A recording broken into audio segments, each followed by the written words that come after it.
The entire dungeon was littered with the bodies of his slain friends. They lay scattered in pools of their own blood.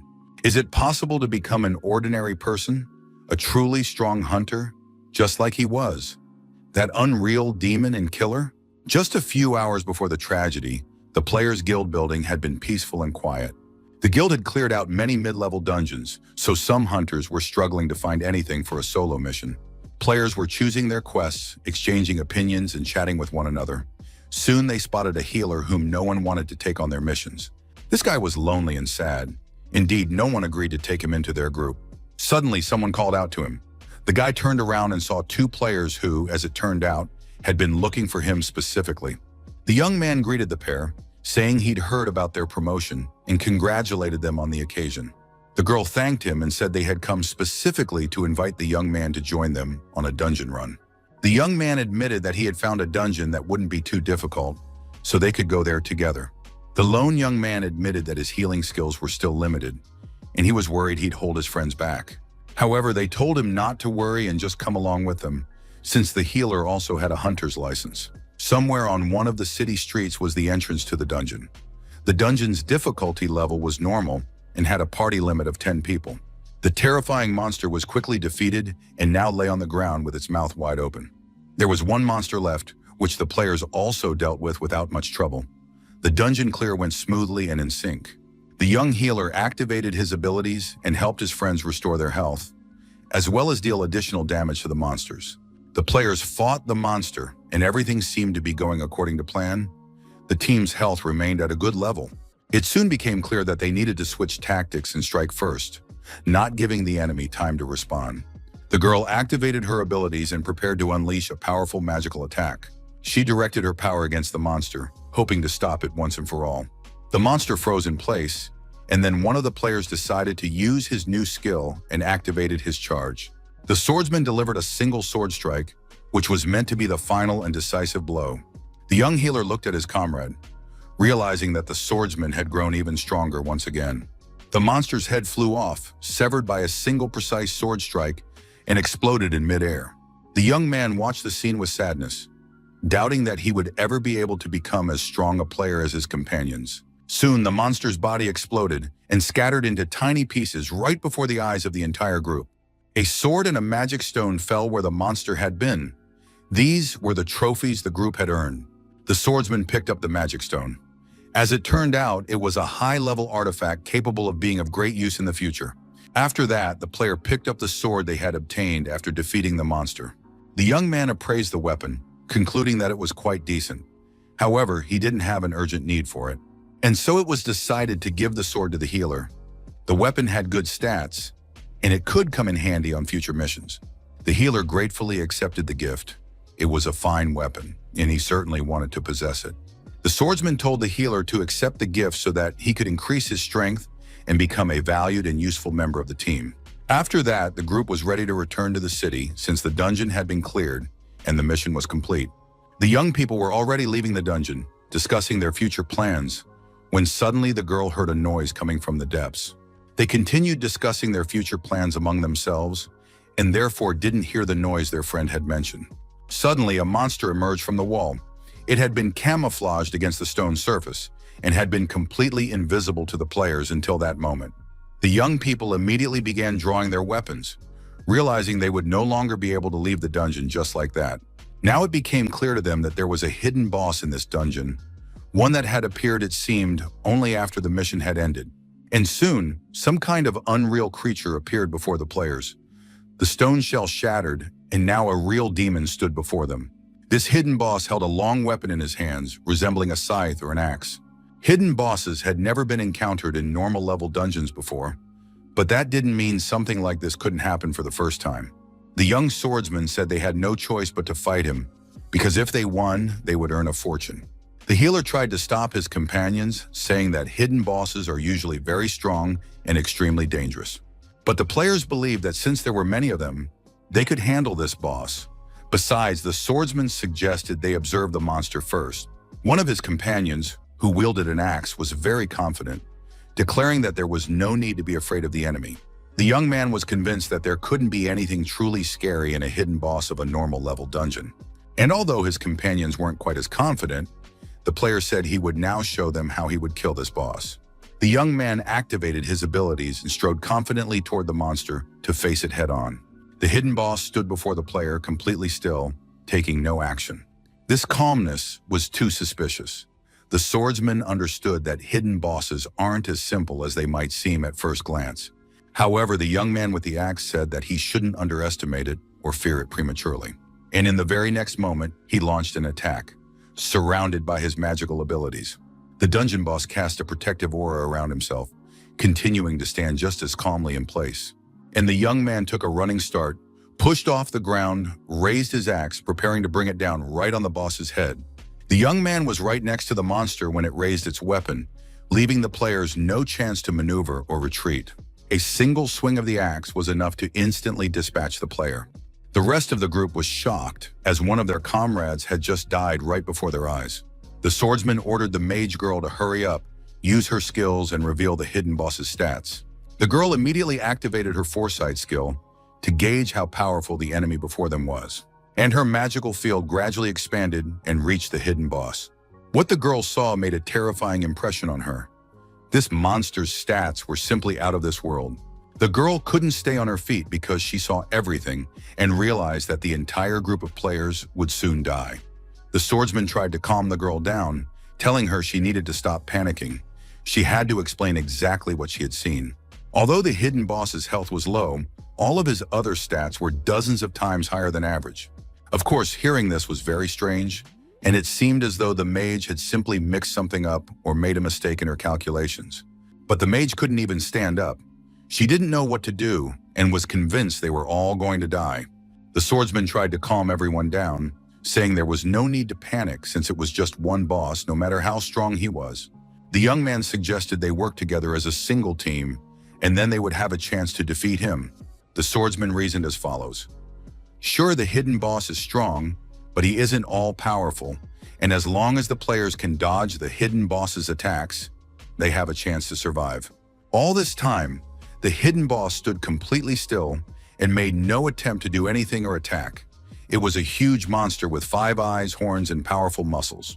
The swordsman tried to encourage his companions, saying that they would fight together and would soon be able to leave the dungeon alive. The swordsman said there was only one chance, so the players absolutely had to take it and survive. After that, the young man activated his powers to carry out the next step and ordered everyone to prepare for the attack.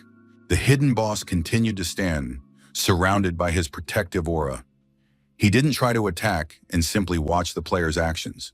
After that, all the players launched their attack. They had to strike and dodge the hidden boss's attacks. The monster waited until the group of players approached him and struck with his axe, immediately knocking the attackers back. The female hunter also unleashed her fire to continue the attack and support the team. Projectiles flew at the hidden boss from all sides, and powerful explosions rang out all around. The players realized that if they kept this up, they would indeed have a chance to defeat the boss. The mage girl reported that the hidden boss's health had dropped to half, meaning they needed to keep up the pressure. The swordsman told the others not to let up, to hang in there, keep attacking, and dodge the boss's strikes, all while making sure to protect the healer. The swordsman was the group's captain, and now he closed in on the boss once more for the decisive strike. The monster's defensive field had been broken, and the young man closed in for a powerful strike. The healers and mages also joined the attack, believing that they must not stop under any circumstances. Another wave of fiery blows crashed down on the enemy, and now everything around the boss was ablaze with bright flames. With such a powerful attack, it didn't matter how high the hidden boss's stats were, it definitely wouldn't withstand it and would fall. Soon everything around was engulfed in flames, and it became unclear what condition the enemy was in. The players noted with regret that all these explosions seemed to have no effect, and in the very next moment, the hidden boss began to counterattack.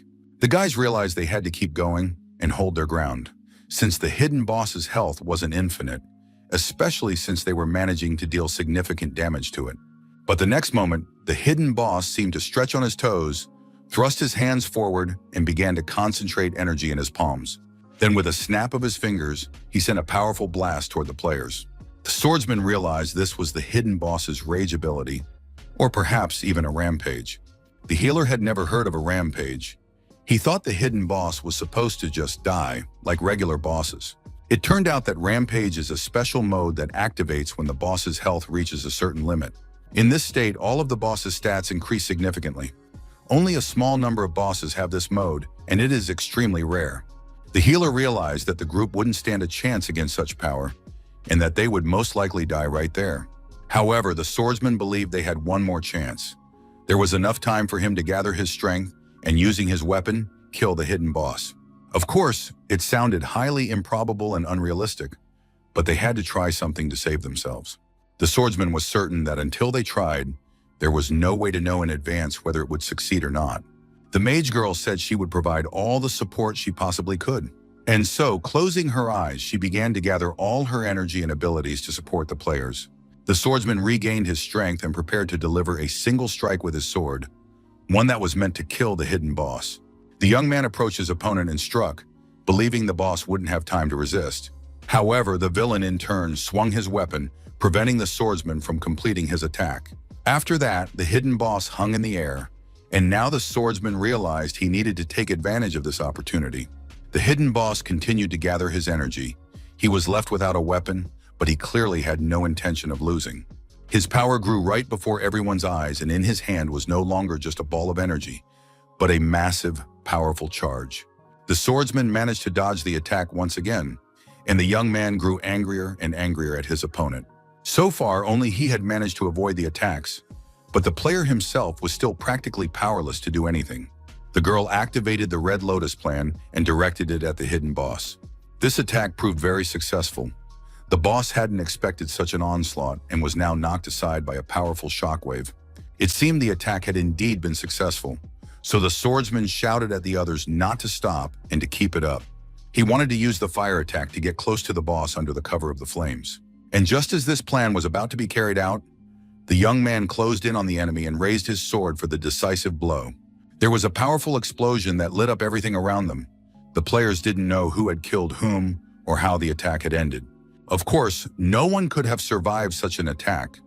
The hidden boss was completely engulfed in flames. Hope arose among the players. They greeted the events with excitement and joy, convinced that they had finally managed to defeat their opponent. The swordsman was also trying to catch his breath and was pleased that, as he thought, he had finally managed to defeat the boss. But suddenly, amid the general joy, the mage girl let out a cry. She saw that the hidden boss hadn't died. Now all the players could see it. Right in the middle of the fire, a figure stood, still whole and unharmed. The female mage shouted to her companions that the boss was still alive. He hadn't died, and they needed to keep attacking. But it seemed that now it was the boss's turn to deal with the players, and he let out a piercing scream. To the horror of everyone present, it soon became clear that the hidden boss didn't have a single scratch on him. The next second, the monster was right in front of the girl, and a moment later, her head was severed and rolled across the dungeon floor. The guys were in shock. They didn't even have time to figure out what had happened. It was now clear beyond a doubt that the players couldn't handle the situation, so the captain shouted at his comrades not to stand there frozen, but to run away immediately. However, the boss was already nearby, and his next victim was the girl with fire manipulation abilities. This time, the hidden boss fought unarmed, severing the players' heads with his sharp claws. The players didn't know what to do. They had no idea what their chances were in this situation, and the monster was already standing before them, reaching out its terrifying hand. The hidden boss's speed was unreal. Leaping from one to the next, he killed everyone present without pausing for a moment. The group's captain was still alive. He couldn't understand how this could have happened to him and his comrades. His entire group had just been killed right before the captain's eyes, and now the young man rushed into the attack, perhaps not even realizing the futility of his actions. The hidden boss didn't even want to get his hands dirty. He activated his magical power once more. He dealt with the swordsman by landing a precise strike on him. Of course, no one could have withstood such a blow. The group's captain was blown to smithereens, and the captain's sword plunged from a great height into the stone floor right at the healer's feet. The young man couldn't recover from the horror. All the guys he'd been clearing the dungeon with were dead. The young man couldn't put up any resistance at all. For some reason, the boss had left him for last, probably because the healer was the weakest in the group. Everyone had always looked down on the young man and called him a weakling. No one wanted to take dead weight into their group because they'd have to look after the healer. The players didn't want to waste their resources on what they considered a worthless companion. All his life, he had heard nothing but the words, weakling, loser, a waste of time, useless, what good are you, scum.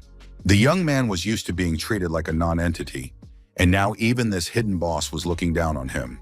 The young man looked up, saw the sword, and it seemed to him that his friends believed in him and thought he could defeat the boss.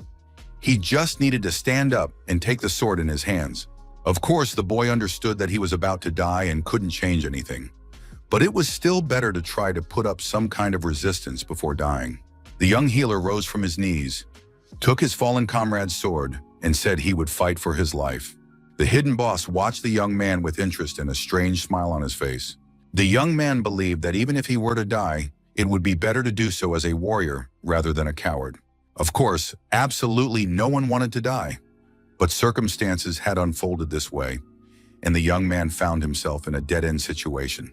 He could simply die like a coward or a piece of trash, or he could try to die with a sword in his hands. And so the young doctor, armed with a stranger's sword, charged at the hidden boss. The enemy, of course, knocked the player back before the young man could do anything. However, the healer didn't want to die alone. He managed to get a quick strike in and stabbed the hidden boss with the sword.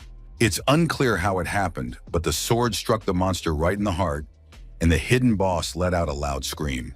The blade stuck out of its chest, and the monster responded by delivering a crushing blow to its attacker, the healer. The young man knew he was dying, but he was satisfied that he had avenged his comrades. Now they could rest in peace. Something strange was happening to the monster. It turned out that lightning and electrical discharges were shooting out of its chest. Everything around him turned white, and the young man couldn't figure out where he had ended up. He thought he had died and was now experiencing the sensations that came with it. Most likely he would now meet his friends since they had all died together. Opening his eyes, the young man saw that he was still wearing the same clothes. He had thought he would look different, but apparently he wasn't quite dead yet. Soon a dungeon notification appeared before him. The guy was congratulated on his achievement. He had cleared the dungeon, defeated the secret boss, and survived. As a result of the mission, the young man received a sword as a trophy. The boss held the human heart in his hand. His long claws gripped the organ tightly. The hidden boss was about to eat it to sustain his strength and abilities.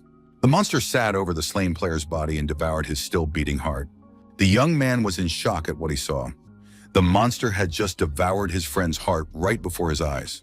Having finished with the swordsman, the hidden boss headed toward the young man. His face was smeared with blood, and one of his eyes glowed with a bright light. The boss approached the healer and had already raised his hand above the boy's head, while the boy, as if spellbound, watched what was happening. The young man opened his eyes in horror and woke up from his own scream. His body was covered in sweat. The boy sat up in bed trying to compose himself. He had been having the same dream over and over, and lately his nights had become one long nightmare. It was time to introduce himself. The young man's name was Chen Zhan. He was a healer, but his abilities were extremely poor and ineffective. No one wanted to take him on the team. A few weeks ago, his only friends took him into a dungeon where a hidden boss was lurking, and the guys sacrificed themselves to protect the healer. In the end, Chen Zhan was the only survivor of that dungeon. The guild didn't investigate the incident, but people now called the young man the cursed healer. Everyone believed that Chen Zhan wasn't worth the lives of his comrades, and now deserved nothing but loneliness. The young man was out of work and broke. Today he needed to at least go to the store for some water. It wouldn't hurt to tidy up the apartment, since it already looked more like a dumpster. The young man had practically no clothes either. No one wanted to work with him, and he was completely broke. The young man put on his jacket and pulled the hood low over his eyes. He didn't want people on the street to recognize him. Leaving the house, Chen Zhan tried to walk as inconspicuously as possible without drawing attention to himself. He didn't plan on going far and soon reached the nearest grocery store. The main thing was to leave the store completely unrecognized and unnoticed by the other people. The young man picked out his groceries while listening to the conversations of the people in the store. They were discussing the latest news. Two guys were just talking about a mass murder in the dungeon that had happened a few weeks ago. They knew that only one healer had survived. They said that this healer had killed his entire team in order to claim the dungeon's rewards for himself. The guys claimed that this was absolutely reliable information because one of them had heard it from his older brother in the guild. Chen Zhen listened as they called him a complete nobody and realized that now everyone was ready to kill him without a second thought. At the very least, these guys from the supermarket were planning to kill the healer, believing they were more than capable of doing so. Chen Zhan placed the groceries he intended to buy on the counter. The saleswoman cheerfully scanned the items and asked how the young man planned to pay for them. She then handed him the terminal so that Chen Zhan could use his credit card. However, the transaction failed. It turned out there weren't enough funds on the card, and the young man could now only afford a loaf of bread. Chen Zhan was hungry, so he took the only thing he could afford. For the first time in several weeks, the young man found himself on the street and now looked at the passers-by in the blue sky, feeling a strange sense of pleasure. On the other hand, a wave of sadness washed over him. He realized that in the future he wouldn't be able to count on joining a team to make a living. Now the young man had neither a team nor friends, but he still had to do something. With absolutely no means of support, Chen Zhan knew there was only one dungeon he could venture into alone. It was the most basic and simple dungeon for beginners. It had been created by humans, was located in the center of the city, and was usually used by novice hunters to familiarize themselves with and practice their own abilities. Chen Zhen arrived at that dungeon, realizing that he was exactly at the level of a zero-level dungeon and should be able to handle it. Of course, the reward after clearing such a dungeon was very small, but it was still more than nothing. Of course, the pay was pitifully small, but it was still money that could be used to buy food. Chen Zhan was not in a position to be picky about dungeons or missions right now. Undoubtedly, one thing was clear in this situation. Clearing such a dungeon would ultimately save him from starvation. Two players recognized Chen Zhan, that good-for-nothing healer. It was unclear what had brought him to the beginner's dungeon. After all, everyone knew he was incapable of fighting. However, the young man entered it regardless of everyone else's thoughts and opinions. Chen Zhan was now turning a new page in his life. He was left completely alone, and he no longer cared about the rest of the world's opinion. A notification appeared before the young man, welcoming him to the beginner's dungeon. This was very strange, because the boy had never seen such a notification before. The very next moment, the notification stated that, unfortunately, system testing had begun, and the player would enter evolution mode instead of the beginner's dungeon as compensation for the inconvenience. And soon a desert with towering cliffs appeared before him. On the horizon, the sun was slowly rising from behind the mountains. He had once dreamed of ending up in a mission like this, where monsters surrounded him and he himself was strong and invincible. But now it was all completely baffling and unexpected. Besides, Chen Zhan was hearing about evolution mode for the first time. Visibility around them was simply terrible. Everything was shrouded in a thick, blood-red fog. The blade the young man held in his hand began to react and, right before his eyes, evolved into a rather serious and powerful weapon. Chen Zhan surmised that all these changes and the dungeon itself were caused by the sword he held in his hands. The young man began to move deeper into the territory. He was very curious to see what would happen next. Soon, a notification appeared before him, informing him that he needed to pass a small test to destroy 100 earth elementals. 100 earth elementals sounded very intimidating, since there were usually only about 3 of them. Chen Zhan realized that things were looking bad, and at that moment, a monster appeared out of nowhere right next to him. It was an earth elemental. Chen Zhan couldn't understand when earth elementals had become so huge. The monster was several times taller and larger than the player. The earth elemental's attack power had also increased significantly compared to its previous versions. However, the young man immediately realized that the earth elemental was still very slow. Chen Zhan had a hunter's license and was holding a weapon, so he prepared himself for a task that wouldn't be easy. Taking another look at the earth elemental's size, the young man decided that since this was a dungeon for beginners, the elementals shouldn't pose any particular problems. Chen Zhan decided to test his new power first. The young man sheathed his weapon, deciding he would fight with his bare hands. The young man wanted to see just how strong his opponent was. He approached the monster and raised his fist to strike. The earth elemental also raised its fist, and the difference in their sizes was like that of a pea and a watermelon. However, the young man didn't dwell on this at all and struck as if he were facing nothing more than a classmate. After all, in a fight, it's not size that matters, but strength, physical attributes, and combat skills. After several exchanges, Chen Zhan realized that the earth elemental was stronger than he had previously assumed, and he couldn't defeat it with his bare hands. It was time to bring the evolutionary blade back into the fight. The earth elemental began attacking the boy, but the young man raised his blade in defense, making it clear to his opponent that he wouldn't be taken down so easily. After that, the young man leaped forward and landed several precise blows with his blade. The earth elemental crumbled into tiny pieces. Chen Zhan felt very strange. It seemed as though he had grown stronger, but perhaps it was just his imagination. After making sure the earth elemental was destroyed, the protagonist realized that, having dealt with one, he needed to move on to the next immediately.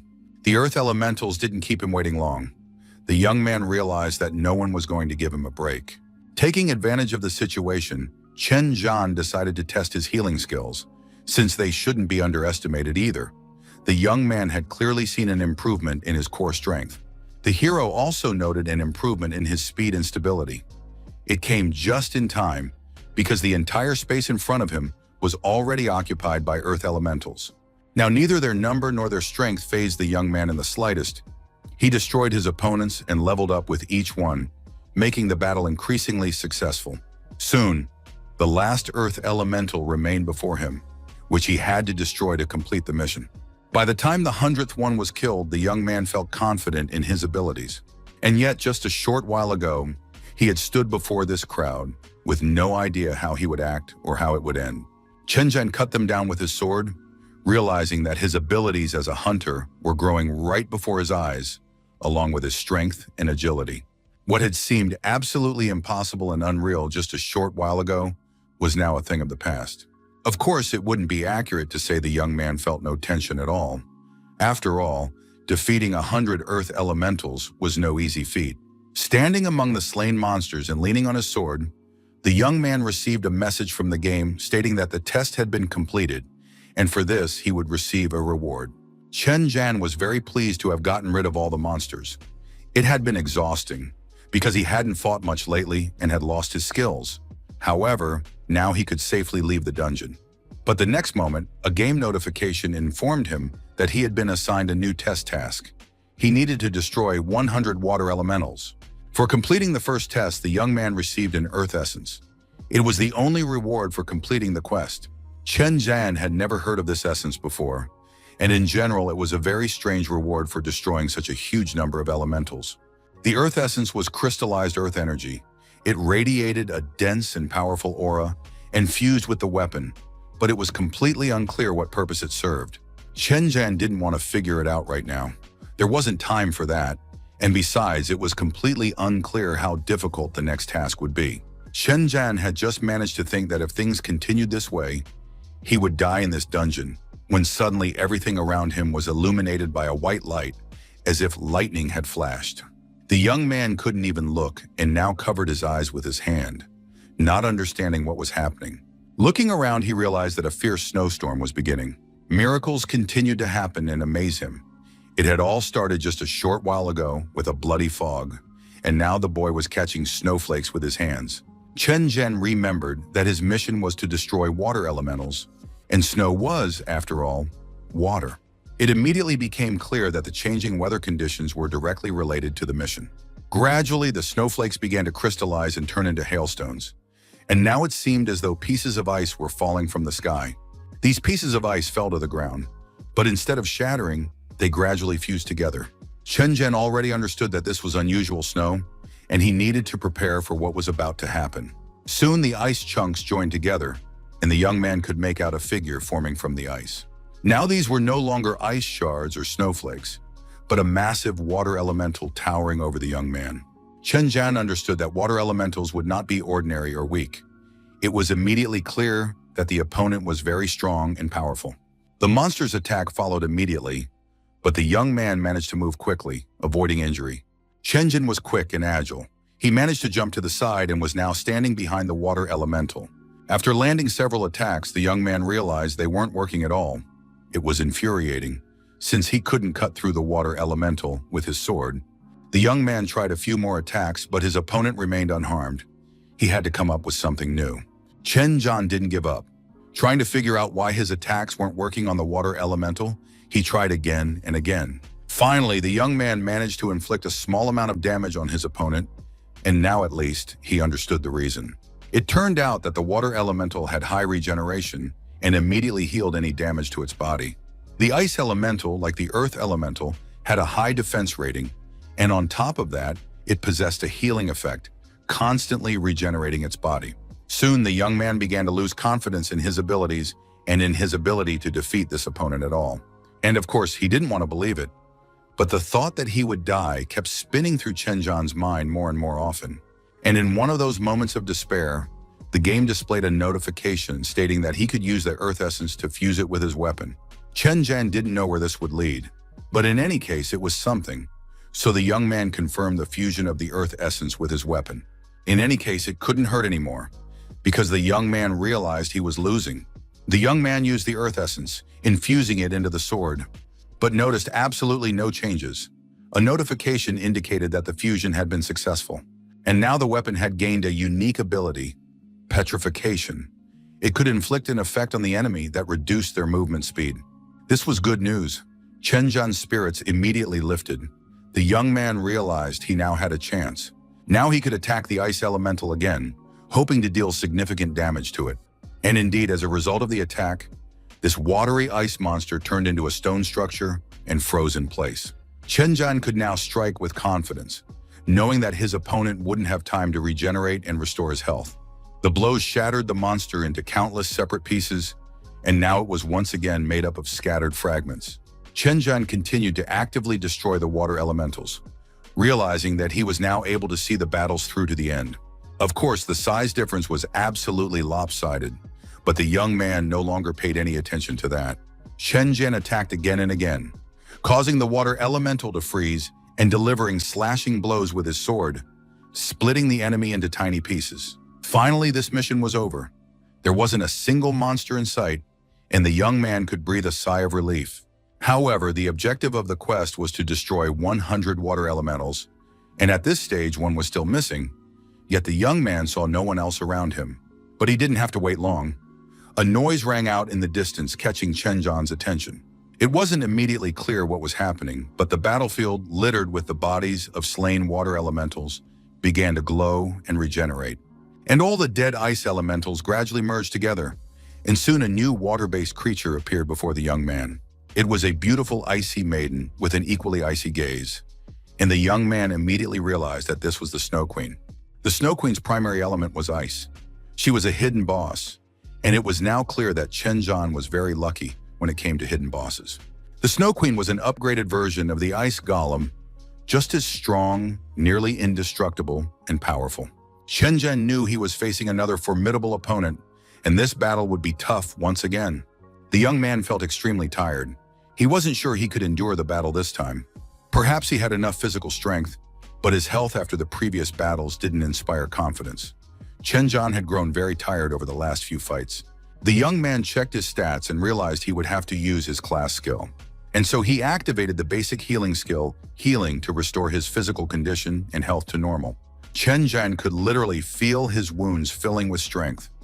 He stood within this healing cloud and gradually regained his breath.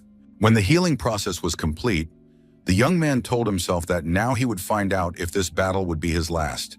Chen Zhan looked at the Snow Queen and told her that he had already survived countless attacks, so the queen should try to kill him if she had the strength. The young man tried to analyze his opponent.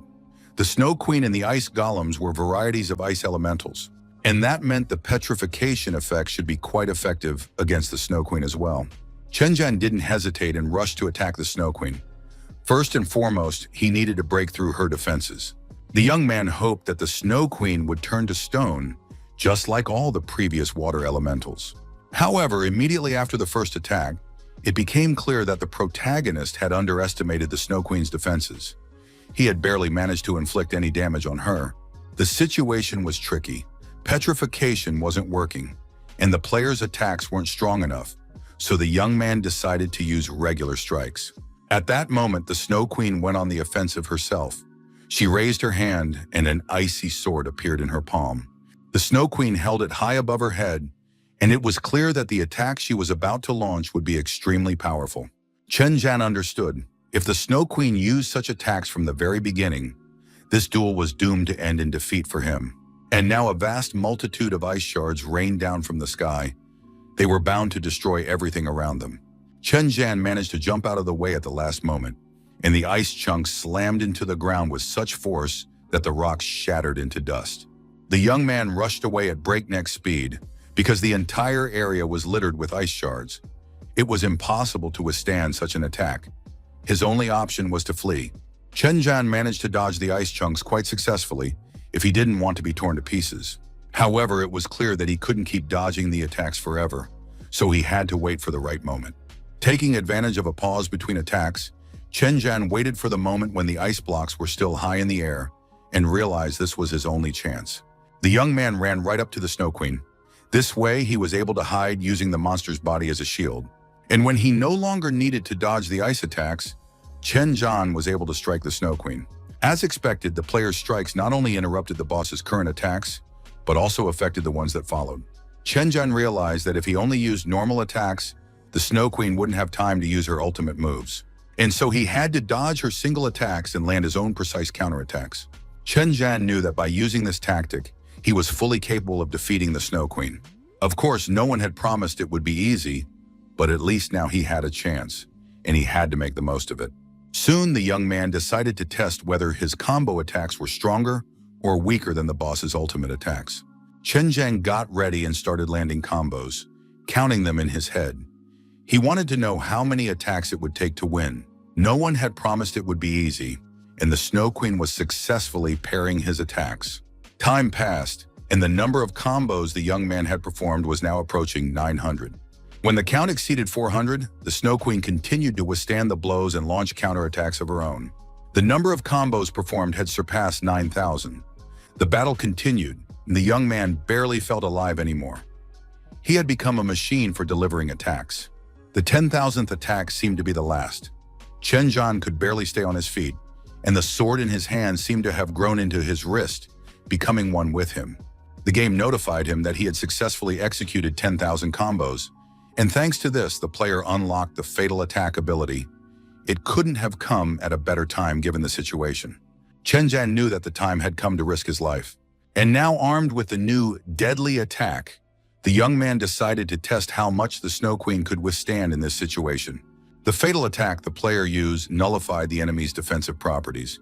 He could only hope that this would be enough to defeat the Snow Queen. Chen Zhan prepared himself, activated the Fatal Attack, and knew that only one of them would emerge alive from this battle, either him or the hidden boss of this dungeon, the Snow Queen. He disabled his opponent's defenses and struck with his sword, pouring all his remaining strength and hope for victory into the blow. And the expected miracle happened. The blow struck her arm, which immediately, right before the young man's eyes, split in two. The Snow Queen was furious. With surprise, anger, and rage, she stared at her severed hand as it fell to the ground. Chen Zhan was pleased that his attack had worked. The young man asked the Snow Queen with a smirk how she was feeling and if she missed her arm. Of course, the Snow Queen would look very unattractive if she were left without a hand, so she immediately restored it by growing a new one. Only a few moments had passed and the Snow Queen looked as good as new. Her arm was exactly the same as it had been before it was severed. The incredible speed of regeneration, of course, stunned the young man. He realized that even though he could wound the Snow Queen, victory was still a long way off. The Snow Queen was just as strong and beautiful as ever. She exuded confidence and looked at her opponent as if he were some petty, insignificant insect. After that, the Snow Queen approached the player and struck with her sword, but the young man barely managed to dodge it.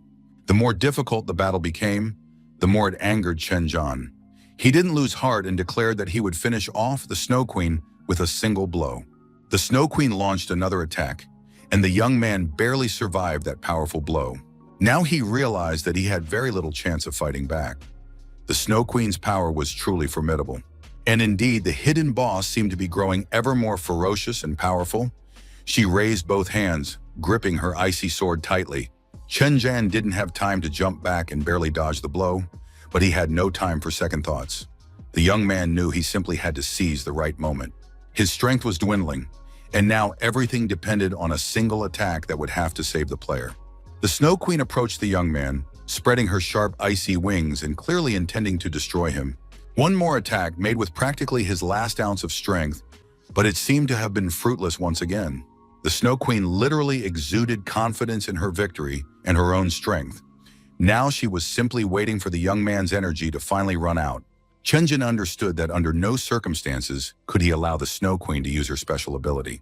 The young man tried once again to get as close to the boss as possible, hoping to finish him off with a single precise strike. The Snow Queen unleashed her attack again, and sharp icicles rained down from above, meant to pierce the young man right through. However, the young man managed to get close to the Snow Queen. He struck a blow, and now it seemed as though both opponents, like moths at night, were circling around a blazing fire. Chen Zhen realized that this attack had ended in his favor, but the young man didn't even have the strength left to celebrate his victory. The small test for the novice was complete. A notification announced that he had received a reward for defeating the Snow Queen. This time, the boy received a water essence that could be fused with a weapon. The water essence was a shard of ice radiating cold. When combined with a weapon, it granted it a unique ability. The ability was called Ice Therapy, and as a result of each attack, the player's health would regenerate, albeit by a very small percentage. On the one hand, it seemed almost pointless, but at the same time, even that much recovery was better than nothing. Over time, this ability could be improved. Chen Zhan was very tired. He had spent a long time in the dungeon, and the young man decided it was time to get out. He pulled his hood back over his head. As he stepped through the portal out of the novice dungeon, the young man noticed that there were many people nearby. Some stared at Chen Zhan in surprise. They didn't understand why he didn't have a single scratch on him and how that was even possible. Chen Zhan also noticed these people. He immediately sensed that something strange had happened. Nearby were some people, most likely members of the League, who were now taking down information from the wounded young man. A little further away, another wounded man covered in bandages appeared to be receiving medical attention. There were people in uniform standing near him. Chen Zhen had no idea what had happened, since the difficulty of this dungeon was extremely low. It was unclear how these people had managed to get injured. At that moment, a cry for help rang out from the portal. Now it was clear that something strange had happened, and Chen Zhan wanted to find out exactly what the problem was. A young man literally crawled out of the portal. He was covered in blood, couldn't stand on his feet, and his appearance greatly alarmed Chen Zhan. The young man tried once again to understand how these players had managed to sustain such severe injuries in a dungeon for beginners. Looking around, he noticed a girl. She was wrapped in a blanket. Her wounds had already been bandaged by the doctors, but she still looked lost. Chen Zhen approached the stranger, apologized for disturbing her, and asked her to tell him what had happened. The girl was surprised that the stranger wasn't already aware of the situation and began to explain that something very strange had happened. Chen Zhen wanted to know all the details of what had happened, so the girl began to describe the events in detail.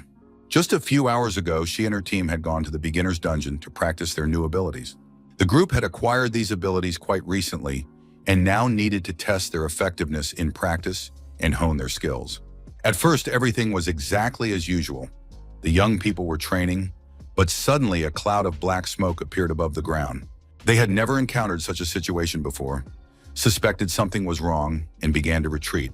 However, events unfolded rapidly and the group didn't have time to escape. Everything around them was engulfed in black smoke.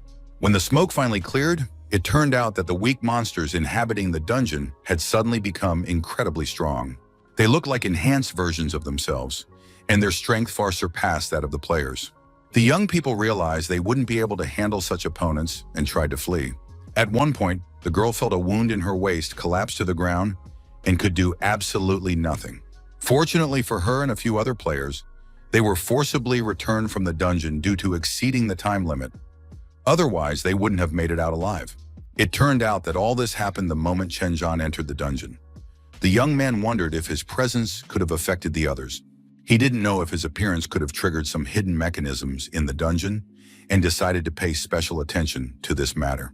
Chen Zhan thanked the girl for her story and wished her a speedy recovery. But he realized that he wouldn't be able to enter the dungeon whenever he pleased. At that moment, a large group of players approached. The guild had sent them here to sort out the situation.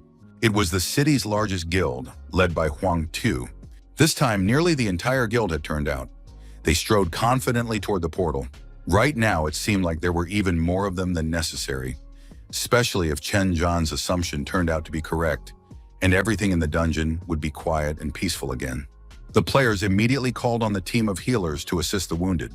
An order was also given to the strike team to get ready because they were about to enter the dungeon. Chen Zhan watched the proceedings from the sidelines. He understood that in this situation, his help would most likely not be needed. Chen Zhan stepped slightly to the side, looking around and surveying the area. He knew he had to leave before anyone noticed him.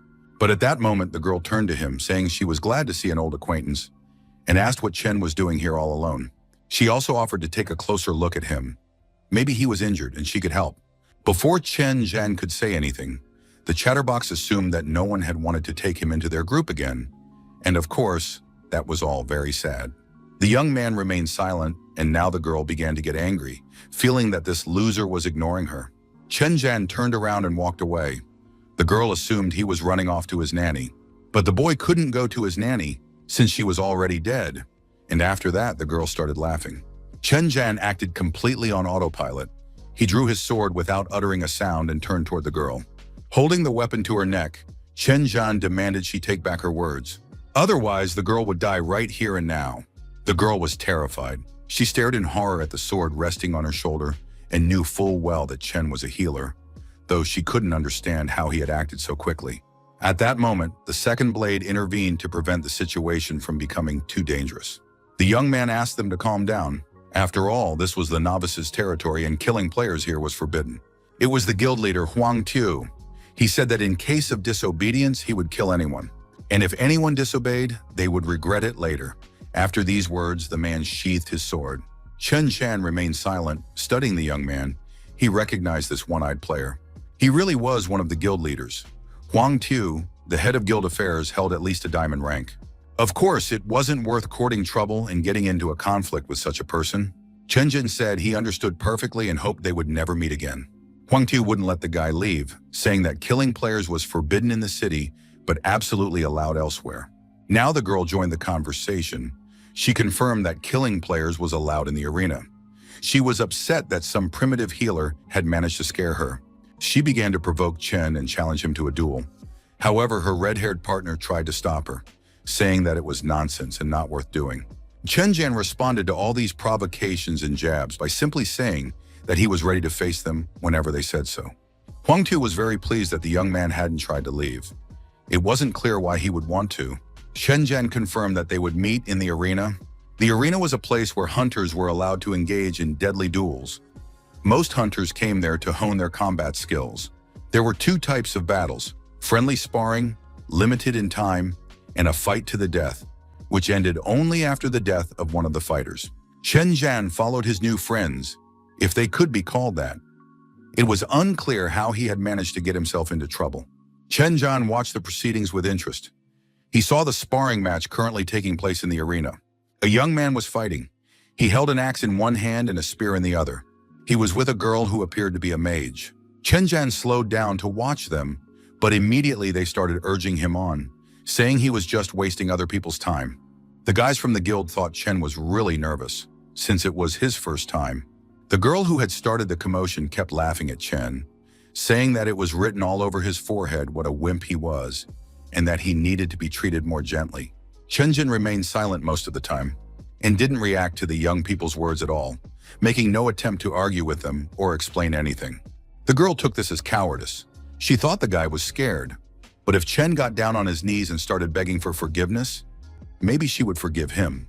The girl held a dagger in her hands and asked how Chen felt about her proposal. If Chen refused to kneel and apologize, the girl couldn't guarantee that he'd be all right during the duel. So it's better to beg for forgiveness while there's still time if the guy doesn't want to suffer. Chen Zhan replied that there was no need for that. He would fight just like all the other participants. The arena manager greeted the players and warned that before the fight began, they had to register and choose the type of competition. The girl said it would be a friendly sparring match. She just wanted to show this guy how to lie face down in the dirt properly. Her red-haired partner said that thanks to this fight, the girl would improve her win rate in the arena. An opportunity like this couldn't be missed. The arena manager asked the young man about his objections, and he replied that he wanted to choose a fight to the death. The arena manager was alarmed. To choose this type of battle, permission from the Abyss's hidden boss is required.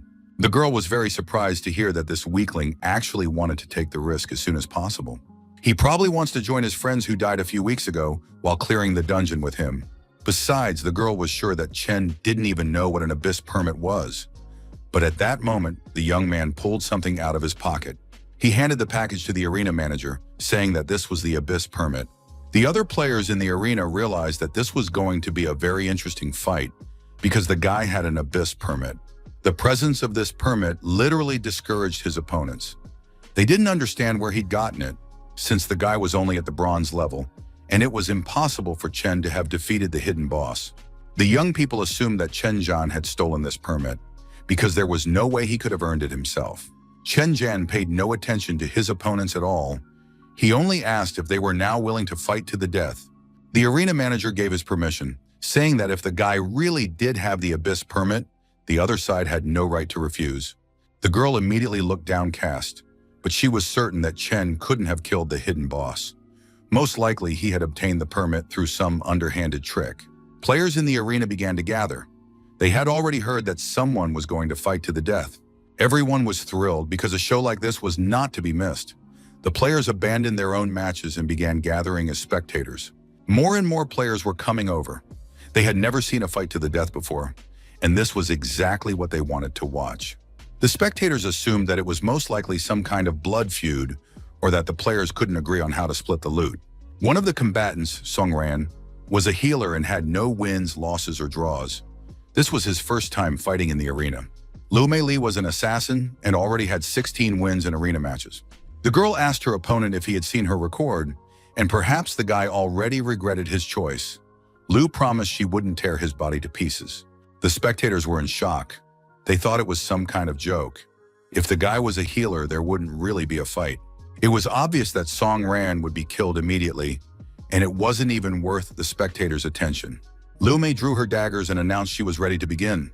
Chen Zhan finally opened his mouth and said that everyone around him was constantly spouting nonsense, and it was already getting on his nerves. The young man drew his sword and told his opponent to attack. Before launching her attack, Lu Mei declared that the young man was about to die. The spectators watched Lu Mei closely, but one girl in the crowd couldn't take her eyes off Chen Zhan. Soon she turned around, took out her phone, and started dialing a number. When the call was answered, the girl introduced herself and said it was her, Xiao Bai, and she'd like to speak to the boss.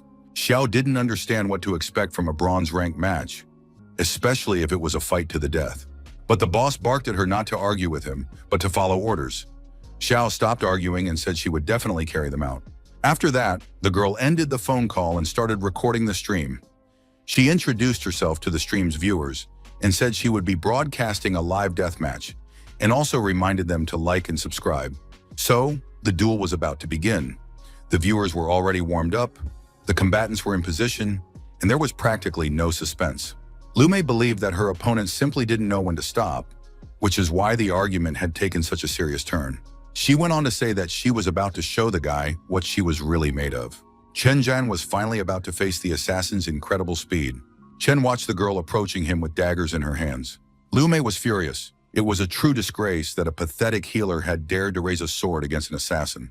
Lu was certain that was all he was capable of, and now she would show him who was right. After all, this worthless healer, with his level, couldn't even catch a glimpse of her shadow. Chen Zhen simply laughed out loud in response, which infuriated Lu Mei even more. She thought the guy was too cocky. Of course, it was a shame to use her abilities on such scum. Liao said she was made for great battles. Her speed was incredible, and she circled her victim like a bee around a flower. Finally, the girl decided to strike from behind. Using her active ability for a rear attack, she raised both daggers and struck. Chen Zhan didn't even turn his head. He simply took a couple of steps forward and thus dodged the attack. The spectators were in shock. Some thought the guy was just lucky, since he dodged the blow to the back. Or maybe the assassin had missed. Lu Mei, of course, knew she hadn't missed. It seemed like some kind of joke to her. She couldn't understand how Chen had managed to dodge her strike. Chen said that if this was the speed she was always talking about, then, unfortunately for him, it was too slow. Lu Mei kept analyzing the situation. It was all too strange since the guy was only a bronze-ranked fighter. Lu Mei told the young man not to get ahead of himself. She stood up and stepped aside to deliver another strike. Even though Chen managed to dodge the blow to his back, he's still much weaker than Liu. She'll crush him now without even using her abilities. And the girl launched another attack, saying that now the difference between their ranks would become clear. She swung her daggers, but just as the blow was about to land, Chen stopped her dagger by grabbing it with his hand. It was simply impossible. Liu Mei realized that the young man was revealing his true rank. The spectators were already watching the duel closely and realized that the healer was strong and confident in his abilities. Liu Mei realized she wasn't facing a weakling and prepared to take her opponent seriously in order to destroy him.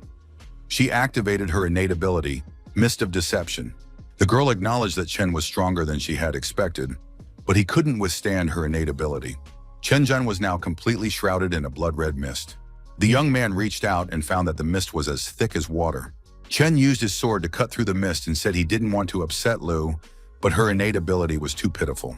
Chen activated petrification and sliced through the blood-red mist with his sword. The spectators didn't understand what the player was doing or why he was swinging his sword in front of him. Perhaps the guy was acting out of desperation because he couldn't oppose the legendary fog with anything. The spectators realized that the assassin's ability was simply incredible. Her fog had filled the entire arena, and the guy was just waving his sword as if swatting away flies. But then a girl shouted to everyone that they needed to look closely. It seemed like the fog was starting to dissipate. The spectators really did start watching and realized that it was working. It looked like a joke, but the fog began to disappear. Soon, almost nothing remained of the fog. It was dissipating, and pieces of stone were falling to the ground. Liu Mei was already terrified and furious. This was simply impossible. Her innate ability had been nullified. Liu Mei now watched her opponent with interest. She crept up on him, intending to take advantage of the remaining fog and stab him in the back with her dagger. Chen Zhen turned toward his opponent at the last moment and struck her. As he did so, the young man said that arrogance could cost her dearly, and blood gushed from the girl's throat. She fell to the floor of the arena, dropping her weapon. The audience was in shock. The young people hadn't expected such a turn of events, though. Of course, they were watching a fight to the death and should have understood where it would lead. Xiaobai, without moving, continued filming her live stream. She had never had such interesting content before. Chen Zhan approached his opponent, pressed his sword to her throat, and asked if she wanted to stop being sarcastic and mocking. Liu Mei stared at the guy and couldn't wrap her head around the fact that this had actually happened, since he was just a bronze-ranked player. Even as she lay in a pool of her own blood, Liu Mei wanted to understand how he could have done this to her. Chen Zhan replied that he had merely been passing by and that she shouldn't have insulted him. The girl continued to gasp, tormented by the question of how this could have happened. But the fact remained. Chen Zhan received a notification that he had unlocked a new weapon form called Bloodbath. The weapon's mastery mode had been activated. Now he could use 2 swords or a dagger. It was very ironic, especially considering that the guy had to kill a murderer to do so. The players from the Huangshu Guild, who had come to cheer on their friend, realized they had underestimated the kid, but now had no idea how they were going to explain themselves to the guild leader. Xiaobai was still live streaming and commented that right before everyone's eyes, the bronze hunter had dispelled the assassin's illusion and killed her instantly. But what was most strange and surprising, this guy was just a healer. The live stream filmed by Xiaobai was being broadcast on one of the city's largest screens. She was showing a deadly duel in which a bronze-rank healer had taken down a silver-rank assassin. Passers-by on the street watched the astonishing duel with interest. How a bronze-rank healer could defeat a silver-rank assassin, especially since the guy was just a healer. The spectators in the arena were ecstatic. They demanded that Chen Zhan finish off the assassin. But Chen hadn't yet decided what to do with the girl. No one needs unnecessary casualties. Chen Zhan turned to his opponent and said that her life was now in his hands so she could beg for mercy if she wanted to live. The girl immediately fell to her knees and asked Chen to forgive her. She apologized for the insult she had hurled at him and his friends and begged him to spare her life. Chen said that if Liu Mei were in his place, she would have killed him without a second thought. The guy was just passing by.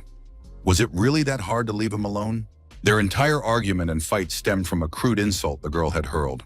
She was told to call herself a shameless bitch and write her name. Or she could have chosen death rather than do it. The stream's viewers were both thrilled and shocked. Liu Mei said she understood everything that was required of her. At that moment, one of her companions couldn't bear the insult and jumped up, preparing to leave the arena. Now all the players from the Huangshu Guild knew just how furious their leader would be when he found out about the disgrace. And at that very moment, on every smartphone in the country, Liu Mei was telling everyone what a bitch she was. The girl didn't just call herself a bitch, she called herself a shameless bitch. Now it was clear just how brilliant Xiaobai had been to start the stream. The number of viewers broke the guild's record, but that wasn't even the main point. First and foremost, one had to understand what this bronze rank player was trying to achieve by challenging the silver rank. The girl speculated that perhaps Chen Zhan had his sights set on the top spot in the player rankings. It was a very logical conclusion, and perhaps this guy would be the key to the revival of a new guild. Outside the arena, Chen Zhan found himself surrounded by fans. They called him a genius, admired him, asked to add him as a friend, and were also curious about how a healer had managed to dispel the fog of deception. Chen Zhan understood that in the future, the Huangtu Guild would try to avenge this disgrace. That day would surely come once all the commotion had died down. Chen knew he had to do everything in his power to become stronger. But in any case, no matter what the future held, right now the young man felt simply wonderful and had absolutely no regrets about his choice. At that time, the Huangtu Guild was in agony and could not sleep. Lumi had been brutally beaten. Her clothes were torn to shreds and her entire body was covered in bloody bruises and injuries. She was tied up and handcuffed. She was being punished for bringing such shame upon herself. The punishment was carried out personally by Boss Huang Tu. He beat the girl with a leather whip. The boss believed that the players had disgraced the guild today and then had the audacity to return. It's unclear how this bronze-ranked player managed to defeat Liu Mei and bring her to such disgrace. The whip struck the girl's face with full force. Liu didn't try to hold back.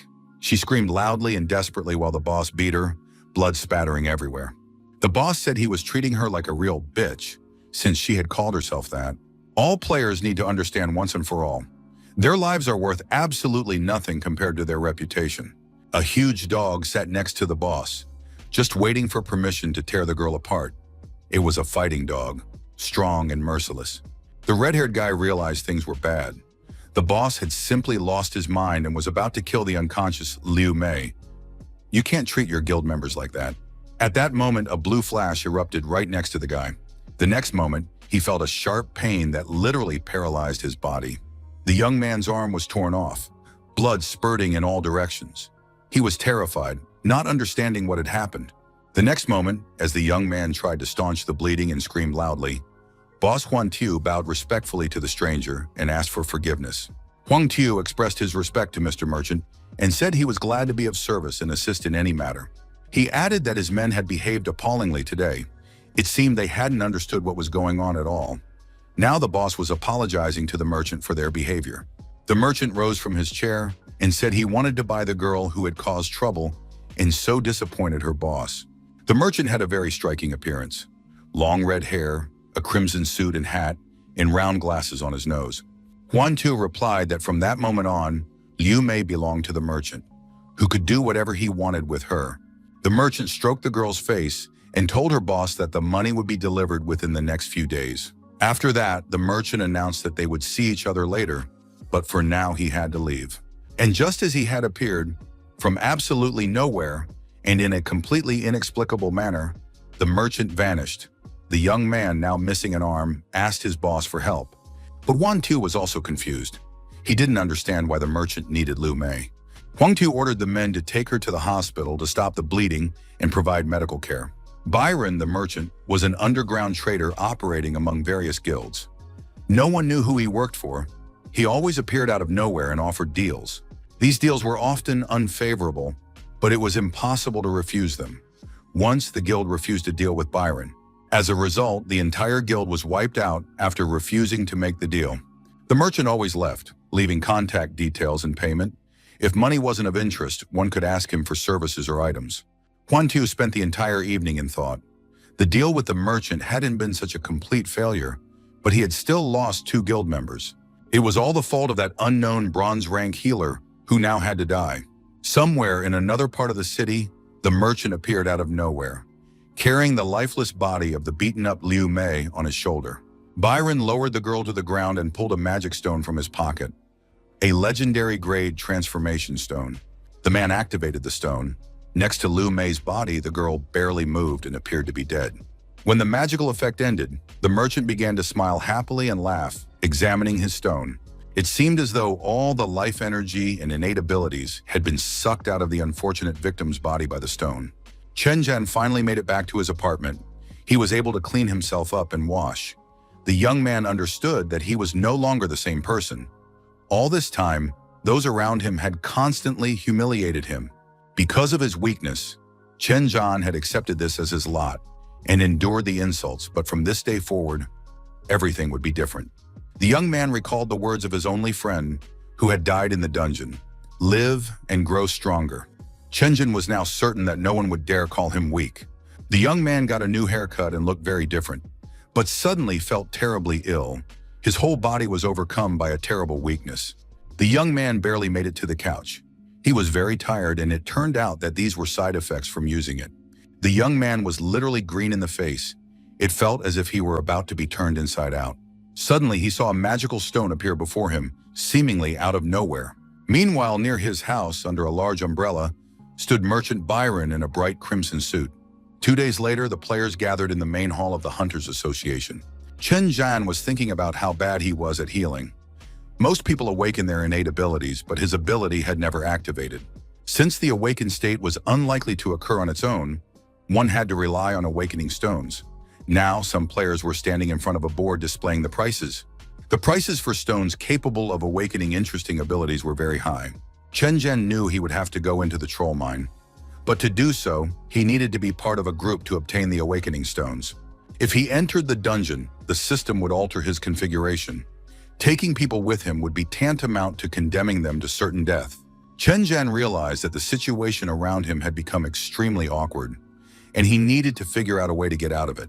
Just then, someone called out his name. A girl was approaching him and said she was very happy to meet him. She invited him to join her party and go with her to the troll mine. It was Tang Xiaobai, the very same girl who had been live streaming his battles in the arena. Xiaobai was very surprised that the young man knew her name and asked where he had gotten that information. Chen Zhan honestly admitted that he wished he hadn't known her at all. But now he had become an internet star thanks to her stream, so of course it was hard not to know who she was. Xiaobai thought this was really cool.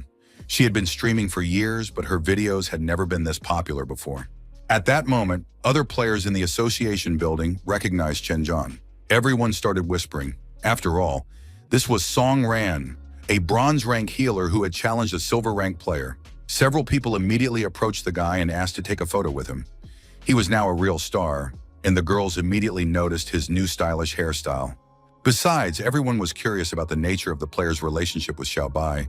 Such fame could only be a good thing. Chen wanted to escape this crowd of fans as quickly as possible. He took Xiaobai by the hand and led her away quickly, without explaining anything. Chen led the girl into the restroom and explained that he had been trying to stay under the radar, but now because of the stream, he was in a dangerous position.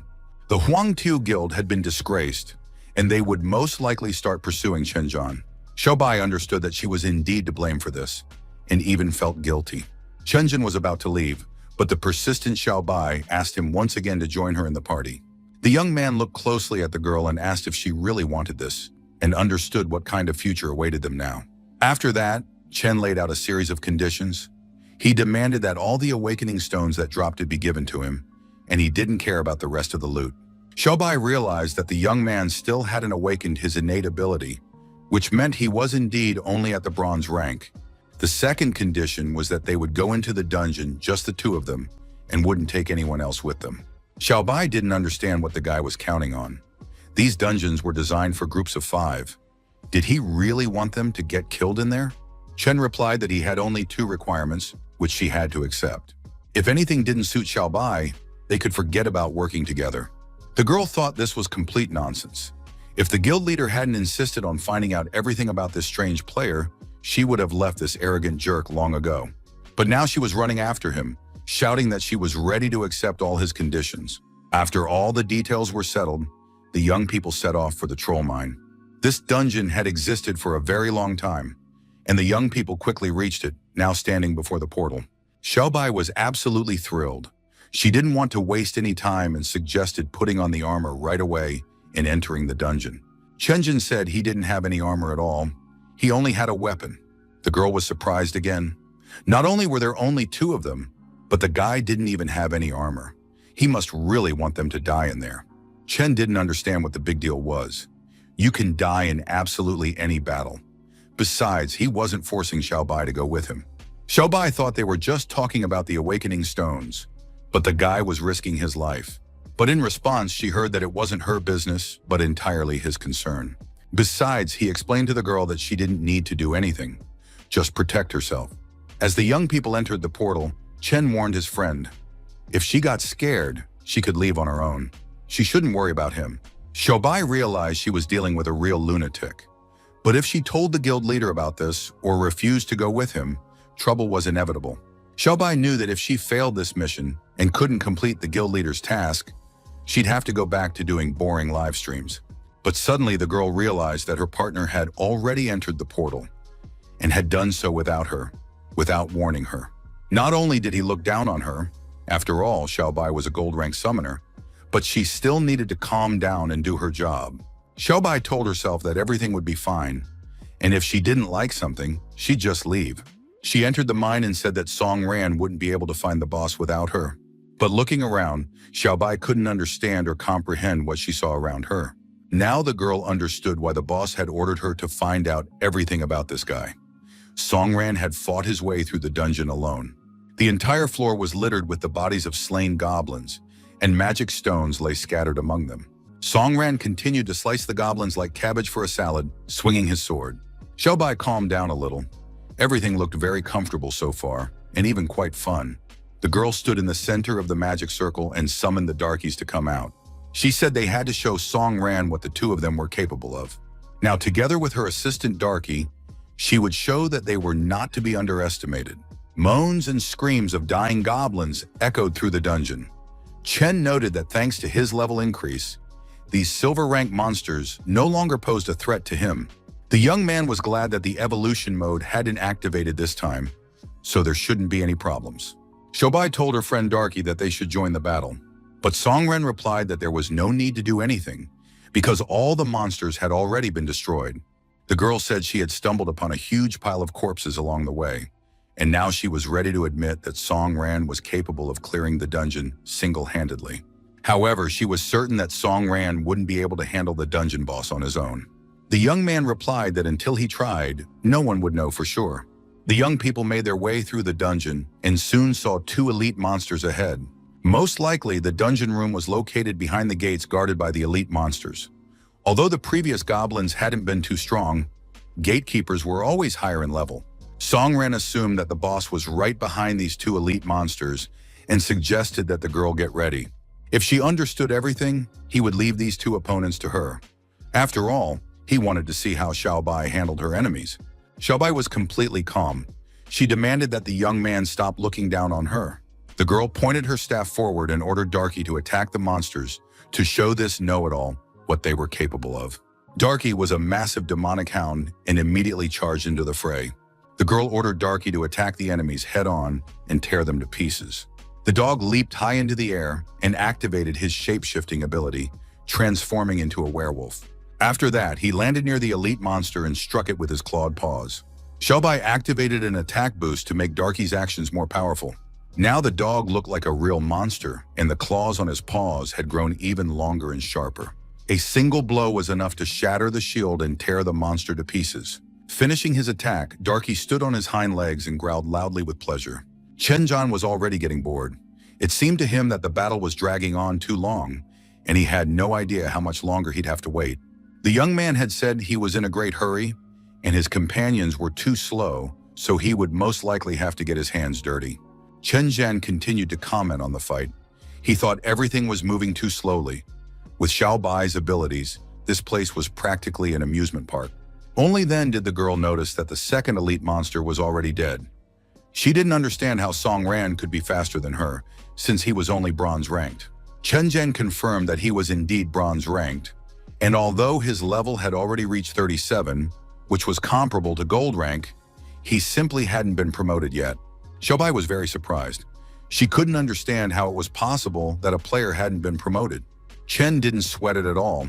He said it didn't matter. The main thing was that now he knew the girl would be able to defend herself in case of danger.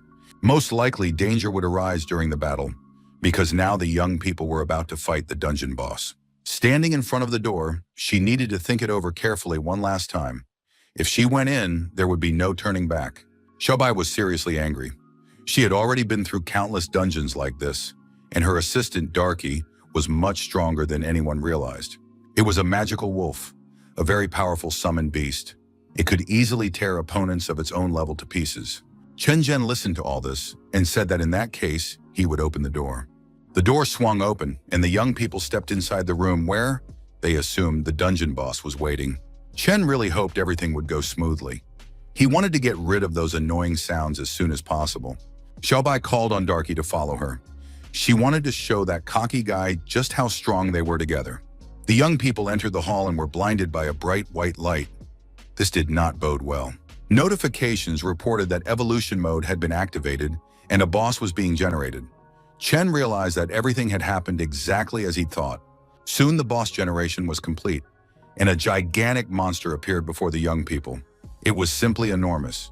It was a troll, possessing immense strength and a high rank. It was terrifying and growled loudly. Xiaobai was in shock. She knew that bosses like this shouldn't exist in dungeons of this level. In the hands of this gigantic beast was a massive spiked mace. He himself possessed immense power and seemed completely invulnerable. Chenjin said that nothing else mattered now.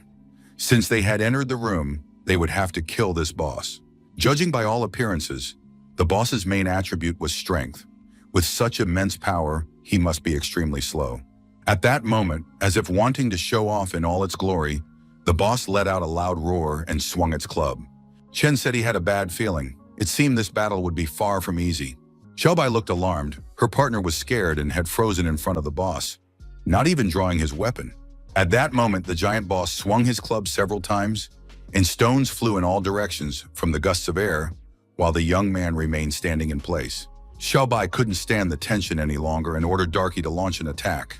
Darky braced for the attack, tensed up, and let out a loud, vicious growl.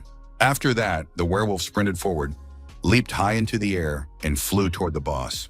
The giant monster raised its bat above its head, preparing to strike, but Darky managed to leap toward it and even graze the giant. The monster swung the bat, trying to hit the werewolf, but Darky was agile and fast and dodged the blows perfectly. When the monster raised its arms once more to slam the bat into the ground, Darky dodged and remained unharmed. After that, the werewolf began to tear the monster apart with his sharp claws, and shreds of flesh flew in all directions. It seemed that Darky was about to gain the upper hand. Xiaobai was captivated by her pet's battle, cheering him on. At first, the boss had seemed incredibly strong, but now it all turned out to be too easy. And soon Darky stood proud and undefeated, dusting off his clawed paws. Xiaobai was very pleased. Her pet hadn't even had to do anything, and the girl smiled happily. But Chen was completely calm and thought she was being too naive if she believed that was the end of it. And indeed, just at that moment, the defeated dungeon boss began to reassemble himself from separate pieces, and he was once again whole and unharmed. Moreover, he had become even more powerful and ferocious. Xiaobai didn't understand what the hell was going on, since Darky had just finished him off. Chenjin said that now, as expected, the real battle was beginning, and they could officially welcome the dungeon boss. The monster was so enormous that it was impossible to even see its full height. It simply towered over the players like a giant rock. Xiaobai didn't understand what the young man was talking about. She was speechless and couldn't take her eyes off the enemy. Chen promised to explain everything to her later, but there was no time for that now. They had to attack. Chen added that this was the boss's second phase. Now Xiaobai's main task was to defend herself, and if she had any strength left, she could help. Xiaobai was speechless. Her eyes were about to pop out of their sockets as she stared at the young man who was about to die right before her eyes. At that moment, Songran had already closed in on the monster, leaped high above it, and prepared to strike the boss's head from above. He landed a few blows, but soon realized that the dungeon boss was taking almost no damage. Chen realized that his attacks weren't doing any real damage, and he needed to come up with something else. It was as if the boss were shielding himself with his own hands, and no blows could cause him pain or discomfort. Xiaobai watched the guy. He looked as if he knew the boss's power-up was coming. It seemed as though he had foreseen everything from the very beginning. It was unclear how many more secrets this guy held, but judging by what the girl saw, Song Ran was indeed bronze ranked. After all, he didn't even know that swords were ineffective against armored bosses. He needed a little hint. Xiaobai hinted that only assassins and mages could kill such a boss. Most likely, Song Ran, in his current state, was incapable of winning. But then the girl saw that her pet, Darky, ignoring her instructions, had rushed to attack the monster. The werewolf leaped up, intending to rip open its unarmored belly. However, this time the attack failed. The boss landed a powerful blow with his spiked bat, and poor Darky was sent flying to the far end of the dungeon. He fell onto his back, and a pool of blood formed around him. The animal lay there with its tongue hanging out, showing no signs of life. The defeated enemy had an effect on the boss. He seemed to wake up and became even more enraged. The boss felt he had won his first victory. He raised his arms with the bat high above his head. The bat approached the young people at tremendous speed. Chen stepped forward, trying to shield the girl with his body. Xiaobai watched the bat approaching her head and realized it was all over. She hadn't expected to die here today. Chen remembered what his friend had told him. Only assassins and mages are capable of defeating such a boss. The young man realized he would have to use something. A few days ago, in his room, he had discovered a magic stone that had appeared on his desk out of nowhere. The boy examined the stone, but its name was unknown. Perhaps it had been absorbed by the Sword of Evolution. Chen decided to test it on himself right away. Of course, he couldn't be sure of anything, but Chen hoped this thing didn't have any negative effects. Chen combined his sword with the magic stone and soon received a system notification stating that he had mastered the assassin's form. The Sword of Evolution transformed into 2 blades. This form grants the assassin's abilities and increases the chance of a critical hit. Xiaobai didn't understand what was happening right before her eyes with Song Ran's sword. For some reason, it had started glowing red. Now, instead of a single sword, the guy had 2 powerful blades in his hands. Song Ran was no longer just a healer, he had become a dual-class hunter. Chen glanced back at the girl and asked how she was feeling. Xiaobai no longer knew what was making her faint. Fear or surprise, she didn't understand where the healer had gotten a second class from. Of course, in the current situation, that was completely irrelevant. First, they had to deal with the boss. And the boss was just trying to attack the player. He was bringing his huge, powerful hand down on the young man. But the boss's fist slammed into the stone floor with all its might. And at that moment, the player leaped out and jumped high into the air. While still in midair, Song Ran landed several blows to the enemy's torso. The boss had created a protective field around himself, and Song Ran's attack had almost no effect. Xiaobai knew what this technique was. This ability, called Tyrant, belonged to major bosses and was their unique power. Chen didn't have time to dodge, and soon the boss's enormous hand grabbed him, as if he were not a human being, but a tennis ball. The dungeon boss pinned the young man to the floor, completely immobilizing him. After that, the gigantic monster raised its hand over the girl, intending to simply kill her, like driving a nail into wood. Xiao Bai was completely defenseless and resigned herself to her death. But at that moment, something flashed through the young man's mind, and he heard the phrase, "Fight to the end." It's unclear how Chen Zhan managed to get up, leap forward, and save the girl at the last moment, preventing the boss from landing a blow. Song Ran turned to the girl, saying that if she couldn't defend herself, she needed to retreat to a safer place. Xiaobai, having once again escaped death, replied that she wouldn't listen to nonsense. She wouldn't back down for anything. Chen Zhen knew he couldn't put the girl in danger, so he had to end this fight right now. And so the opponents faced off. The player held 2 blades in his hands, while towering above him stood the massive, invincible dungeon boss. The young man didn't move, standing calmly and confidently. The giant monster thought it had broken the boy's spirit and swung its massive leg, intending to crush the youth like a bug. However, Chen Zhan managed to dodge, and the monster slammed its foot down on the floor with all its might, sending stones flying into pieces. The impact sent the monster's body lurching forward, and Song Ran took advantage of the movement, leaping at the boss and wounding him. The dungeon boss shielded his face with his hand, but Chen Zhan aimed for the monster's eyes, knowing he had only one chance. After making a few feints, the young man landed on the monster's head and pierced it with his blades. His strikes proved effective. The player managed to cleave the boss's head in 2 and deal catastrophic damage. After that, he was able to land amidst the rocks and debris. A notification stated that the Troll Lord had been defeated by a critical hit. The player gained the Precise Strikes ability, which increases the chance of a critical hit. Soon the smoke and dust cleared, and the troll mine appeared in a horrific state. It was littered with the bodies of slain monsters and magical stones. Xiaobai realized the boss was dead, judging by what was happening before her eyes. But she still didn't understand how two classes and abilities comparable to the gold rank could be combined. She wanted to know where the guy got such power. Xiaobai had never seen a healer's skill used like that before. Chen Zhan, as usual, took his time answering his friend's questions. He immediately said that the awakening stone, as they had agreed, would go to him. After getting the awakening stone, Chen Zhan said he'd forgotten something. The young man leaned toward the girl, whose body was covered in wounds and injuries, and performed a basic level healing. Chen Zhan activated his healing abilities and soon announced that she would no longer be in pain. Xiaobai clearly hadn't fully recovered from what had happened. The girl thanked Song Ran for his help and for saving her life. But then the young man said he had one more question and drew his blade, seemingly out of nowhere. Chen Zhen said he wanted to ask Xiaobai something. After all, the young man was too naive and inexperienced. He hadn't yet grasped the intricacies of the game. Chen pressed the blade to the girl's heart. At that moment, Darky was literally ready to tear his mistress's attacker to pieces. The young man said he had heard that magical wolves were very loyal creatures, ready to defend their master at any cost. And now he was convinced that Xiaobai had an excellent partner and assistant. However, the girl imagined what would happen if Darky attacked Song Ran right now. Xiaobai immediately turned to her furry companion and stopped him, saying there was no need to attack. They were no match for this guy. Now the girl clearly understood her own level and her situation. Chen took the blade and put it away.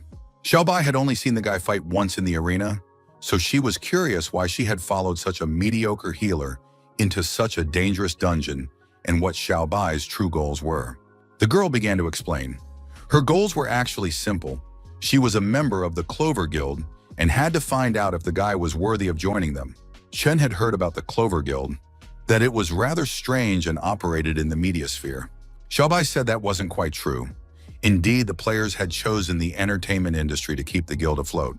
To understand all the details, we need to talk about the siege campaign that was waged against them 2 years ago. At that time, the Clover Guild was the best guild in the city, and even in the entire region. Back then, the leader was an alpha-class hunter. There were also many elite hunters, the strongest in the entire association.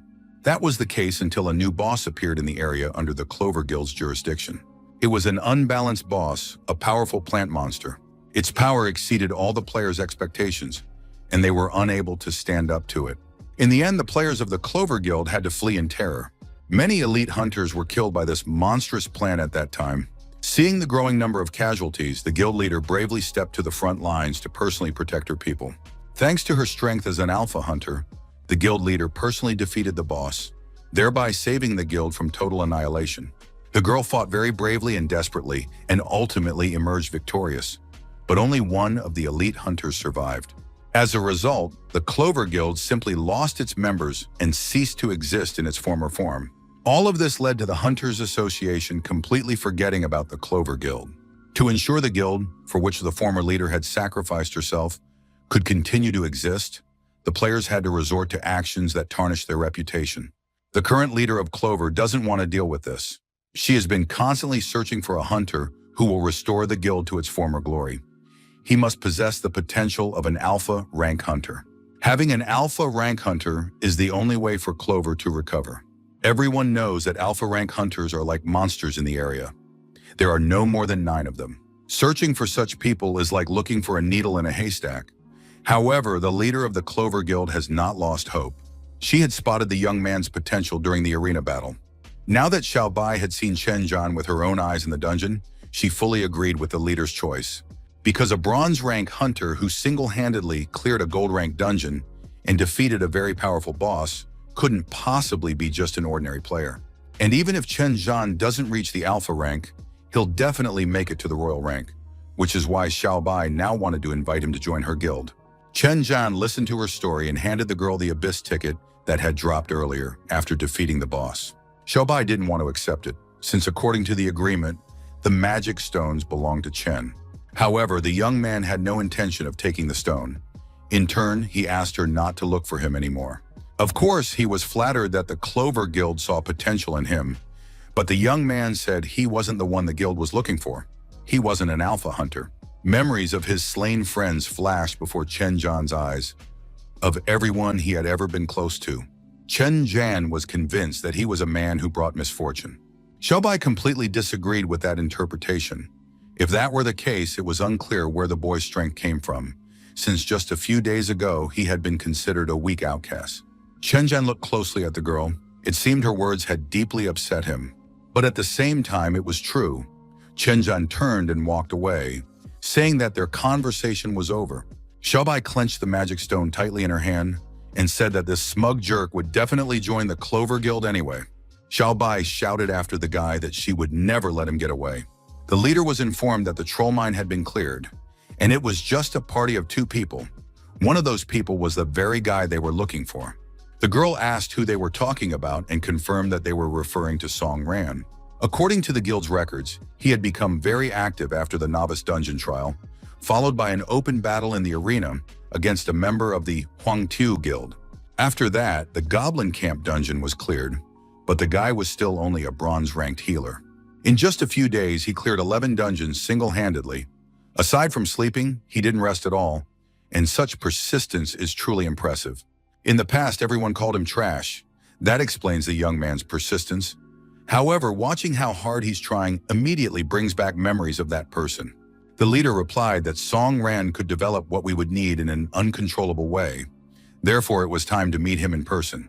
The leader was certain that this guy was the very one who had awakened, and the car sped off at full speed. Chen Zhan had stopped briefly to rest in his apartment. Now he didn't even make it to his bed. The young man thought about recent events. Only 3 days had passed, but his life had already changed dramatically. Of course, he had been working very hard all this time, clearing one dungeon after another, increasing his abilities and honing his skills. And although the player's strength had increased dramatically, after the troll mine he had cleared, his level had risen by only 1 point. It seemed that the further he went, the slower his level would rise. The only consolation was that the young man had managed to accumulate a lot of hunter points.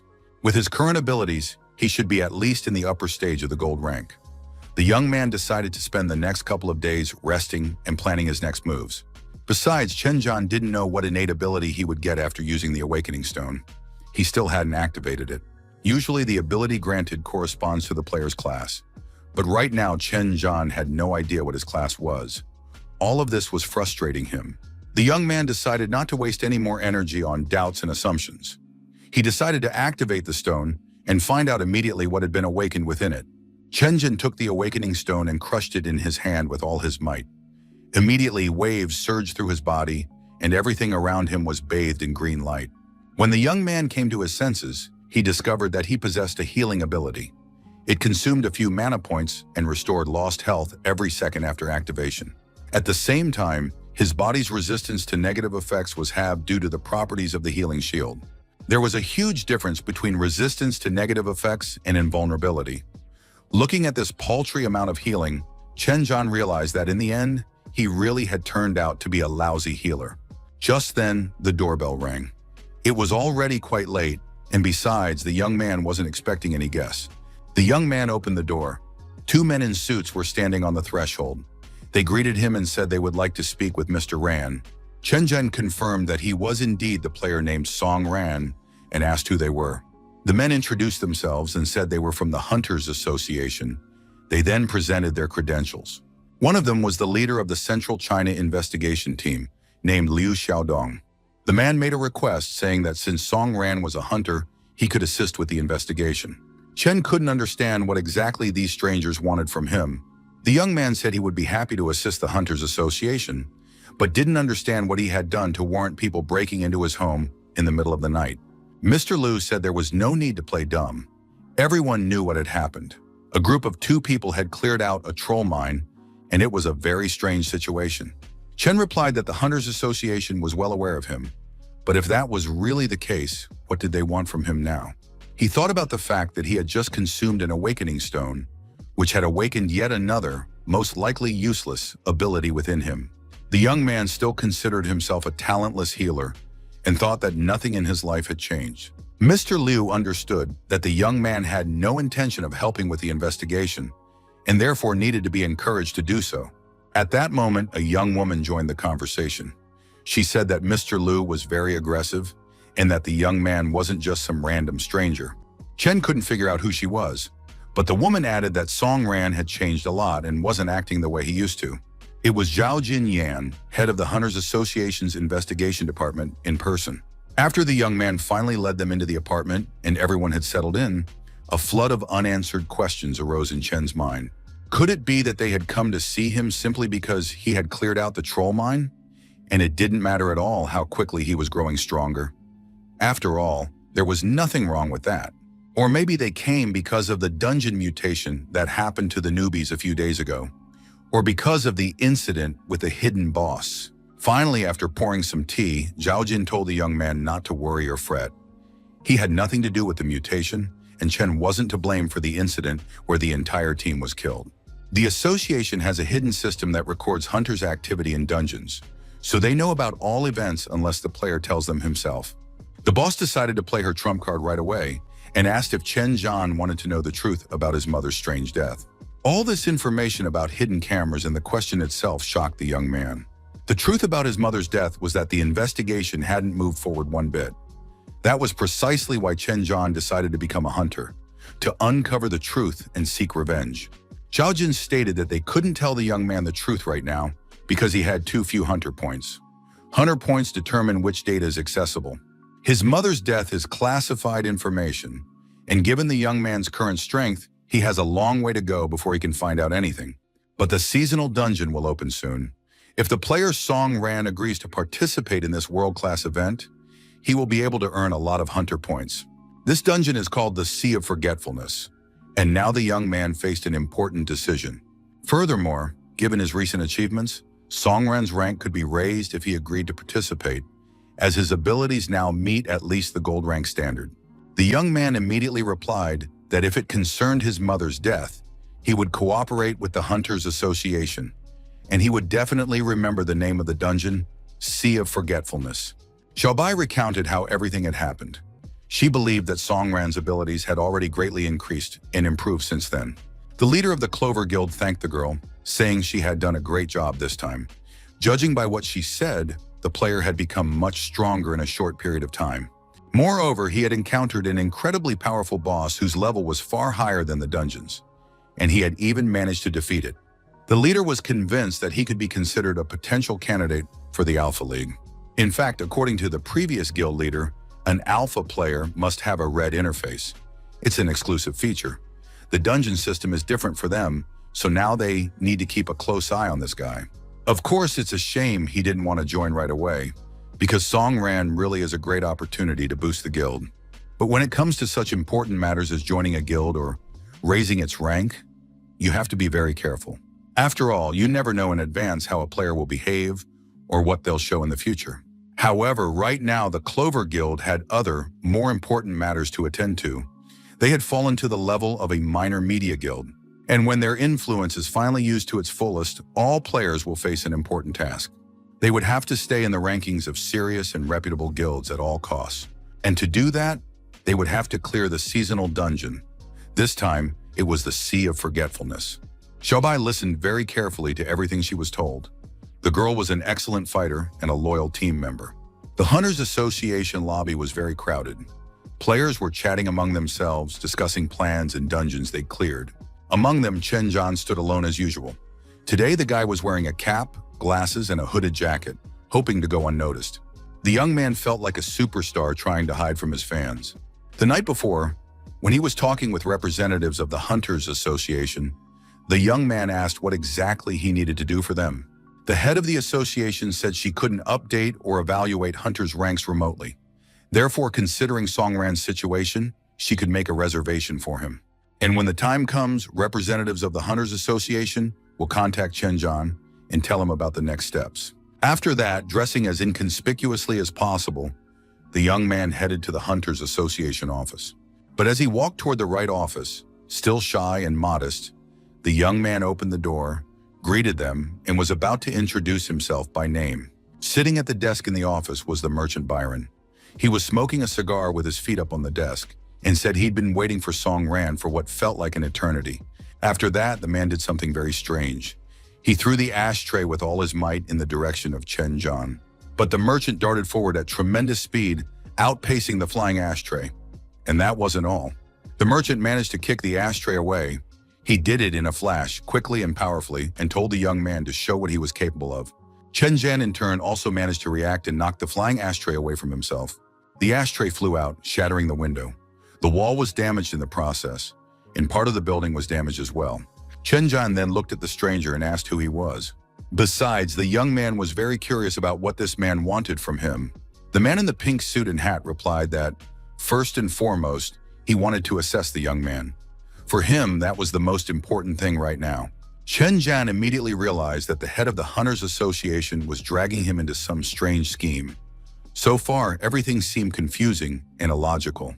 He was certain of only one thing. Standing before him was a very rare awakened, capable of possessing insane speed, reflexes, and strength. At that moment, the merchant reached out to the young man and said he needed to make sure this player deserved the title. They stood facing each other. Chen Zhan held his sword, still not understanding what was going on. It felt as if all the air had been sucked out of the room, and levitation, the power of the air element, had kicked in. Chen Zhan realized he was undergoing some kind of test. Stones were flying around him. Of course, it all looked strange, but the young man was scattering the stones at high speed, destroying them mid-flight. After that, Chen Zhan told the stranger that he didn't want to maim him and hoped the man would explain everything to him. The merchant laughed loudly. Upon hearing the word maim, he found it extremely amusing and said he had never heard such a thing said to him before. At that moment, the young man activated his balanced sword and tried to use it to smash all the flying stones with a single strike. But just then, the stranger reached out and stopped the sword with a single finger, saying that the young man was too cocky. Chen Zhan realized with horror that the sword's effect hadn't worked. He was stunned by what was happening. The stranger deflected the player's sword with his finger and said, "Did you really think you could hurt me?" The stranger in the pink suit explained that the world was too cruel, and the slightest hesitation could lead to a crushing defeat. The merchant noted that Chen Zhan prefers not to kill his enemies or even punish them, because that seems arrogant. But in reality, this was an insult to any rival. The man delivered a powerful blow to the solar plexus and sent Chen Zhan flying. Now the guy was lying curled up on the floor, thinking about how infuriating everything he just heard was.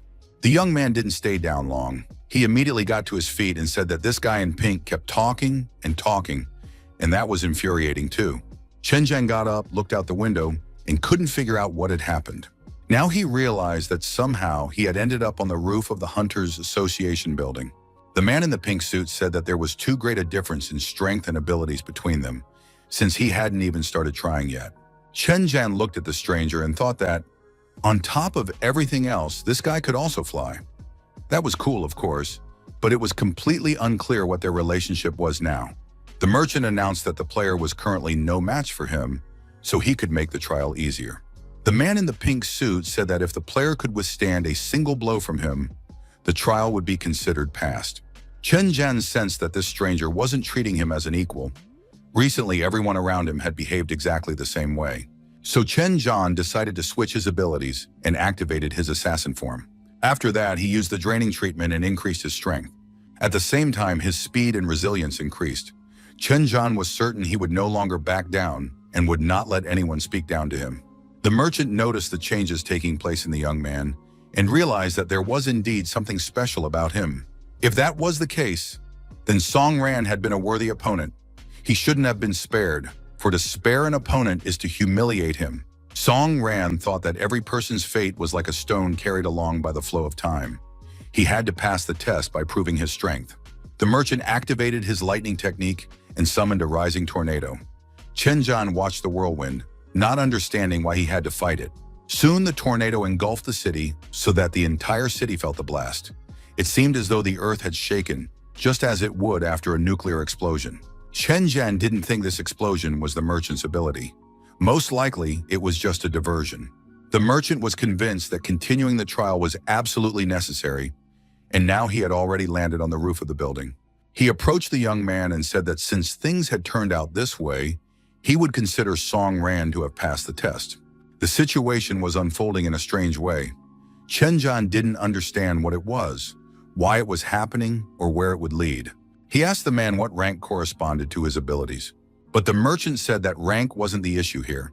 The point was to determine whether Song Ran could be admitted for rank evaluation. For the most part, He was doing this out of personal interest. After that, the man turned and walked away, saying he didn't have time to keep playing games with the boy. Besides, there had just been an explosion. The stranger in the pink suit advised Chen Zhan to take a look at the city. There was something interesting there. Chen Zhan turned around and couldn't believe his eyes. The city looked completely different than before. On one of the streets was a huge portal, almost like the gray gates that had appeared 50 years ago. The siege mode had been activated prematurely. Team G headquarters recorded inexplicable seismic readings. On a massive screen, scientists watched the events unfold. All headquarters staff gathered in front of the screens. They didn't understand what had happened or why the alarm had suddenly gone off. The girl reported that a siege mode portal had been spotted in the city. Everyone present was certain that this was impossible. According to the calculations of scientists and observers, there was still a month left before the portal was supposed to open. The headquarters commander ordered everyone not to panic and to gather information from the scene first, then discuss the current situation. He ordered the observation team to compare the data they had received with the model created by the scientists. The communications team was to immediately contact all hunters in the vicinity of the portal. Chief Zhao was walking down the hallway when her assistant, Mr. Liu, ran up to her. He immediately began reporting on the current situation. It turned out that the city had prematurely entered lockdown mode. This was disastrous for everyone in the industry. Zhao Jin immediately turned around and shouted at her assistant to contact the commander-in-chief and warn him that the head of the Hunters Association was on her way to see him.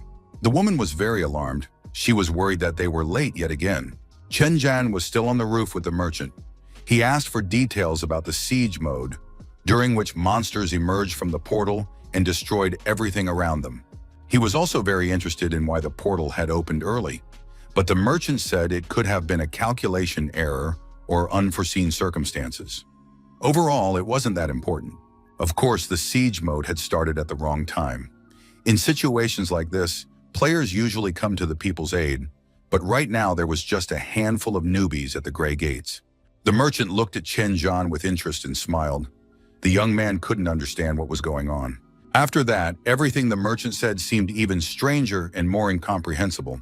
He acknowledged that the young man had been through a lot and achieved a great deal, but his current strength was insufficient for the Sea of Oblivion, so he needed to undergo an assessment immediately. On the third floor of the association's headquarters, there is a portal leading to the Sky Tower. A player's rank will be determined by the floor of the tower they can reach. As he said this, the merchant held Chen Zhan firmly by the jacket and led him toward the edge of the roof. The young man didn't understand what the rush was. After the rank assessment, he would be able to return to this place to gain experience. The merchant had promised to give Chen Zhan unlimited access there.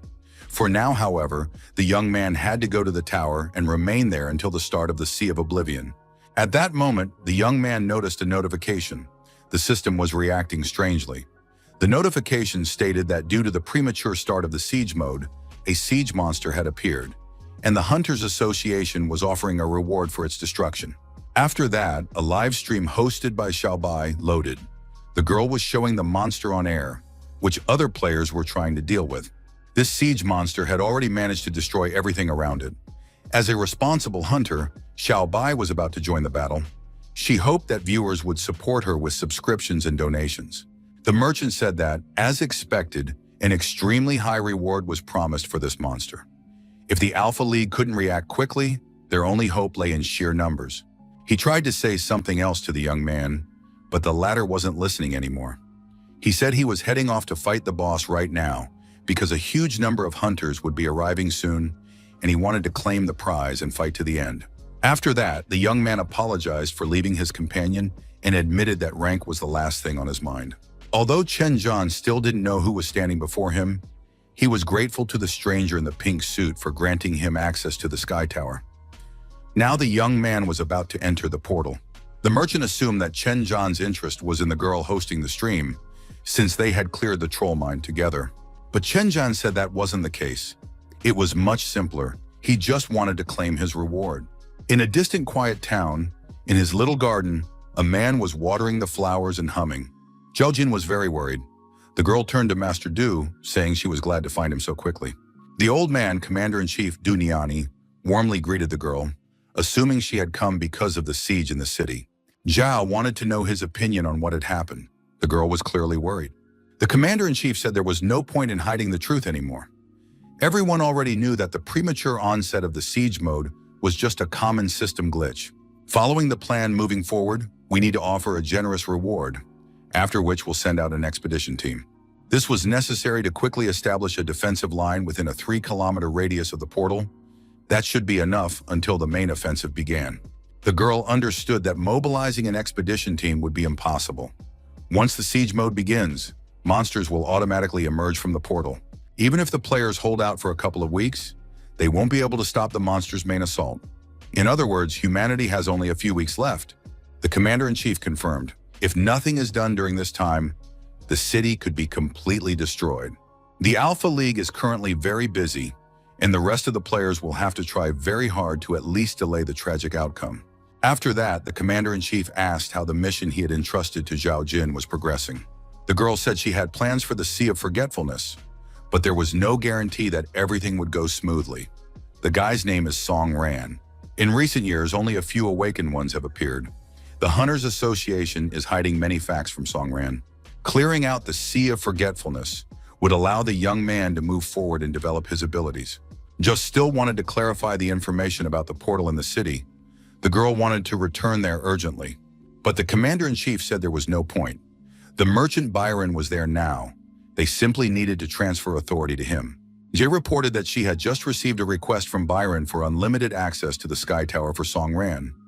It seems the merchant also understands that the situation is critical. If the players fail in the sea dungeon, Byron will have to be sent on a suicide mission. At that moment, the commander-in-chief began to cough. The coughing prevented him from continuing his speech. The man looked frail and sick. He caught his breath and invited Zhao Jin to spend some time with him and have some tea. He understood that now was not the time for such moments, but the right moment in anyone's life rarely comes. Meanwhile, in the city center, it was a complete disaster. People were running through the streets in panic, trying to hide from the enormous monster that had burst through the portal. The gigantic beast was smashing the city with its massive axe, paying absolutely no attention to the tiny humans. The players who had engaged the monster in battle could do nothing. They couldn't even break through the boss's shield. The leaders ordered them to keep attacking and give it their all. The taxi finally pulled up to the dangerous spot. The driver tried to warn the passenger not to go there and didn't even take the fare, realizing he'd likely never work as a taxi driver again. Chen Zhen made his way through the city, pushing past crowds of people and past ruined buildings, realizing that the situation was far more serious than he had thought. Soon the young man was standing before the beast, which turned out to be the siege monster. Chen Zhen immediately realized that the healer class wasn't suitable, so he activated his assassin form. At that moment, he heard people shouting nearby. They had spotted a girl locked inside one of the windows. The building where the girl lived began to collapse, and the child took a desperate leap. Jumping out of the high-floor apartment, the child's fall and death were inevitable. Chen Zhen watched this nightmare unfold, unsure of what to do first. At that very moment, someone used the pet ability, granting him incredible speed. The summoned pet immediately transformed into a werewolf to enhance its physical abilities and was sent to intercept the child. The girl was falling from a great height at tremendous speed, but soon the werewolf's huge, powerful paw reached out toward her. A few moments later, Darky had already landed on the road, holding the terrified child close to him. This time, everything ended perfectly for the girl. Chen Zhen knew exactly who he would see on the city streets now. On top of that, the girl was still live streaming. Xiaobai said that the guy could be seen from a distance because he stood out with his 2 blades. Besides, viewers absolutely had to donate to Darky for saving the child. Chen turned to the girl and asked how she was feeling and what she thought about the situation. Xiaobai said she was in great spirits and had wonderful plans for such a battle. Plus, she had a confident and loyal friend by her side. But to be honest, she had already sustained a scratch, though that was nothing compared to what the escaped boss had been doing on the city streets. Chen Zhen immediately activated his healing abilities and restored the girl's health, even though she said it hardly hurt at all. While the healing was underway, Chen asked how the players were faring in their battle against the siege monster. Xiaobai admitted that, in her opinion, the situation was very dire. After the announcement posted by the Hunters Association, about 30 people arrived. They quickly organized their defenses, but it soon became clear that their attacks were ineffective. There were many high-ranking hunters among those who had come, But the monster had a defense that significantly weakened physical and magical attacks. In addition, the monster was immune to negative effects. The players still didn't know how to break through its shield. Chen Zhan thought for a moment and then turned to Darky, saying that he would now need the help of the werewolf and his mistress. He wanted them to throw him high into the sky above the besieging monster. Xiaobai began to say that all this was useless since they were facing a supreme rank monster. But the young man wasn't going to listen to her. He believed they needed to start the fight, and they'd figure out how to finish it once they were in the thick of it. Xiaobai knew it was pointless to argue with him. The girl addressed her viewers, saying that her stream was over. The viewers were outraged, saying that the fun was just beginning since Song Ran had arrived and now the outcome of the battle could change. Xiaobai decided to trust Song Ran and give it her all. She began to activate her abilities, preparing to fulfill the player's request. But she was distracted by the sound of a motorcycle and the shouts of a man demanding that people move out of the way. The unfamiliar player on the motorcycle demanded that no one get in his way. He didn't need the siege monster. He wanted to earn the prize. The young man picked up tremendous speed without slowing down and raced toward the monster, becoming one with the motorcycle. Finally, he turned to the players and stuck out his tongue, making it clear that by standing there, they wouldn't get anything. Song Ran understood this perfectly, so he immediately launched an attack, summoning the darkies. Xiaobai was unhappy because now she, too, felt like a pet summoned by Song Ran. The players tried to reach the siege monster. The guild leader set off explosions near it, but it was all to no avail. The players didn't understand how the shield worked. But soon the players' attention was diverted, and everyone stared at the sky, their mouths agape in surprise. They saw a motorcyclist who had accelerated on the roof of a building and jumped toward the monster. Mid-air, the player abandoned the motorcycle and found himself face to face with the enemy. The motorcyclist activated the blade mastery technique as he approached the besieging monster. The young man landed a double strike, then bounced back onto the asphalt, trying to gauge the effect of the attack. It looked as if a bee had flown past an elephant, which hadn't even noticed it behind him. The motorcycle fell onto the asphalt and exploded. Now the guy was left without his main helper, and the besieging monster didn't even turn around, completely ignoring the player. It hadn't taken any damage. It was just a shame about the motorcycle. The player got even angrier and prepared to repeat the attack. The girl shouted at him that it was completely pointless. Not even 100 hits would damage the monster. But the motorcyclist wouldn't listen to her. He said they needed to stop talking and keep attacking, then they'd get results. Song Ran paid no attention to anyone. He wanted to deal with the monster and was closing in on it, picking up speed. Darky followed close behind the player, ready to play his part in the attack. Xiaobai activated her werewolf transformation ability once more and prepared to help Song Ran rise as high as possible above the siege monster. The siege monster was still inside its protective dome.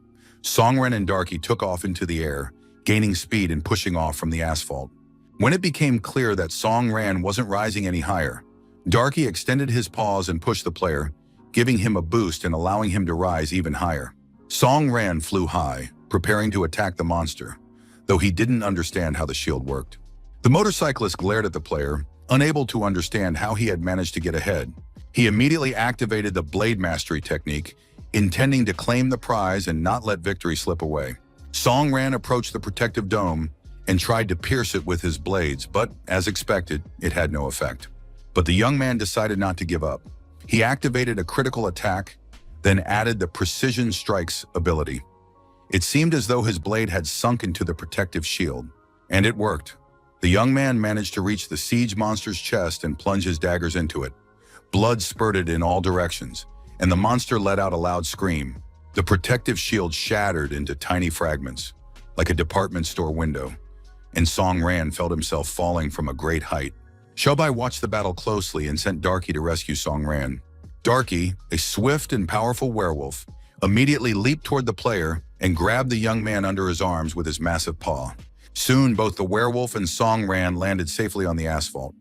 The siege monster's shield was shattered. The battle could continue. The players present at the scene of the battle were overjoyed. They had managed to defeat the shield, and now everyone had a chance to survive. The motorcyclist was shocked. Seeing the destroyed shield, he couldn't believe his eyes. He told everyone that this guy was incredibly strong, and that was exactly why he'd been able to take down the shield. The young man decided to attack again immediately, before the daggers had cooled and rushed into battle. The other players seemed to have regained their composure as well. They decided to attack the siege monster from all sides at once. Various techniques were employed: wind attacks, blade thrusts, and fire spells. The motorcyclist used a blade technique, hoping to land the winning blow. But before the blow reached its target, the motorcyclist's face twisted into a grimace of anger. It turned out that the siege boss was already dead. All the players present looked on in surprise as the motorcyclist began to make a scene, demanding an explanation and justice. The motorcyclist claimed that he was the one who had broken the monster's shield, and no one had the right to kill it. He hurled a barrage of insults and would have continued doing so. But one of the players grew tired of listening to the outburst and said that the siege monster had been killed instantly, and the shield had been broken by someone else entirely. Now everyone's eyes were fixed on the player, who was quietly trying to leave the scene with two blades in his hands, pretending he was just walking his dog. Finally, it dawned on the motorcyclist that not only had he lost his motorcycle in the grand prize, but he had also been humiliated in front of everyone. He immediately vowed to kill Song Ran. The young man was furious, but his tormentor ignored all the threats, showing that he could do whatever he wanted. It was clear that the guy in the cap and sunglasses wasn't scared at all. A girl appeared next to the motorcyclist and told him that instead of getting angry, he'd better run away while he still had the chance. After that, the girl activated her drone, asking Bixie to switch to attack mode. She immediately transformed it into a quantum cannon and now stood with a massive weapon in her hands. This was a new technology from the Huan-Tu Guild, an architect named Su Kei. The girl looked confident and menacing. She told herself that the time had finally come. Her palms were sweaty and her hands trembled slightly. Due to the stress, her heart was pounding as if it were about to burst out of her chest, but she had already reached the appropriate stage. Taking a few deep breaths, the girl told herself there was no turning back. A few days ago, Suke came home hoping to find her brother, but the apartment was completely empty. It was strange, since he had gone into a simple dungeon and should have already returned home. Suke was very worried about her brother, so she immediately started calling him to make sure he was alive and well. But unfortunately, the line was constantly busy, and she was told to call back later. She spent the entire evening doing nothing but that. Judging by the late hour, some kind of tragic situation had occurred. Perhaps difficulties had arisen during the dungeon sweep. Suka realized she had to do something. Even if the results of the sweep were delayed, she had the opportunity to find out about them before anyone else. Suki planned to hack into the association system and view the records from the dungeon. Once she was in the computer room, she was confident she would find what she was looking for. The girl activated the hacking program, her voice was resolute, and the computer launched the Jerusalem program. After connecting to the Hunters Association system, she began searching for information on Su Yuhai's dungeon raids. Access was soon granted. The number of dungeon raids her brother had participated in was recorded as 1. The girl began a thorough analysis and obtained the raid details. Then a reverse decryption was launched, but at the last moment a warning window popped up. The girl did not have access rights, and the Hunters Association system had activated the third security protocol.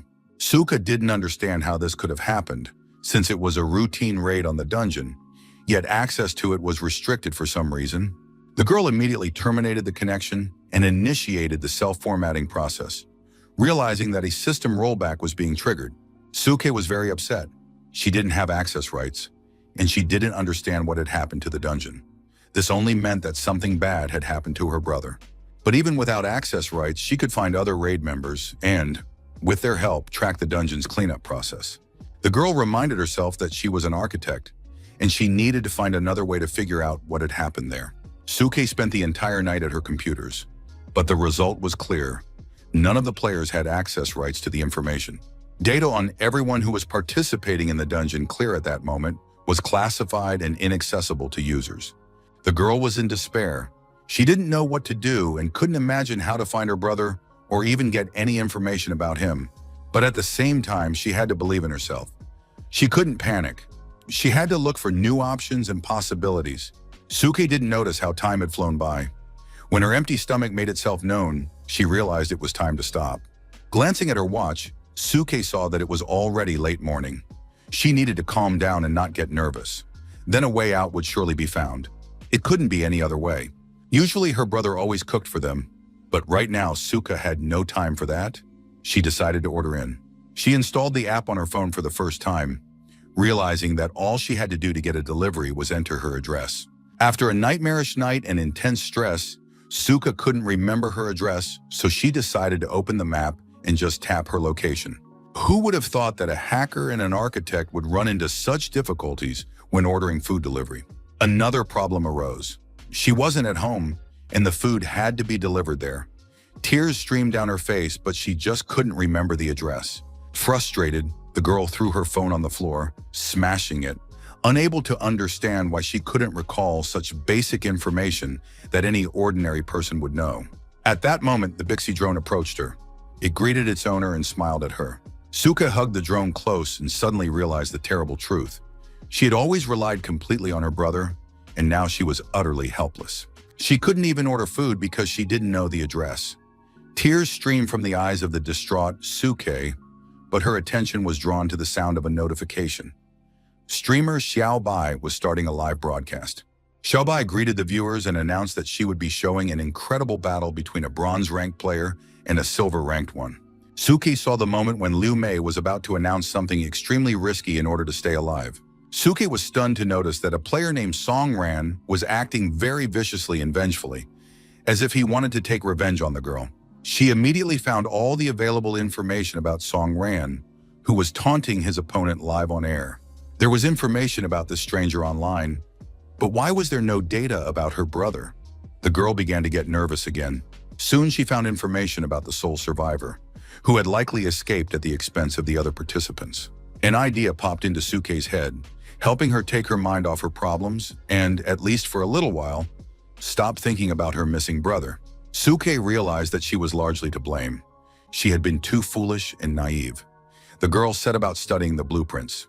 From that day on, Suka was determined to behave differently. She turned to her drone assistant, saying that from now on, Bixie would exist for the sake of the revenge they would carry out together, and then justice would prevail. A few days passed, and the Huangtu Guild gathered in the office for a meeting. An assistant entered the guild leader's office and reported that a woman wanted to meet with Huangtu in person to discuss joining the guild.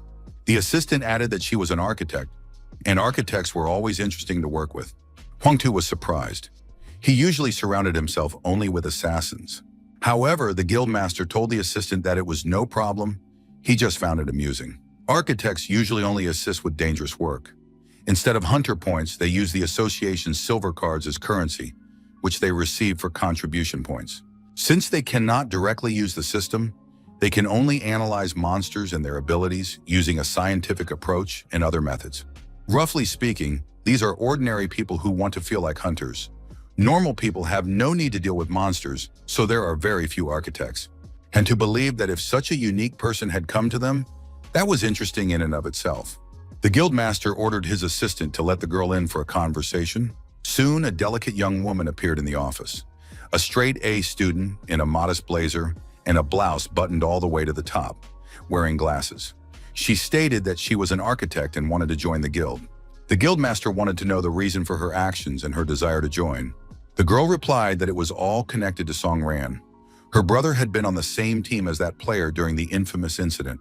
As a result of that unfortunate incident, only Song Ran made it out of the dungeon. The girl believed he was involved in the tragedy that occurred inside. Furthermore, the live stream in which Song Ran defeated Liu Mei Li and publicly humiliated the girl, tarnishing the reputation of the Huangtu Guild, convinced her that they had a common enemy. Suke and the guild master shared a common interest.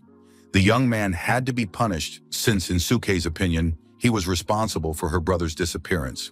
Huangtu listened to the architect's story, but tried to pretend he wasn't too interested, and immediately stated that two important points needed to be clarified. He confirmed that the guild had investigated the dungeon incident and could confirm that everyone who had been there, except for Song Ran, had died. The guild leader told the girl that her brother hadn't disappeared. He was simply dead. The girl couldn't hold back her tears and sobbed uncontrollably, unable to comprehend what could have happened in the dungeon.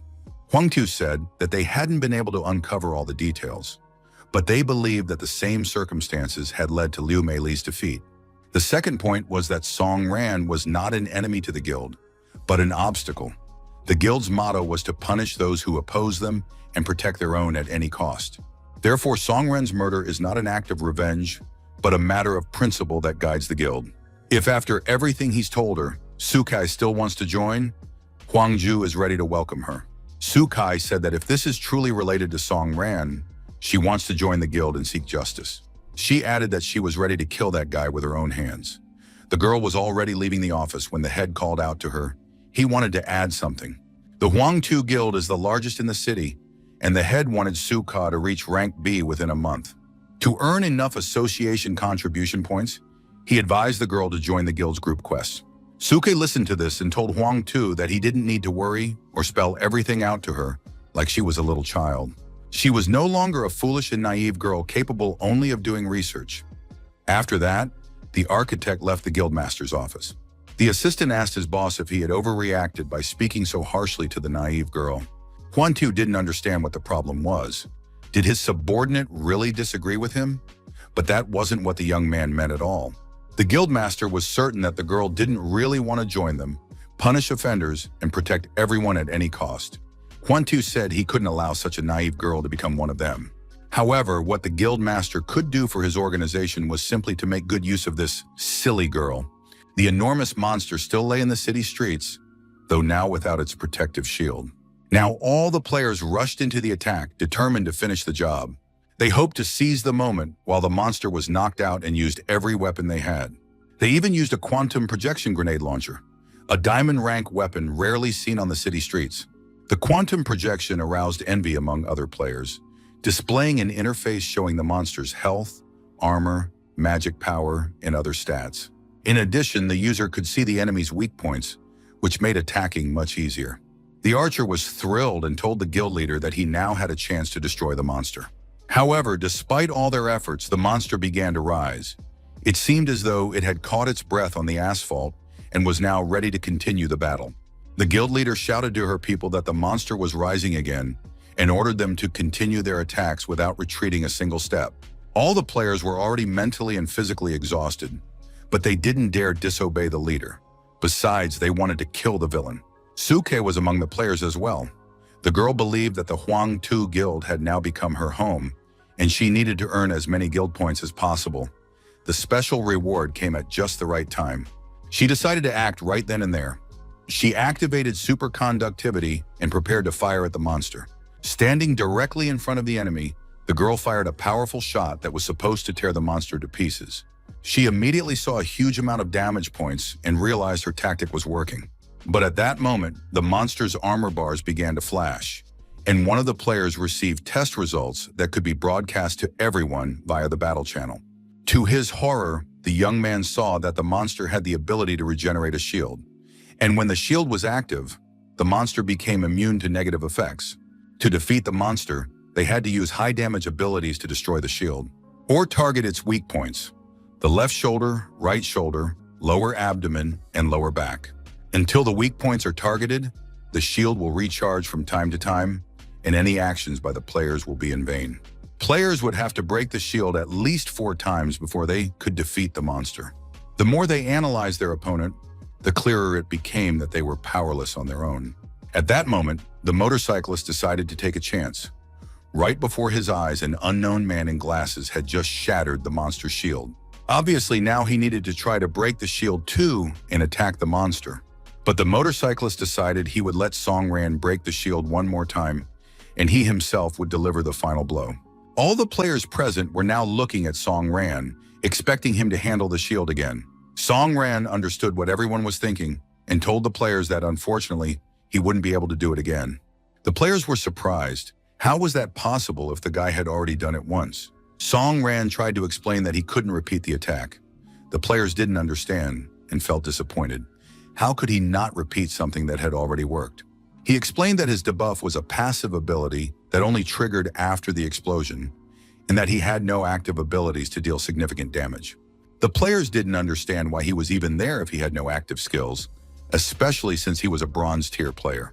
It seemed like he'd broken the shield by accident, just a fluke. However, the guild leader reassured the players, saying that the debuff was a very rare ability, and now they had to help destroy the shield. The female mage declared that she could apply an explosive status. A massive swordsman wielding a gigantic sword added that he would amplify Song Ran's attacks. The other players also agreed to join in to defeat the monster together. The motorcyclist was the most dissatisfied of all. He realized that Song Ran had taken all the glory, even though he himself had sacrificed his motorcycle. The guild leader said the decision was made. Everyone would join forces to help the guy. It was decided to go all out and destroy the shield. Song Ran breathed a sigh of relief. Now it would be easier for him and Darky than last time. The young man gathered speed, prepared himself, and charged into the attack, while Darky ran alongside him. The players began to support Song Ran's attack. Everyone added their abilities: the Seal of Destiny, the Archangel's Power, Sparkling Energy, and Activated Reboot. Song Ran could feel the immense power gathering around him and knew he couldn't let down the players who believed in him. He soared high into the air alongside Darky. With such power, this pair had a real chance of defeating the monster. Now everything depended on their coordination and teamwork. The monster no longer seemed invincible. Now with such universal support, Chen Jun was confident that he would definitely succeed. The young man wanted to shatter the shield with a single blow, and rising high above the monster, readied both daggers. Indeed, the strike was successful. The shield couldn't hold and shattered. At that very moment, Song Ran received a notification about earning the Incredible Blitz achievement, as well as a new ability. It was called Phantom Shadow and allowed the assassin to temporarily hide in the shadows. But the most amazing thing was that this was the player's first active ability. But the young man knew his mana pool was quite small, so he wouldn't be able to use it for long. Song Ran looked at the monster, thinking about which side he could approach it from now. Song Ran realized that the shield had begun to shatter. It was just in time. He plunged his dagger into the monster several times. After that, the player used the new ability Shadow, which allowed him to hide from the enemy's sight. The shield was shattered. The monster couldn't see the player, and now he could calmly approach one of its weak spots. Shards from the monster's shield flew in all directions, and Song Ran felt a shard fly through his body. But instead of killing the guy, gravity seemed to vanish. Perhaps this was what free movement through the location felt like. Song Ran realized that in this case, the buffs were still active, and he needed to keep attacking. Song Ran decided not to hold back and to go all out, using the shadow effect. The young man closed in on the monster's weak spot. The motorcyclist was very unhappy with what was happening. He realized that thanks to the efforts of all the players, Song Ran would take all the rewards for himself. The motorcyclist didn't want to stand by and watch such injustice. He aimed for the monster's weak spot, but before the young man could reach the monster, he was overtaken by a girl wearing glasses and holding a huge blaster. She probably wanted a piece of the reward too. The motorcyclist used an electric shock and struck a blow with his sword. In the girl's hands, and this was Architect Suke, was an Anginator cannon from which she fired several shots. The monster felt the damage, and it was now clear that it wasn't as alert and energetic as before. The player reported that the attack was going very well. 2 weak points had already been attacked simultaneously, and the monster's shield was completely disabled. The guild leader ordered the players to launch the next attack together. They couldn't wait for the shield to regenerate. They had to finish off this monster. The players rushed to attack in a united surge. The monster also realized it had very little time left, so it activated Rage for the second time in a row. And now the players realized that they would have to, at the very least, start all over again. At the same time, they imagined that the monster would be even stronger. Everyone was certain that the monster would finish off the players who were in its immediate vicinity. Song Ran, having activated the Shadow ability, paid no attention to the changes happening to the monster. He used his assassin form and crept up on the enemy. The sword in his hands had been activated, and now it was no longer just a blade, but a single, extremely powerful weapon. The young man deftly leaped over the giant monster's body, closing in on its weak spot, and plunged his weapon into the beast, spraying everything with blood. The players were surprised. They didn't understand who he was. After all, Song Ran now had the form of an assassin and wielded several swords. Soon everyone noticed that the monster seemed to be slowing down from the players' attacks. Its movements were becoming increasingly slow and fluid. Suki realized that the guy had a weapon with a petrification effect. The girl was stunned and couldn't fathom just how many passive abilities this guy actually had. At that moment, the giant boss's arm shattered into tiny pieces, and everything around them was showered with a hail of stones, while Song Ran safely landed on the ground. Seeing the girl in glasses in front of him, Song Ran told her to leave because it was dangerous here. Having said that, the young man turned around and headed back to continue his attacks. not giving Suke a chance to change her mind or say anything in response. The motorcyclist was pleased. He realized that the monster's rage had subsided and now he could strike back as well. The guild leader called all her players together, preparing to give them their next orders. The woman ordered the players to move out simultaneously right now, all at once, and launch a general assault. All the players attacked the monster with all their might, striking it in every way possible. And gradually the monster began to lose health. Its wounds were becoming increasingly severe. Song Ran leaped toward the beast and landed the final critical blow, which proved to be the last. The young man received a notification that the besieging monster had been defeated. After that, the distribution of rewards began. A player named Song Ran received the highest number of points from the Hunters Association. The Hunters Association's rooms and items for purchase were unlocked for him. Absolutely all the players present were happy about the victory and celebrated, jumping and having fun in the streets. In addition, all players also received rewards that could now be used for a long time. Although, of course, in this situation, the reward wasn't the main thing. Song Ran immediately put on his glasses and tried to slip away quietly before anyone noticed him. However, the motorcyclist was on the alert and called out to the young man. The young man said that since they had fought that monster together, they might as well go grab a bite to eat and chat. The motorcyclist turned to the other players, saying they could join them too. Even though he held a higher rank than they did, the guy singled out a girl who, in his opinion, had done a great job. The motorcyclist turned to Suke, saying he'd love to have her join his guild, but she turned him down, which really surprised him. Suka caught up with Song Ran, introduced herself, and thanked him for saving her life. The girl extended her hand in gratitude and repeated once more that she was very pleased. Song Ran was shocked. He looked at the girl and said he was very pleased to meet her. After that, the young man told her his name. Suke was in shock. It turned out she hadn't known until that moment who was standing before her. At the last moment, Suka pulled her hand back and said, "Could this guy really be the very same Song Ran who survived the massacre in the dungeon and challenged the Huangtu Guild?" The other players also repeated the name Song Ran and realized that the player standing before them was the one who had just recently fought in the arena. Xiaobai, along with Darky, also joined the crowd of players. She was happy to see Song Ran again, whom she had already grown accustomed to. But now there was no need to rush, because Song Ran's fans had recognized him, and it would be difficult for him to escape their clutches. Suke quietly turned to Bixie and ordered her assistant to switch to attack mode. The girl transformed Bixie into a death revolver and now held it above her head, determined to see her mission through to the end. Suke aimed the gun at Song Ran and ordered him to immediately take off his glasses and cap. The girl was very serious and looked confident, but Song Ran did not obey her orders. Xiaobai immediately activated her magic wand. She thought this stranger had gone mad. However, Suke rudely stopped Xiaobai, telling her to shut up and not make a single move. Otherwise, she would finish off Song Ran. The players also noticed that someone was waving a weapon around, and they couldn't understand why anyone would want to pick a fight with the person who had just saved absolutely everyone present. The players felt that something was wrong with this stranger and that they needed to deal with her to protect the hero. Song Ran. But Suke was very determined. She ordered all the players to stand still and not move. Otherwise, she would blow Song Ran's head off if anyone so much as twitched. Song Ran realized that the girl was very serious, and it was better not to argue with her right now, so he began to take off his glasses and cap. Suke took another careful look at the man standing before her and was stunned when she recognized him. The player Song Ran was Chenjan, and now he looked exactly like that. Suke said that her beloved brother, Su Yuhai, had died when he went into the dungeon with Chenjan. The girl wanted to know what had happened in that dungeon. She had only one single question, the answer to which she wanted to know: what the hell happened in there?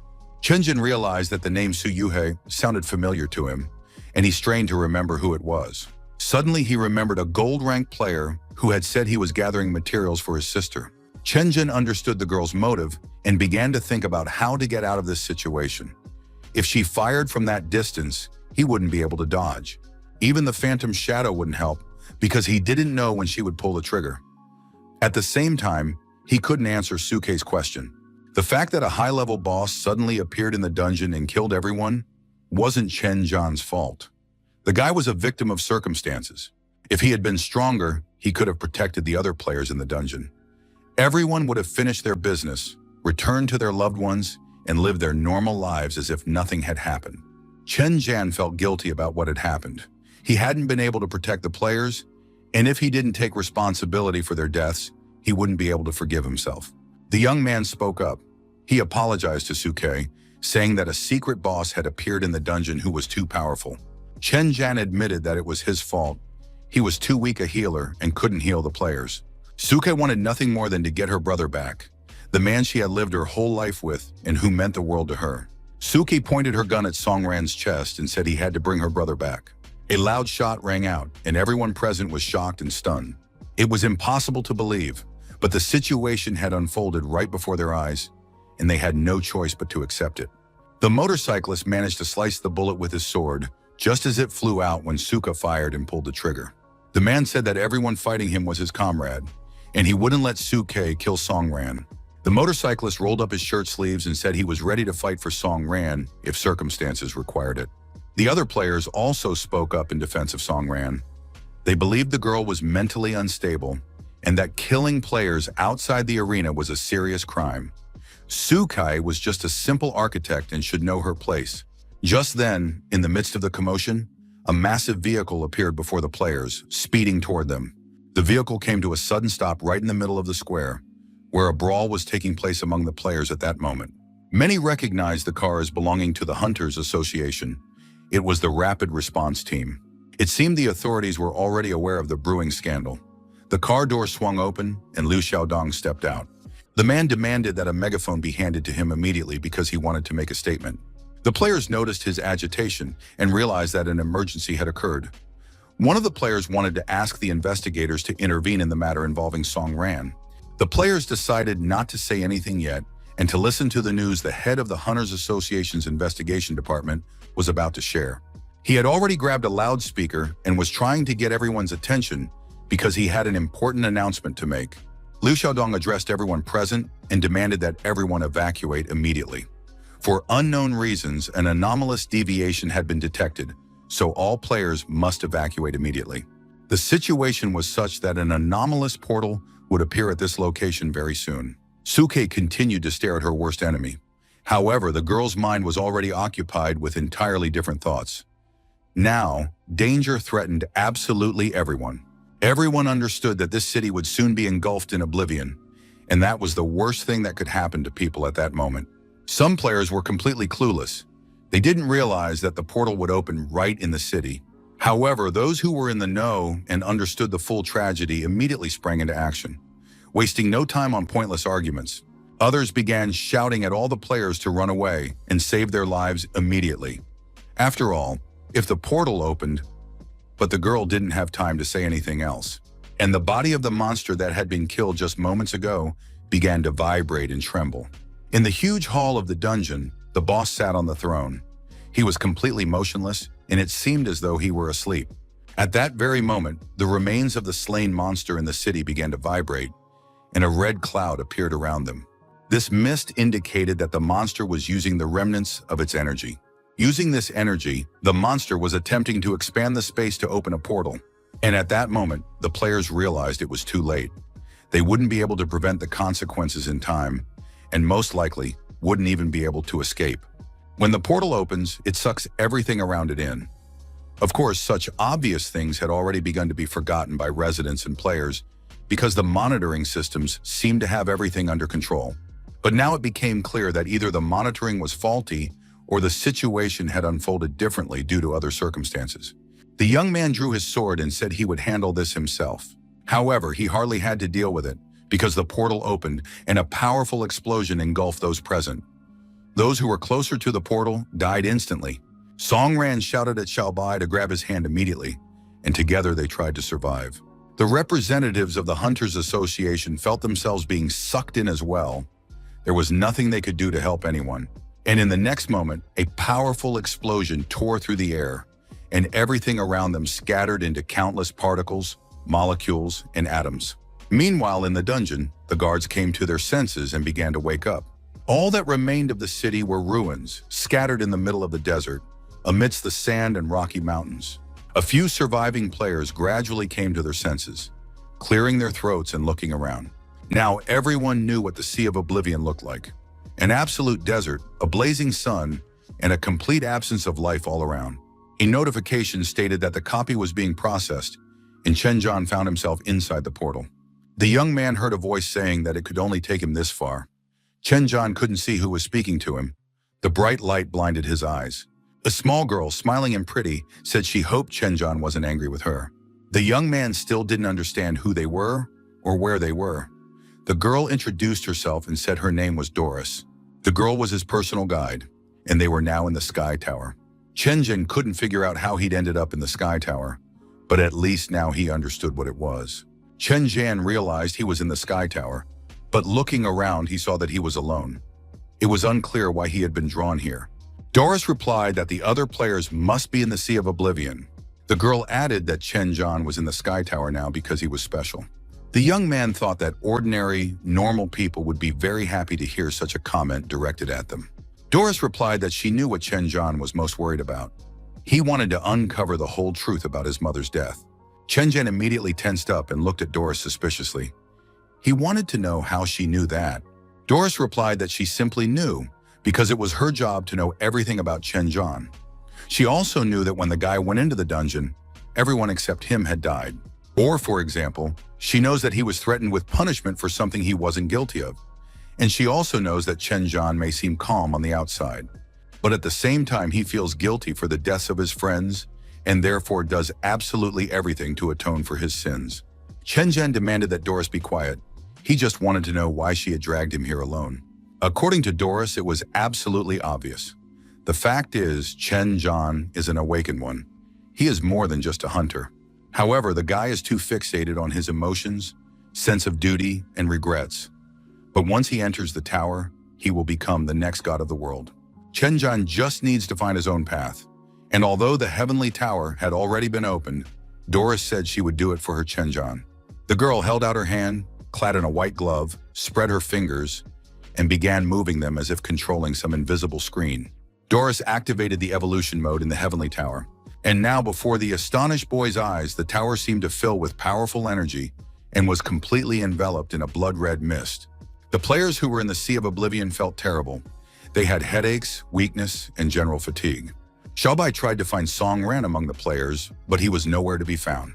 The girl ran from one player to another, asking if they had seen Song Ran, because she knew for sure that he had saved her, and they had fallen into the portal together.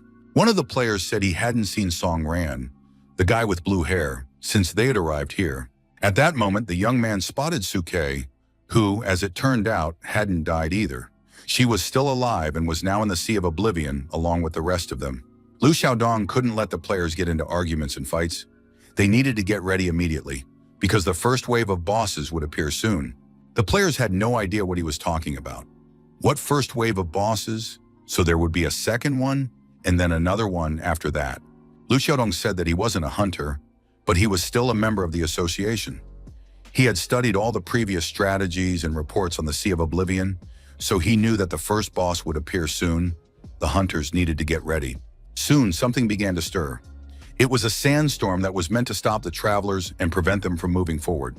And the god of the Sea of Sand will appear before the lost people. Lu Xiaodong quoted from the records he had previously studied. And indeed, soon the sand cleared slightly, and a huge boss appeared before the players. He was dressed in black, with two enormous wings spreading out behind him. It was Thoth, the god of wisdom in ancient Egypt, who created the Book of the Dead and placed his heart on the scales to distinguish evil from good. He wanted to know why the players had come. The detached god appeared alongside the light of the world, and on that very day shed a tear from which the human race was born.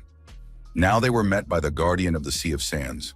He continued to quote from the book, and his tear, which took on human form, partially melted into the darkness and became the scourge of humanity.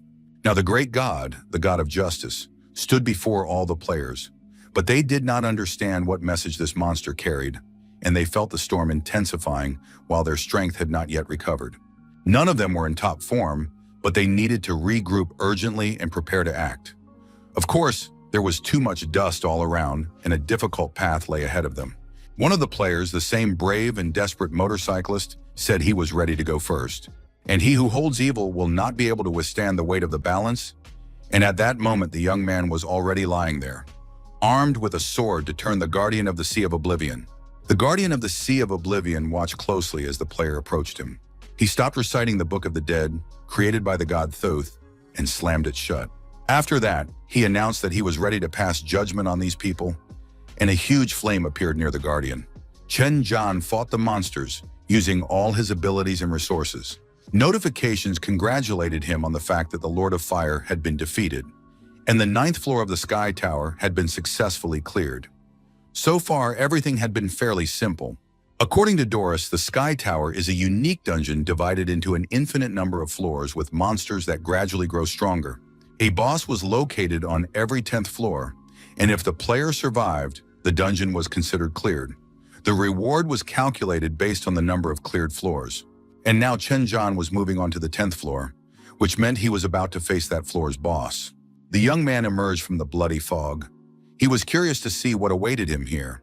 In the distance, he saw a figure sitting on the ground. Before him was the first boss of the Sky Tower, the Guardian of the Red Soul. Hearing movement nearby, the Sky Boss was delighted, saying that finally at least someone had turned on the mode. Chen Zhan was very surprised. Having heard human speech, he had never before encountered monsters capable of communicating in human language. Chen Zhan was amazed. After all, he was only on the 10th floor, and he had already encountered a monster with advanced AI. It seemed the Sky Tower wasn't as simple as it appeared. At that moment, the boss said that the damn conditions for unlocking the mode had kept him locked up for almost his entire conscious life.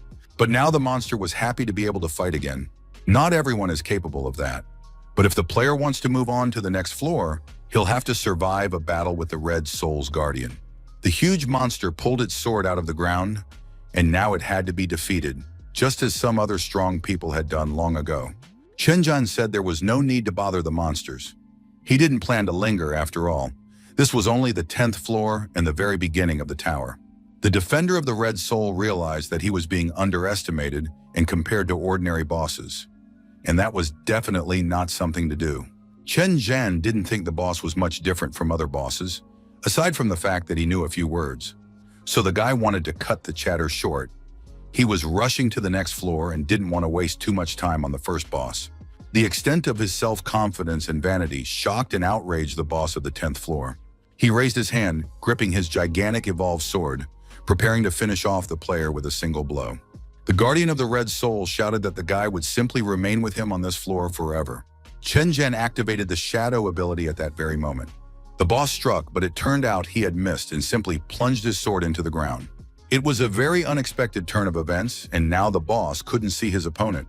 But in the very next moment, the player jumped onto his back, realizing that the monster couldn't catch his shadow. And although the young man struck a blow and blood spurted from the boss's body, he still said that the player was rejoicing too soon. It was only just beginning.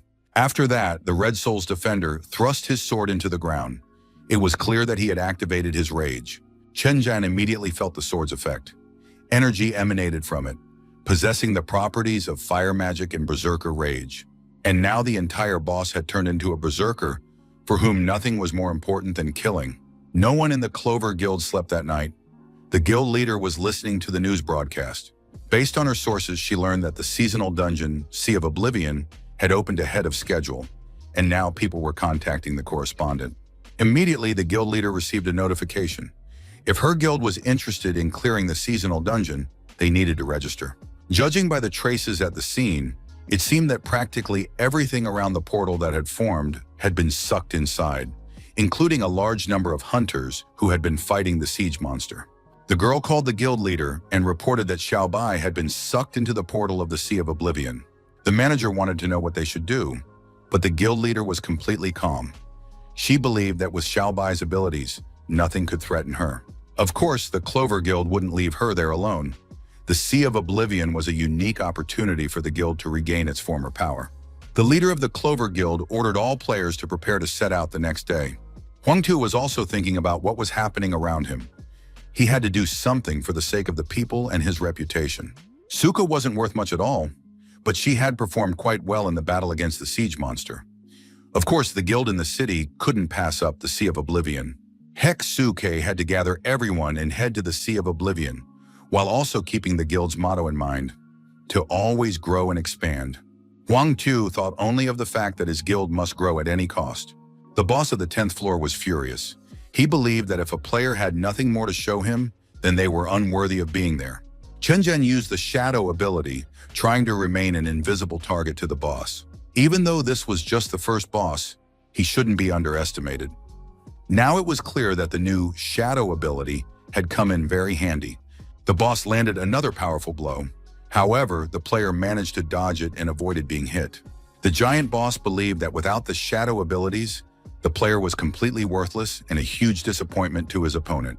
Chen Zhan noted that his opponent was simply underestimating him and that he would soon show what he was capable of.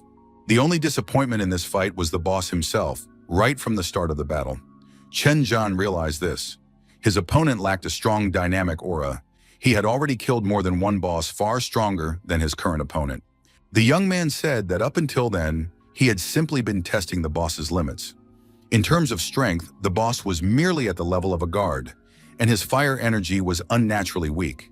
The demonic power of the sword was far stronger than the boss's own power. Chen Zhan was very eager to find out why the boss had been imprisoned in this tower and how it had happened. The boss replied that his memories were very vague. He only remembered fighting everyone who had ever entered this tower, and then everything would start over. Chen Zhan, taking advantage of the conversation, activated his healing abilities and restored some of his health. After that, he said that if the boss couldn't tell him anything worthwhile, it was time to end this battle. It had dragged on long enough. Of course, the boss was furious and started screaming that he was going to tear the player to pieces right then and there. Chen Zhan, continuing to restore his health, dodged all of the boss's attacks with absolute ease. He saw that his opponent was enraged and said he wouldn't dodge anymore, thereby demonstrating his absolute superiority. At that moment, Chen Zhan's body began to sustain damage, and his clothes were torn to shreds. Blood spurted in all directions, and the boss's attacks didn't stop. However, the player continued to heal himself, paying no attention to the damage. The boss was forced to admire his unique healing abilities. He was surprised to find such a professional standing before him. But be that as it may, the player had to be killed, because he deserved to die. Chen Zhan also said that he planned to end this duel with death. The young man reached out and calmly stopped the sword aimed at him. He activated petrification, fully realizing that the boss was incapable of anything without his sword. And now, with a massive colossus standing before him, he could be destroyed. The boss was stunned. He couldn't believe that this player had broken his blade. Chen Zhan agreed that this was an unforgivable act on his part, but there was truly nothing left of the sword now. With a single stroke, the young man severed the boss's arm, which immediately shattered into tiny pieces. Shortly before his death, the boss managed to think that he would never have expected such strength in such a young hunter. It seemed that only the guys on the upper floors of the Sky Tower could match him. Chen Zhan reiterated that his opponent had been weak, but now he knew at least a little about the tower and the bosses, because for the boss, the battle had been more important than his own life, and for that, he deserved respect.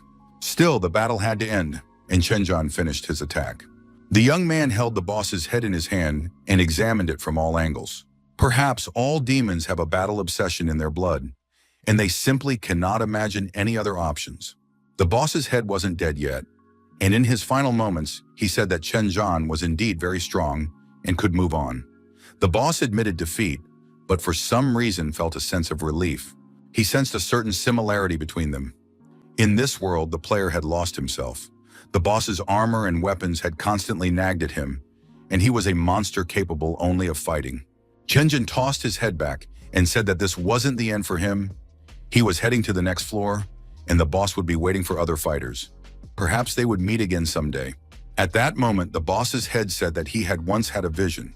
Standing before him was a player, just as determined and focused as Chen Zhan, and even his eyes were exactly the same as Chen Zhan's. He looked ahead, hoping for the best. But over time, he put on a mask and became who he became. Once he had gone to the Sky Tower simply to test his skills and level up, and that's where he stayed. Chen Zhan was stunned to hear such speech. This demon reasoned exactly as humans do. The young man was even more confused. He didn't understand what kind of creatures inhabited this tower. They were completely unusual. A notification announced that he had received a unique item for defeating the Red Soul Warrior. It was a shard of a blood-stained sword. The Hunters Association Hall was crowded. People were discussing the latest news that the portal to the Sea of Oblivion had opened ahead of schedule. Among the crowd was Sun Hao, vice president of the Dragons Guild. The man appeared to be waiting for someone, reading a magazine while sitting in his cloak with a suitcase. It was very hot in the Sea of Oblivion right now. Players were trying to attack the boss. However, the players' strength was already running out, and even the toughest among them realized they wouldn't last much longer. The boss had surrounded himself with a tornado, and this wind kept the players at bay and prevented them from breaking through to him. The boss's Blessing of the Sand ability was very convenient for him, but if this continued, all the players would enter the curse phase. Some players didn't even know what the curse phase was. At that moment, everyone present got a terrible headache. They literally couldn't stand the pain. Everyone dropped their weapons and tried to hold their heads in their hands. This was the beginning of the trial known as the Scales of Accusation. Xiaobai watched what was happening and began to figure out how the situation was unfolding. The boss surrounded himself with a sandstorm and prepared to attack. This attack began with a magnetic resonance effect on the players' heads.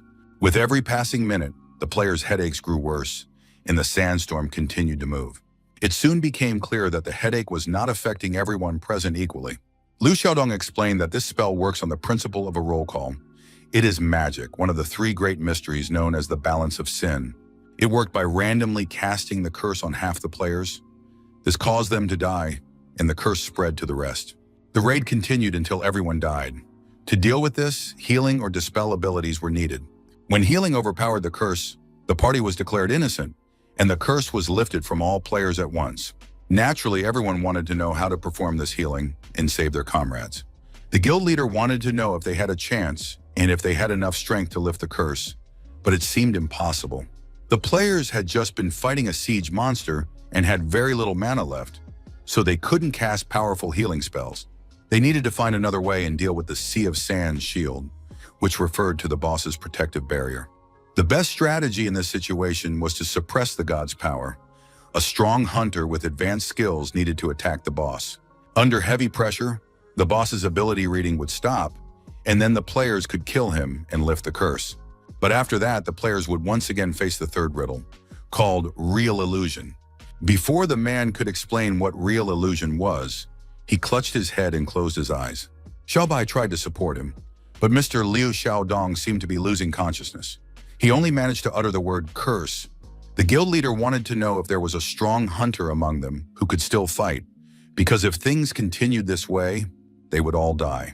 And death in this dungeon meant true death. The players couldn't fight. They knew that death would literally strike them all down. The curse was spreading faster and faster, and everyone knew they would soon perish. One of the players said he would pull everyone out of this sea of doubt, no matter what it cost him. They just needed to ignore the wall of sand and prepare for battle. Moss noticed that one of the players was trying to destroy his sand tornado. He considered this sheer folly, but suddenly the girl felt a powerful blow. She didn't understand what had happened since the boss was on the other side. The boss continued reading the Book of Death and did nothing because his sand tornado provided complete protection. It was unclear where this was all heading, but suddenly a real car flew out of nowhere into the sea and crashed into the sand wall. Most of the players were already lying on the ground, showing no signs of life. But there was one last hope, to destroy the boss and at least avenge those who had already died. The player was determined. He gradually advanced toward the boss, making his way through the sand barrier. Having gotten relatively far, he activated advanced demonic strikes and unleashed several powerful sword attacks around the boss, causing a real sensation. It turned out that without the sand barrier, the boss was completely incapacitated and unable to do anything. It was just a regular vegetable covered in sand. But now it was finished, and the girl plunged her sword into the ground. Xiaobai realized that this was an execution using advanced dynamic strikes. She had interrupted the boss's spell and killed him at the same time. Xiaobai noted with delight that the sand wall had completely disappeared. A tremendous force had been unleashed by the player. Soon the survivor's attention was drawn to the next obstacle. A real illusion appeared before the players. The boss towered over them once more, declaring that now all mortals would die. He gathered dark, demonic power around himself and unleashed a strike at the players. The attack took the form of a huge long arm with hideous fingers trying to grab the players. It looked terrifying.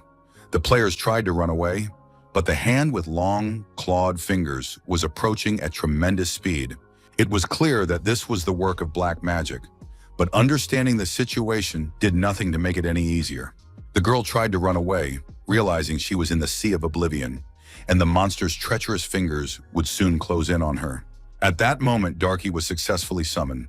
Fearless of the boss, he leaped right in front of him, thereby breaking the spell.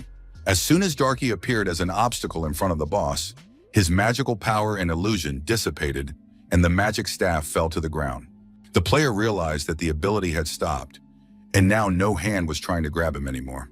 He guessed that even if he tore up the Book of Death, it would be nothing more than a shadow. But Xiao Bai's pet, nicknamed Darky, managed to stop the boss's ability. His only ability was the staff, and Darky knocked it out of the boss's hands. The player asked Xiao Bai to explain to the pet that under no circumstances should he give the staff to the boss, because that was his weakness. Without the staff, real illusion would be dispelled.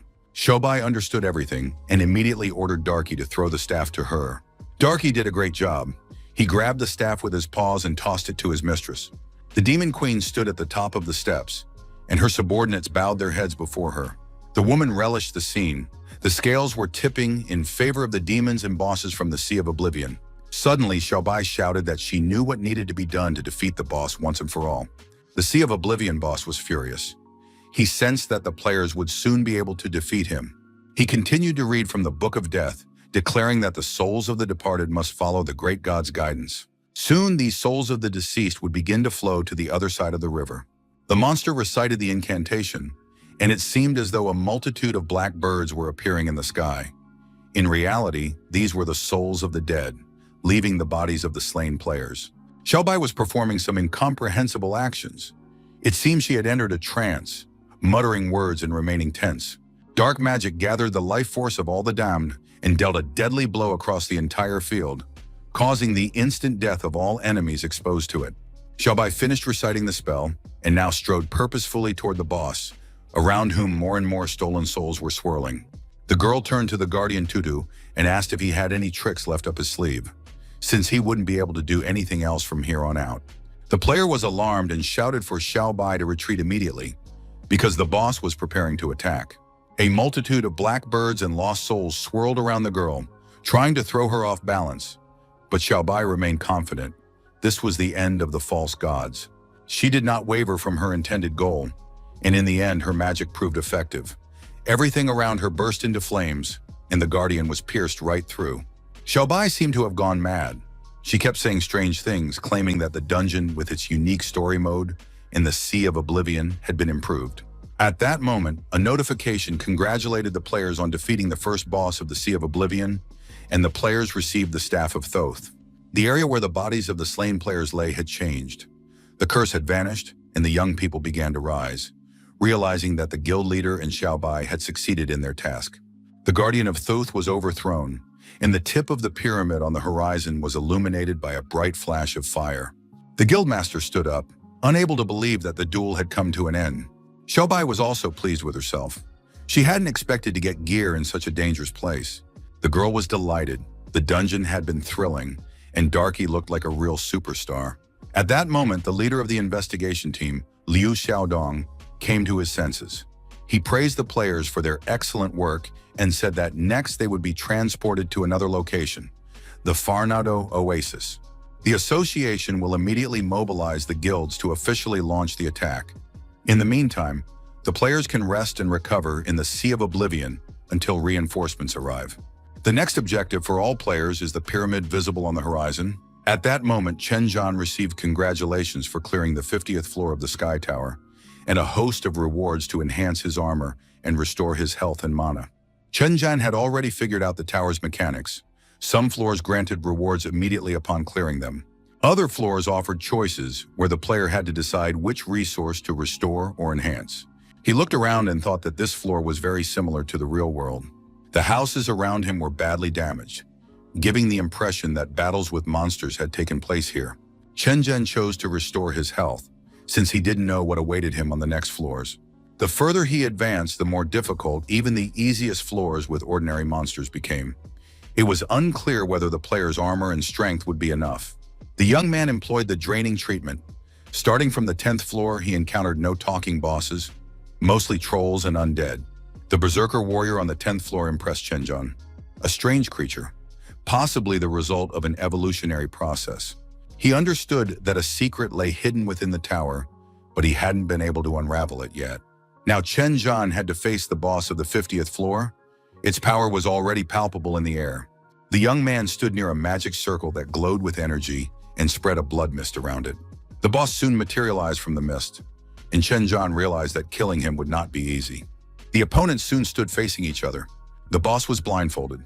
He said that one must heed the call of the void and that he, Azure, would fight that void. Chenjin realized that this boss could speak as well and decided to ask him about the tower and the other demons. Before fighting, he asked, "Who are you, a human or a demon? And what is this void you mentioned?" Azure replied that he didn't understand what humans or demons had to do with it.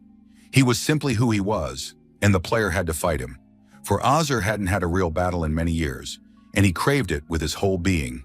The boss's blood was literally boiling with the desire to start the fight. Chenjan realized that his opponent was obsessed with battle. It seemed as though these creatures in the Sky Tower had been brainwashed, their memories and all their concepts rewritten. This made the demons forget the past and see only one goal: battle. Aju had already drawn his sword, so excited that he couldn't hear a thing, repeating a single word: fight. In such a situation, the player had almost no options left. Chenjan said he was ready to fight, since that was exactly why he had come to this floor. Azure looked terrifying. Hatred and anger were etched on his face, and his body had turned into a single, deadly weapon. Chenjan landed a few blows, but the boss just laughed, clearly enjoying the spectacle. After a while, the young man realized that his opponent was incredibly strong. Chenjan even thought that the boss of the 50th floor might be too much for him. He didn't know whether to give up in advance or push his strength and health to the limit. Aju attacked the young man, and Chenjan found himself thinking more and more often that he might have reached his limit in this tower. The young man was doing his best to fend off the attacks. He had no time left to plan counterattacks. All his energy was going into defense. Azure announced with a joyful smile that it was time for his favorite pastime and attempted to decapitate the player. His sword pierced Chenjan's body. The young man lay on the ground in a pool of his own blood. Azure declared that with such abilities, the player would not go any further. Chenjan didn't even try to argue. His body was exhausted and blood was gushing from his many wounds. Azure stated that unlike the trash encountered on the previous floors, he was in a completely different league. Azure looked devilish. A horn adorned his forehead, his eyes were covered with a bandage, and he held a huge blood-stained sword in his hands. However, his joy was cut short by Chenjan's words, who declared that the boss had too high an opinion of himself. Azure turned around upon hearing this and glared at his opponent with a malicious smile, even though his eyes were blindfolded. Chenjan said he was almost ready to give up, but Azure was acting too arrogantly and haughtily. He was boasting about his strength while simultaneously insulting all the monsters from the previous floors. Such contempt for his comrades was infuriating. Azure laughed and said he would cut the player to pieces until he ceased to exist. Choking with rage, he promised that after the killing, he would trample the boy's pitiful corpse. Azure activated Blood Prison. Bloody spirals swirled around him, from which sharp daggers protruded. He told Chenjan that he could still surrender, but it was already too late. Chenjan looked at what was happening and decided that surrendering now was definitely out of the question. Azure was certain the young man would start begging for mercy, since a rain of blades, swords, and knives had come crashing down on him. But Chenjan took advantage of the fact that they had underestimated him and activated the Shadow ability. He activated the Phantom Ghost mode he had acquired just recently, and it turned out to be the perfect choice. Having become a phantom, the young man seemed to have shed his physical form. The knives flew right through him, causing no harm. Chenjan began to move through the falling blades toward his target, remaining invisible. He knew the boss was strong, but that didn't mean Azure could win. Soon, the boss noticed that his attacks weren't working because of the player's disgusting skill. Azure panicked, dropped his guard, and tried to spot the young man, who was already breathing down his neck. Chenjan instantly struck with his sword, wounding his opponent and leaving him clueless as to what was happening. The young man was certain. To give up the fight because of the opponent's strength meant being unworthy of victory. He attacked Azure, who was trying to counterattack the insolent player. The boss had no intention of giving up and wanted to test what this arrogant opponent was capable of. Chenjan decided to show respect to his opponent by demonstrating his skills and strength. He was going to fight to the end and never give up. The young man tried to activate the phantom shadow again, but noticed that it hadn't worked. It soon became clear that Azure had cast a prohibitive spell, blocking Chenjan's abilities. Azure acknowledged the young man's strength, but still believed he was no serious threat to the boss of the 50th floor. The boss activated the Eye of the Arbiter, which removed seals, reduced the opponent's health, revealed invisibility, and prohibited the use of abilities for the duration of the technique. This eye was a true curse, completely disarming the opponent. Chenjan understood that this was a very powerful move, depriving the opponent of their abilities and control. But that didn't mean the boss would win. He was merely trying to drown the player in his own blood. The young man knew the boss was wrong to consider him useless and weak. He had to prove his strength and indomitability. Chenjan launched a new attack, crashing into the opponent, who was now observing the world through the Eye of the Arbiter. Protective domes appeared above the players, preventing them from taking damage but also restricting their movement. The young man fought very bravely, engaging in hand-to-hand combat with Azure. Azure could respawn endlessly, so he wasn't afraid of death. The player was risking every life, so he acted with the utmost care. The boss addressed the young man. People fear death, memories never leave Azure, and he only wants to protect this rotten world where life is worthless. That is the source of his frustration. He said he would be reborn again and again, for non-existence grants him magical power. Chenjan couldn't celebrate. He had just defeated the boss, but didn't know how much further he had to go or what secrets the tower held. Byron granted access to the tower so the player could grow stronger and fight monsters. But perhaps that wasn't the only reason. With each floor, Chenjan had more and more questions, and it was clear that he definitely wouldn't be able to handle the level 60 boss. Before moving on to the next floor, the young man decided to leave the dungeon. Chenjan was determined. Next time, he would definitely uncover all the secrets of this place. Doris greeted the player with great enthusiasm. She thought Chenjan was amazing, since he had reached the 60th level on his first try. Chenjan looked down at his body in surprise and realized that his wounds had healed on their own. Doris explained that thanks to his victories in several difficult battles, the player's level had risen significantly. When a player leaves the tower, they immediately receive experience points. Doris was ready to sum things up and tell him everything Chenjan had earned. Based on the number of floors, the player received a large number of experience points as well as valuable items. The remains of a blood-stained blade, a demonic fang, and spiritual metal. Chenjan was surprised and amazed, and now he had a new question for Doris regarding his potential. He knew about the special ability of his evolutionary blade, which could merge with objects in evolution mode, but he wanted to know what secrets the Sky Tower held. Doris replied in a monotone voice that discussing such matters was going too far. She was merely an executive system and knew only what had been programmed into her.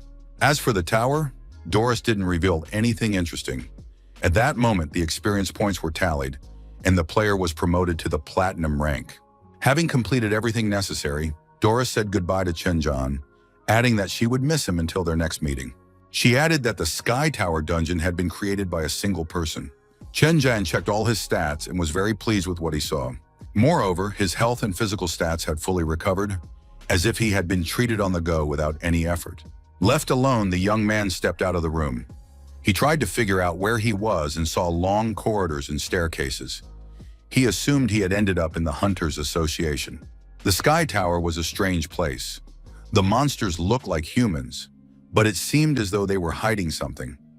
Chenjan decided to uncover the truth and reach at least the 75th floor next time. After all the battles, the player reached Platinum rank and received valuable items, which he decided to examine at home to understand their purpose. The young man stepped out into the hallway and heard an unfamiliar voice. A man greeted him and asked if he was indeed Song Ran. The man was holding a suitcase and introduced himself as the deputy chairman of the guild, Si Yan. He had been waiting for Song Ran for a long time. He explained that he was a technician and had important business with the player. Night had fallen in the Oasis of Farnado dungeon, and the players had lit a bonfire, gathering around it to pass the time. The young man was enjoying his meal, while others advised him to eat more and not hold back. He was surprised that there were supply points in the dungeon and happily replenished his strength. Nearby were people rendered very authentically. They looked like real desert dwellers who had taken the players in. Liu Xiaodong explained that this is precisely what sets the seasonal dungeon apart from the usual one. The large number of storylines significantly improves the quality of the game. He suggested launching the assault after midnight. Clearing the dungeon required strategy and an understanding of the main objective, the storming of the city. There were 8 pyramids in the dungeon. The mode was called the Decisive Battle of the Gods. The dungeon could only be cleared by completing all the pyramids. Earlier, the players had defeated the guardian of the god Thoth, thereby unlocking the outpost in the Farnado Oasis. When Xiaobai defeated Thoth, she earned the right to participate in the Decisive Battle of the Gods. The gem in her staff was a shard of the Chosen, symbolizing Thoth. At that moment, a local resident approached the players, cleared his throat, and spoke to them. The man pointed to the ancient old man and said that the village elder wanted to speak and reveal the secret of the Sahara Desert. The old man explained that in the previous battle, Xiaobai had defeated the great god Thoth and earned the right to participate in the decisive battle. Now a new trial awaited all the players. To win the decisive battle and free humanity from suffering, they must defeat 7 more gods. These gods were Geb, the god of the earth, and Osiris, the god of rebirth. The old man hadn't finished his story when Liu Xiaodong added Geb, Osiris, and Sobek, and also reported that the association had ordered the collection of other fragments of the Chosen. The old man was displeased by the interruption. He wanted to speak and didn't know which of them was an NPC. Liu Xiaodong apologized and promised not to interfere anymore. The players, however, didn't understand why they had to listen to all this old man's rambling. The old man continued. After defeating one god, the players would pass through one pyramid. Only by passing through all the smaller pyramids would they be able to reach the Great Pyramid and take part in the decisive battle of the gods. He told the story of the decisive battle of the gods, which took place at the dawn of time. Back then, the Sahara Desert was ruled by the god Ra. People lived peaceful and tranquil lives. But all good things must come to an end. With the arrival of other gods, a war began over Ra's place. The world plunged into chaos, and the gods waged war against one another to determine the true god. Only the victor would become the master of the desert and the god of the world. Over the years, rulers changed, and mortals began to challenge the gods. Those who defeat the old gods receive fragments of the chosen ones as proof of their newly attained divinity. After that, the battle of the gods will begin anew, and the Sahara will find a new master. The locals believe that in the darkest of times, a single hero would awaken. It is this person who will be able to resolve the age-old conflict, and then peace will reign in these lands for many years. The players looked bored.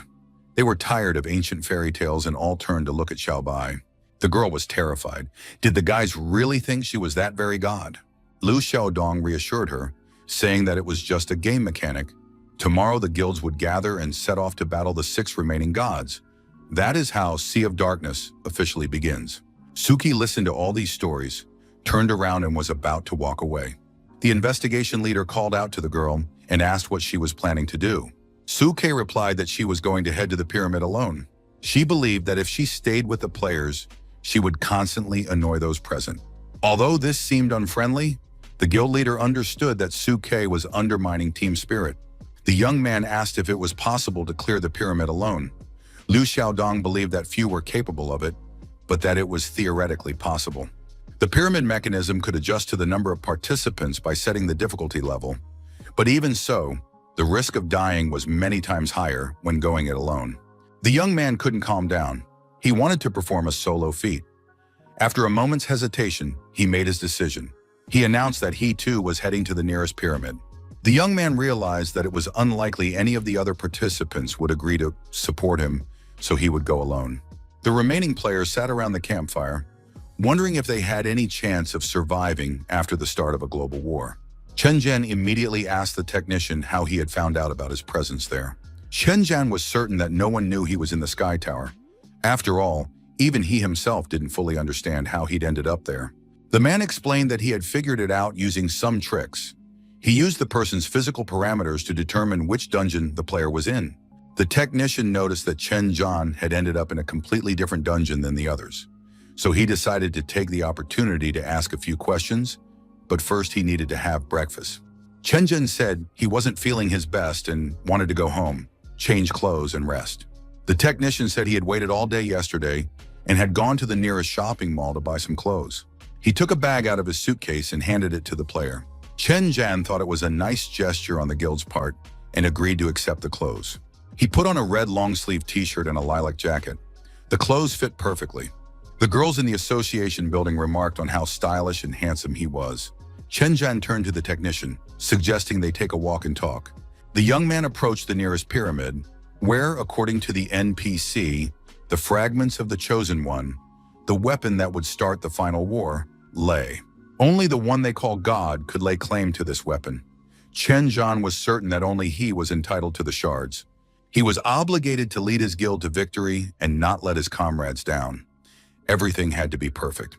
Trying not to let his friends down, the young man drew his sword and entered the pyramid, ready to sacrifice his life for the cause. The young man moved quietly down the corridor. Torches along the walls cast a soft light, and there was no sound. After going a little deeper, he found himself in an arena, where in the distance he saw a silhouette turning toward him. Brave warrior. The inhabitant of the pyramid introduced himself as the son of Geb, the defender of the great Ra, Set, the god of strength and war. Set had a strange appearance.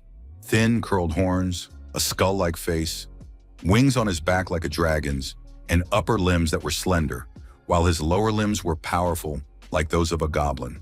The young man introduced himself as the head of the Blazing Dragon Division and declared that he would become the greatest of his time.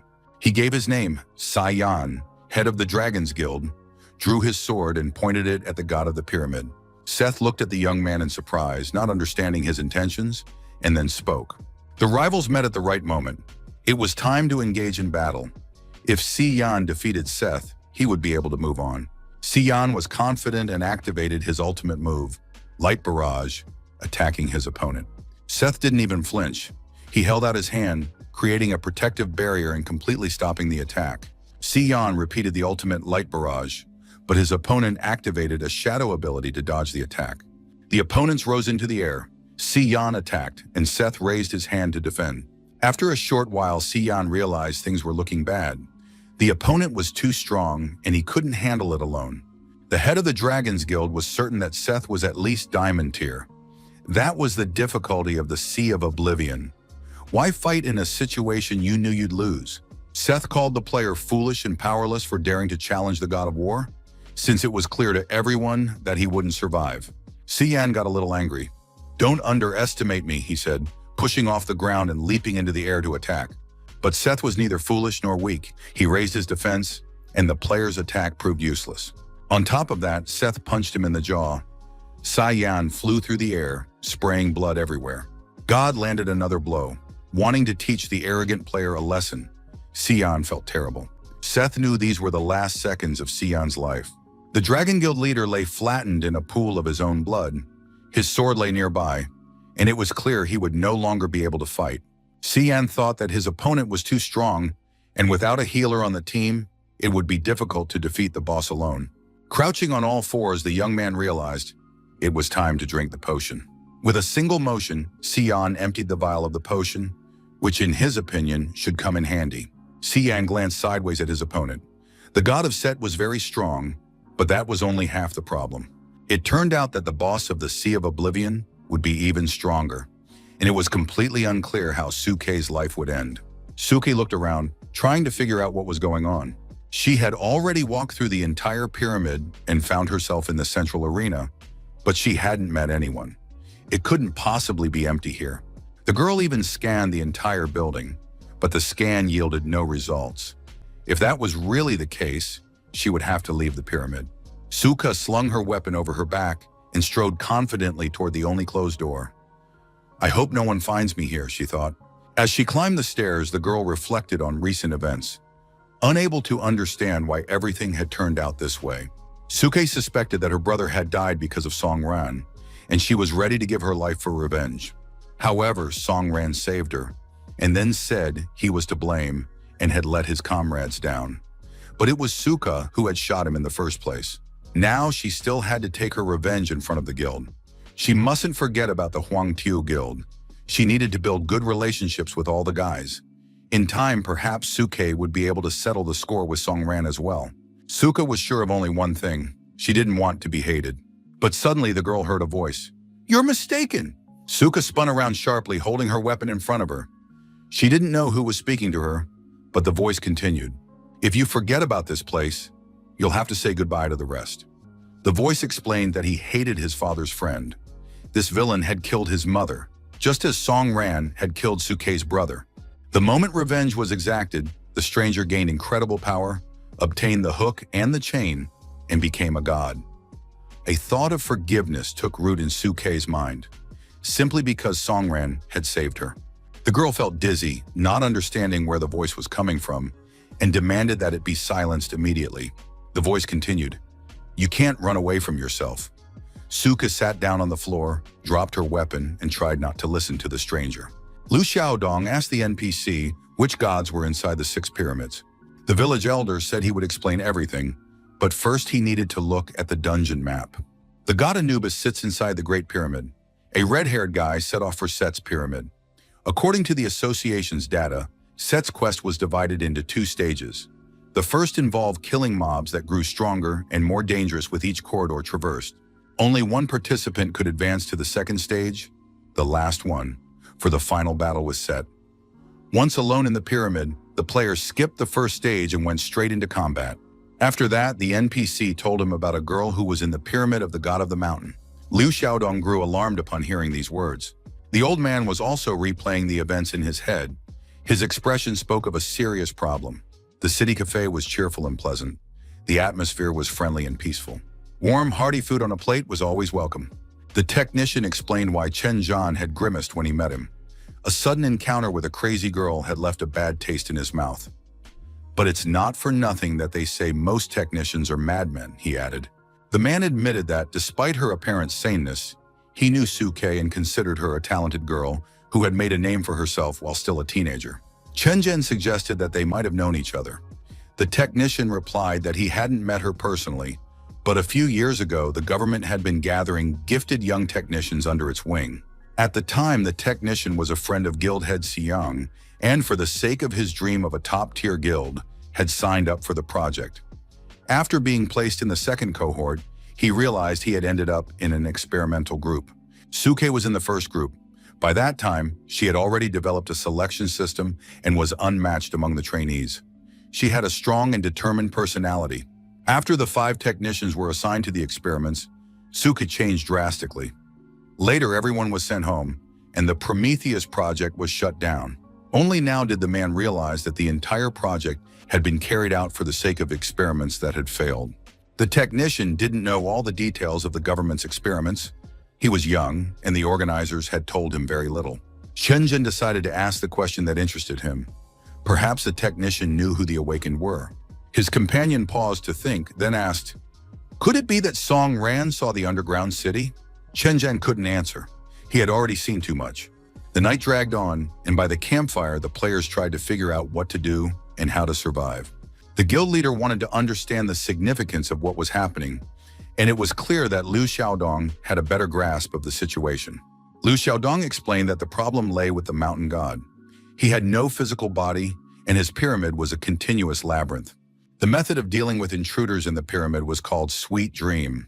By influencing the opponent's subconscious, Gore plunged them into illusions where he performed depraved rituals. The victims gradually went mad, eventually committing suicide, acting like puppets. Suke didn't understand what was happening to her. She found herself in the middle of a crowd and saw a familiar figure. The girl stopped. It was her archenemy, Song Ran. She realized she had to seize this chance to exact her revenge. "Don't pay attention to anything," Suke told herself mentally as she rushed after her. For her, there was now only one goal. The girl dashed across the road amid a stream of cars that could kill her at any moment. The situation could only be handled by working together, pulling the girl out of her delusion, using soothing magical energy, and awakening her. But it was completely unclear who should do this, since the girl was alone in the labyrinth and her mental state was unstable. Suke was now a tempting target for the pyramid's master. She ran up to the guy, grabbed him by the shoulder, and called out his name. But at that moment, she was hit by a car, and the girl was thrown high into the air. Suke's lifeless body landed at the young man's feet in the middle of the road. The guy said he could see and recognize her. She turned out to be a tough girl. She recovered very quickly after her brother's death. How terribly pitiful she is. The stranger began to laugh loudly. In the arena, the two continued their fight. There was no one around who could stop them. Set kept striking, and Sai Yang's blood spattered in all directions. The young man was completely exhausted again. He thrust his sword into the ground and leaned on it. His opponent was still just as strong. Although the player had managed to hold out for quite some time, fighting such a dishonest boss was a real drain on his strength. Seth called the player a reckless braveheart who had talked confidently at the start of the fight, but hadn't managed to block a single blow. I clearly overestimated my opponent, the god admitted. Saiyan wanted his opponent to shut up. It wasn't the first time the guy had found himself on the brink of death with the god set. The player decided to take another potion to find the enemy's weak spot. But suddenly he realized he was out of potions and had nothing left to restore his strength.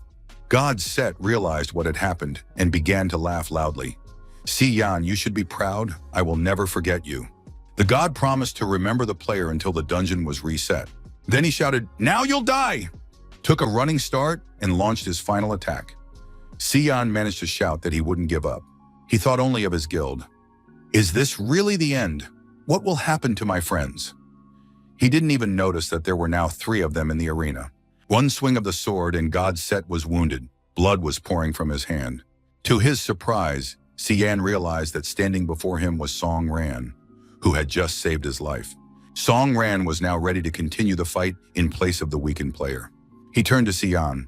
I owed you for that bullet you stopped with your sword. Then Song Ran activated a healing technique and began to heal the wounds. Saiyan watched his wounds close and was happy. He even laughed and asked how Song Ran had ended up here. It turned out that the technician Sun Hao had sent him here. Song Ran explained that he had planned to go through the Sea of Oblivion later, but Sun Hao said that usually the guildmaster does this alone, and he was very worried about Saiyan. He asked for a favor, to help the guildmaster pass the trial. Sun Hao teleported Song Ran into the pyramid. It was a very powerful technique of the Deputy Dragon Master. Saiyan listened to everything and thanked the player for his timely help. He admitted that he had already been certain of his death. When the explanations were over, Song Ran suggested, enough talk, let's take care of this boss. Saiyan had completed the quest alone for the sake of his goal, to become the best guildmaster.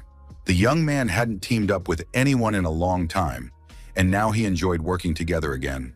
Godset thought he was seeing double. Another player had appeared before him, one he had considered petty and worthless. Seth declared, violation of battle protocol. I will punish both players for this. He reminded them that the god of war stood before them, and that assembling a team of weaklings was pointless.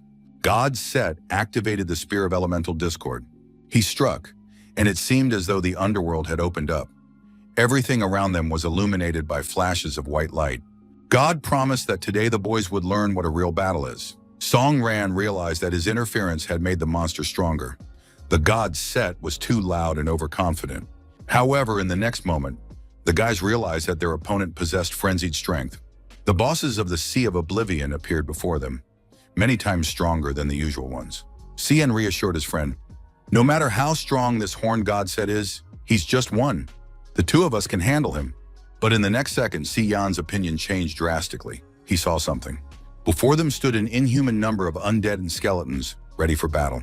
It was clear that Set was skillfully throwing people off balance and summoning his minions. And now a solid army of the dead appeared before the boys. An army they would have to fight. It was a massive army. The boys realized they were unlikely to get any rest today. In this battle, they would have to cover each other's backs, trust one another, and be certain that their rear was protected. Song Ran said to his partner, if you even think about giving up, now is absolutely the wrong time. Saiyan honestly admitted that until that moment, he'd been thinking about how to escape as quickly as possible. But now he was definitely staying to fight. Song Ran was certain this wasn't the end yet, but the guys had to face this trial together. He activated the Blade of Balance and prepared for battle. The players decided not to waste any time and began attacking the undead. These skeletons were weak, but their sheer numbers posed a serious threat. Saiyan also acknowledged that the army of the god of Set was simply endless, and at this rate, they would spend quite a long time here. The young people were destroying the skeletons, but sometimes they were overcome by pessimistic thoughts. To distract Saiyan from his gloomy thoughts, Song Ran asked if the player had ever been to the Sky Tower. Song Ran admitted that after visiting the Sky Tower, he was ready to fight this crowd of skeletons all day long. However, that wouldn't solve their problem. Sooner or later, the players would run out of steam, so they needed to come up with escape plans. At that moment, the god Set was listening to the players' conversation and thought they were cowardly rats who knew nothing about war. As long as the army's lord is alive, his army will fight relentlessly until only one remains. Morning had come to the Fanado oasis near the pyramids. A group of players in fine clothes, confident and well-rested, appeared near the pyramids. Liu Xiaodong noticed that guests were approaching them. The players introduced themselves. They said they had been tasked by the association to come to their aid. Xiaobai was very pleased. Finally, her guild leader had arrived, and now the girl was no longer alone. And indeed, standing before the players was Lu Zhoujiao, the leader of the Clover Guild. In addition to the girls, the Jiangcheng Guild appeared, led by their leader, Ji Xuan. Liu Xiaodong was very pleased with this reinforcement. He said that with their combined efforts, they would be able to clear the Sea of Oblivion as soon as possible. One of the players remarked that too many cockroaches had gathered in one pile, and because of that, they remained cockroaches. That voice belonged to the leader of the Huangtu Guild. His name was Xing Jieyu. With him were a couple of other strong and capable players. The leader said that for the sake of the association, he had found strong allies from abroad. Xing Jieyu greeted the head of the Clover Guild, saying they hadn't seen each other in a long time. Who would have thought she'd end up becoming a TV host? And now she had come to this battle as the guild leader? She had no respect at all, because people remembered how, just recently, Ms. Look had been hosting live broadcasts. After that, the introductions and presentations of the main fighters began, the ones on whom great hopes now rested. Among them was Wang Fen. He was in the first echelon. Next came the bruiser Luo Wenhei, also a member of the first echelon. Not all players understood what the first tier meant. It turned out to be the guys from Division C, the 9 strongest. The head of the Clever Guild looked at these players. The girl believed that her guild should have been in the first echelon. Even the leader of the investigation team, Liu Xiaodong, was surprised that the first echelon had shown up for this battle. The man stepped forward, introduced himself to the player, and said his name was Liu Xiaodong and that he worked under the minister. But Wang Fenyu couldn't care less who was standing in front of him. He hadn't caught the man's name, but it didn't matter, because the player just wanted to wrap things up here quickly and head to the bar to have some fun with the girls. Unfortunately, some preparatory work had to be done before the battle began. However, the players from the first echelon didn't want to listen to anything. They believed the association simply didn't know what to do. Luo Wenhei volunteered to explain everything that was happening. Usually, the guys from the first echelon didn't help guilds like Huantu. The day before, the head of the Huantu Guild had explained what was happening in the Sea of Oblivion. However, the guys from the first echelon hadn't come here to help the Huantu Guild, but because of an order they'd received from above. Liu Xiaodong listened to the player with interest.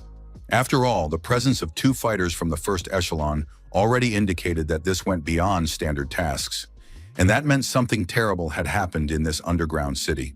Meanwhile, inside the pyramid, the battle against thousands upon thousands of skeletons raged on. The guys were already pretty worn out, and there was no end in sight. Song Ran asked his partner if he had heard what the boss had said. Xian was so engrossed in the battle that he hadn't even understood what was being said. So Song Ran had to explain it to him in more detail. The disruption of the battle order and sequence, as well as the final phrase, "until only one remains," hinted at the system of this dungeon. Xian had never heard anything about dungeon systems, but now he began to ponder the matter. Song Ran continued to attack the skeletons while pondering the words of Godset.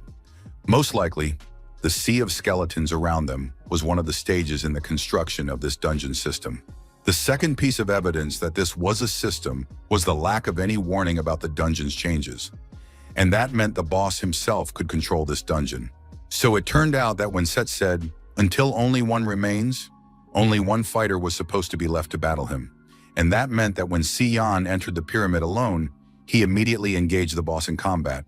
The young man recalled that before entering the pyramid, Liu Xiaodong had said that the boss could change the dungeon's difficulty on his own, based on the number of participants who had entered. The skeletons kept respawning, and nothing would change until the guys adjusted the settings. Now it was clear why these skeletons were so weak. There was only one way to change this dungeon system. The players had to kill the god Set, and only then would it all end.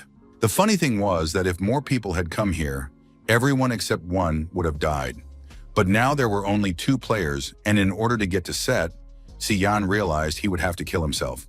Song Ran thought that wasn't a bad idea. However, there were other options worth trying. Si Yan saw that the main problem at the moment was clearing out countless mobs, so the young man wanted to try something new. Song Ran continued to slice through the skeletons as if they were cabbage for a salad, while his mind raced nonstop. The young man asked if Si Yan could hold back the skeleton's advance for at least 20 seconds. Taking advantage of the pause, Song Ran began examining his backpack, which contained items he had received for clearing the Sky Tower, since he hadn't had a chance to study them yet. The player immediately began evolving his sword by fusing it with one of the items. Si Yan watched his companion's actions with interest. He had never seen the fusion process in action before. Song Ran was most likely an awakened. He had first heard about this from the technician Sun Hao. Soon, the young man began fusing the Spider Fang with the sword. Si Yan said that in the first tier, all players were awakened.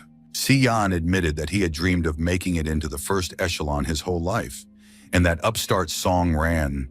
How dare he become an awakened? That's how he paid for the head saving him from a bullet.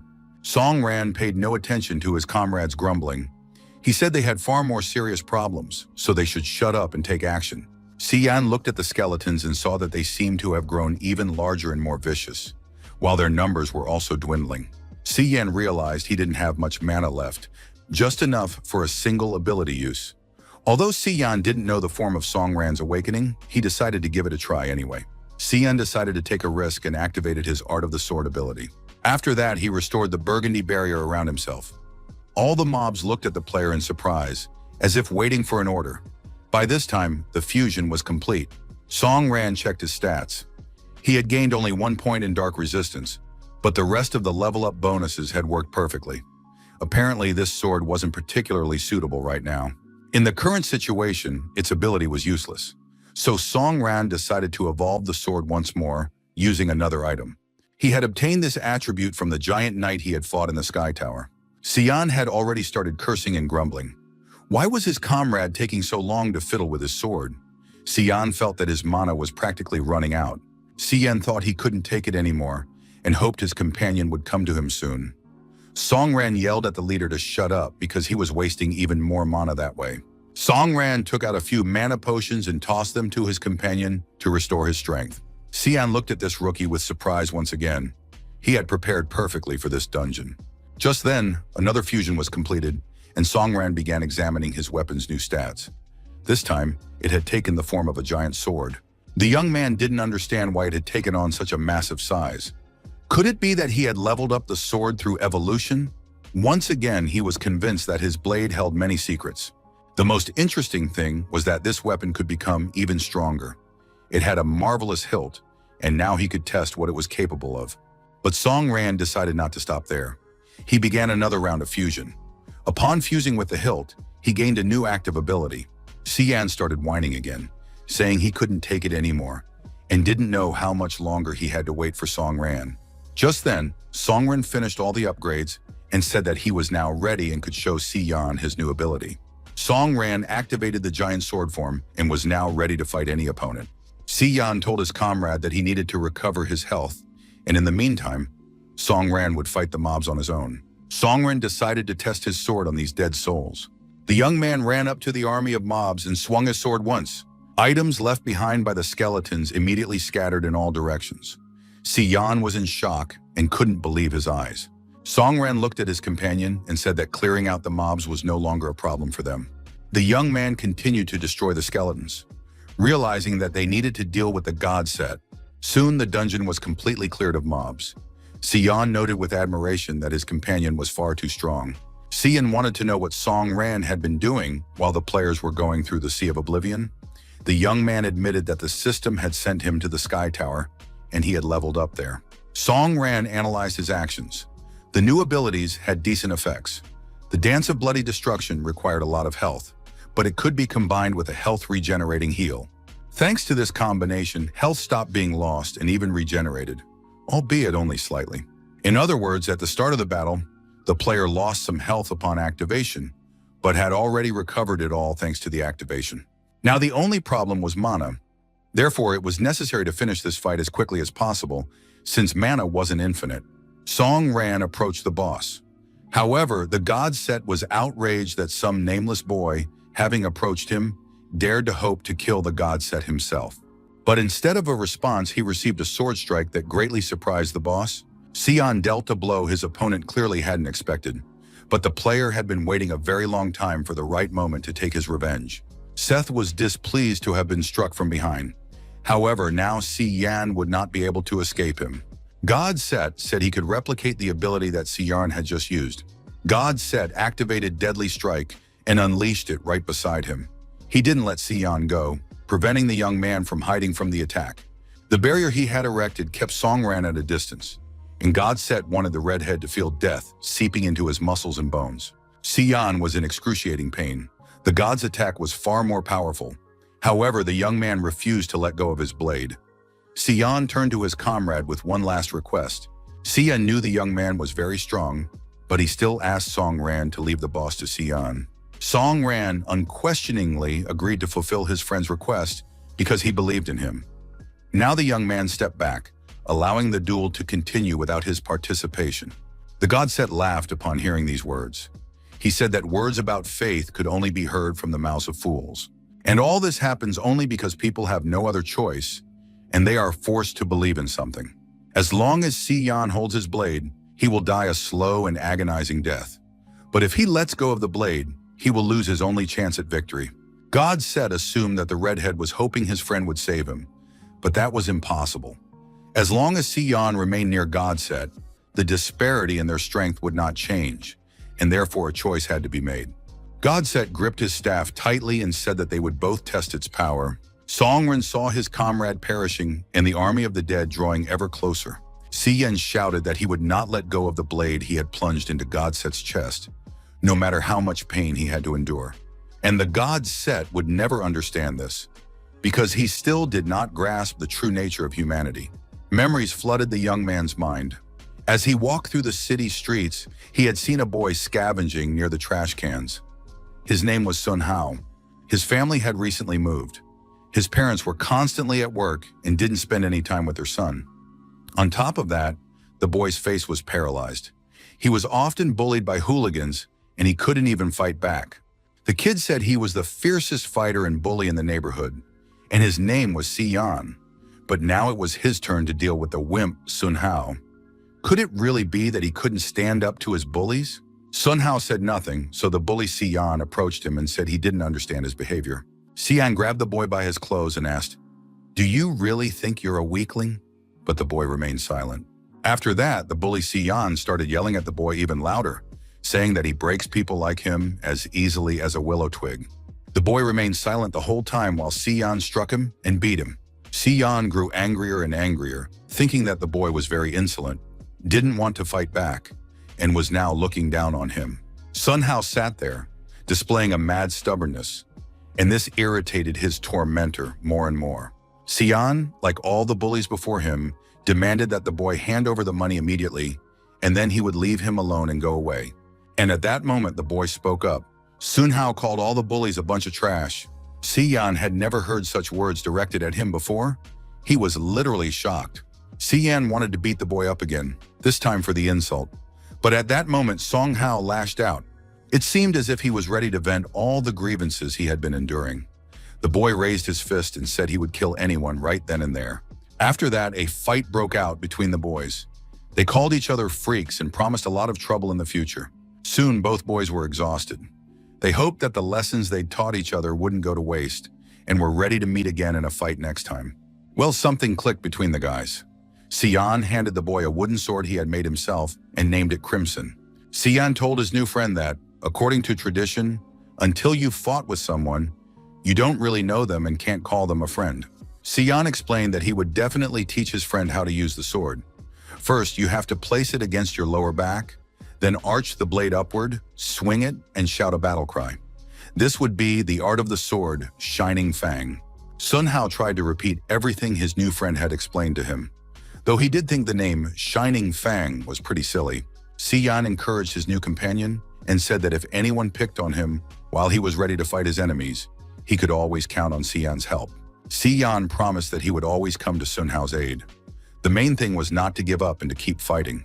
Just then, some bigger guys approached the boys. These were the next level of bullies. One of them snatched a wooden sword and said that with this piece of wood, he was trying to play the hero.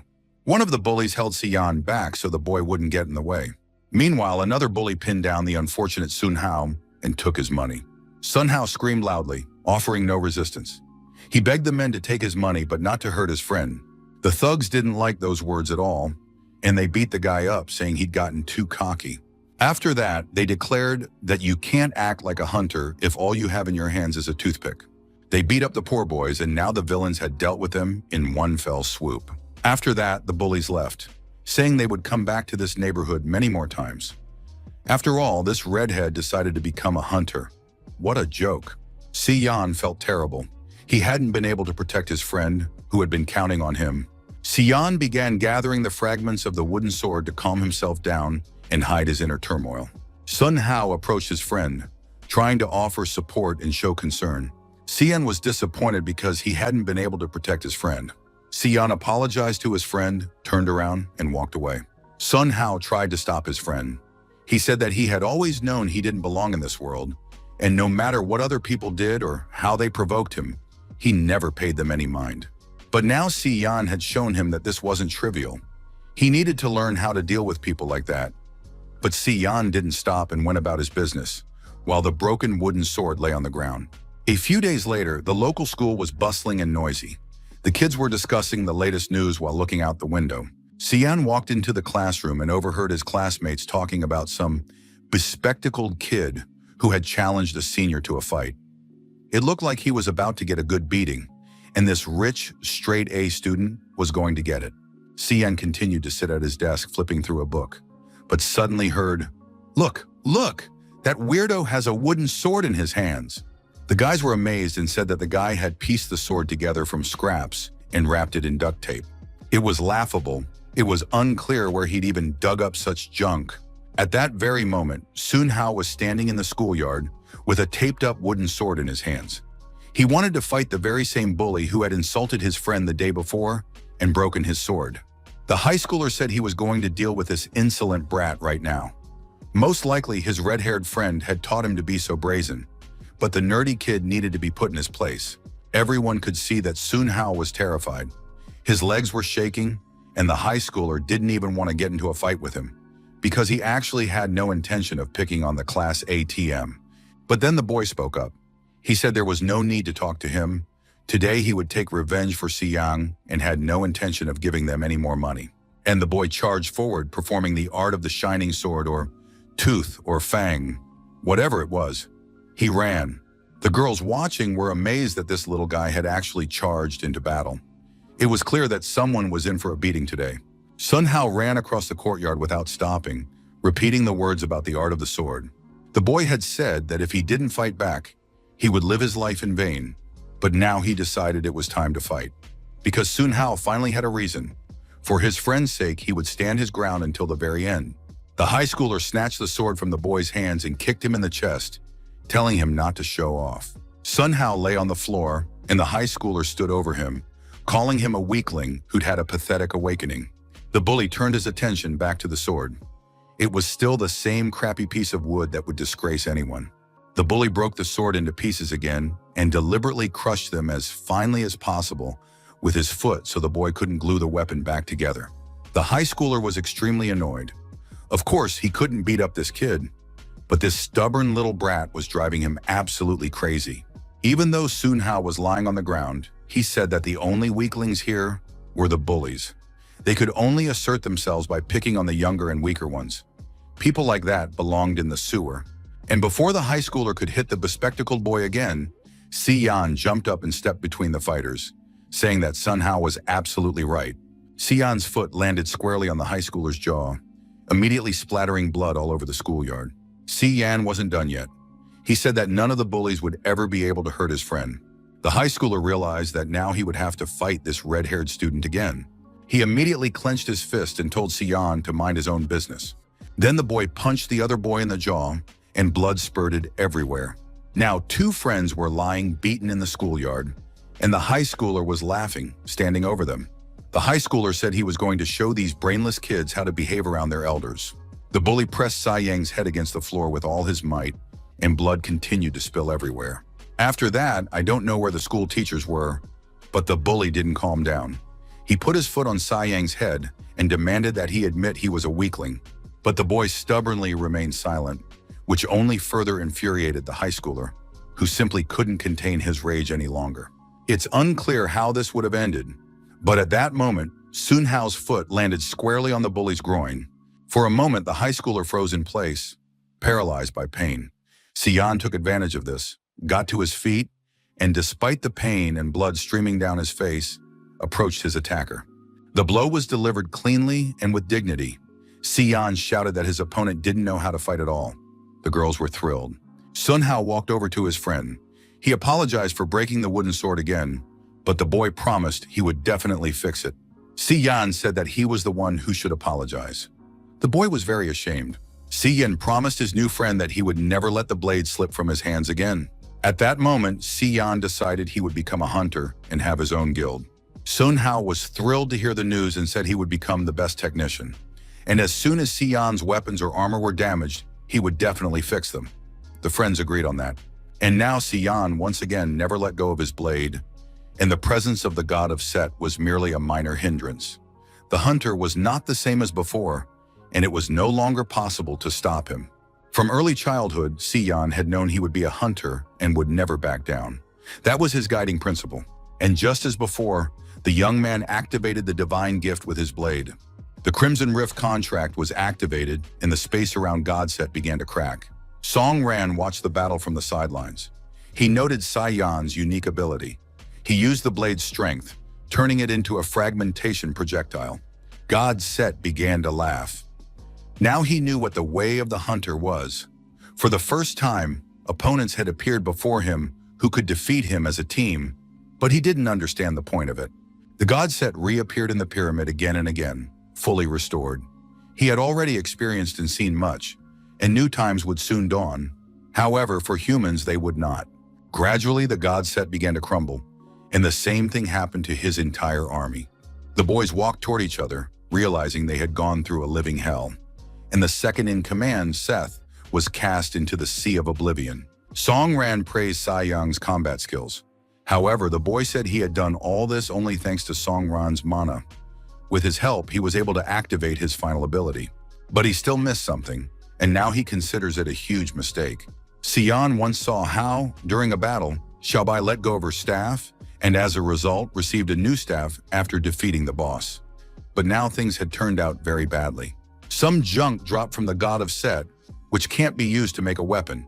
Xian said he can't fight anymore, so he asked Song Ran to take this magic stone and clear the dungeons. Xian asked him to take this magic stone, open the gate, and once Song Ran clears the dungeon, he'll return it to the victor. Later, the craftsman Sun Hao will forge a new sword from this magic stone for his friend. Si Yan asked the young man to clear the way for him. The power of the Godset was sealed within this magic stone. It could be used in conjunction with a sword, and Song Ran agreed to take the stone for the time being. After that, the young man asked about Godset's final words. He said that new times would soon come, and hell would come for humanity. Perhaps the god spoke the words that were programmed into him. Xian also found this very strange, but that didn't matter now. They had to navigate the dungeon the old-fashioned way. At that moment, an announcement sounded. It stated that an anomalous change had been detected. The underground city would soon be updated. Song Ran was very upset. There had never been any anomalies in his system. Could this be happening again because of his appearance in the dungeon? All the players who were in the Sea of Oblivion froze and looked around in surprise. Even the representative of the Hunters Association, Mr. Liu, didn't know what was happening. In the entire history of humanity, there had never been such an incident. The top-tier players realized that this was probably the very reason they had been sent here. Luo Wenhe said that before they were sent to the Sea of Oblivion, he had been tasked with keeping an eye on two players, Song Ran and Suke. This would be the mission for the first-tier players. A few moments later, doors that had been locked for millennia began to open. But deep within the hall, on a massive throne, sat the boss, who had never before appeared before anyone. The countdown ended, the raid refreshed, and once again Song Ran found himself in the white void. Every time he moved from one dungeon to another, this white space appeared. The young man still didn't understand why he was here. Lately, he had been thinking more and more that this system was too real. Well, an announcement came that the raid had refreshed. The players were surprised once again because it started snowing right in the middle of the desert, which meant that no one knew what would happen to the bosses they had already defeated. Would those kills count? Snow in the tropics defied common sense, and it created a depressing atmosphere. The players turned around and saw Song Ran approaching them. The guy said that too much had happened to explain in a few words, but he and Xian had taken care of the god set. Xiaobai was very happy to see her friend Song Ran again. The girl greeted him. Song Ran honestly admitted that he hadn't even planned to say goodbye in the Sea of Abundance, but the system had decided everything for him. At that moment, the players had to turn around at the shouts. The newly arrived players were greeting the famous Song Ran. Huang Tiu, the leader of the largest guild, said that he hadn't finished discussing something with Song Ran and that they should continue their conversation. But Song Ran replied that they had nothing to talk about at all. It would be better if leader Huang Tiu went his own way or focused on completing the mission. The guild leader started shouting that everyone already knew everything. Song Ran had been awakened, and because of his appearance and awakening, a huge number of players had already died in the dungeon. Everyone should understand. And it's strange that the raid update is connected to such a scum as Song Ran. The commotion caught the attention of the top-tier players. Wang Fen swore to his comrade that he hadn't told anyone about the awakened. Huang Qiu was furious. He approached Song Ran and grabbed him by the jacket.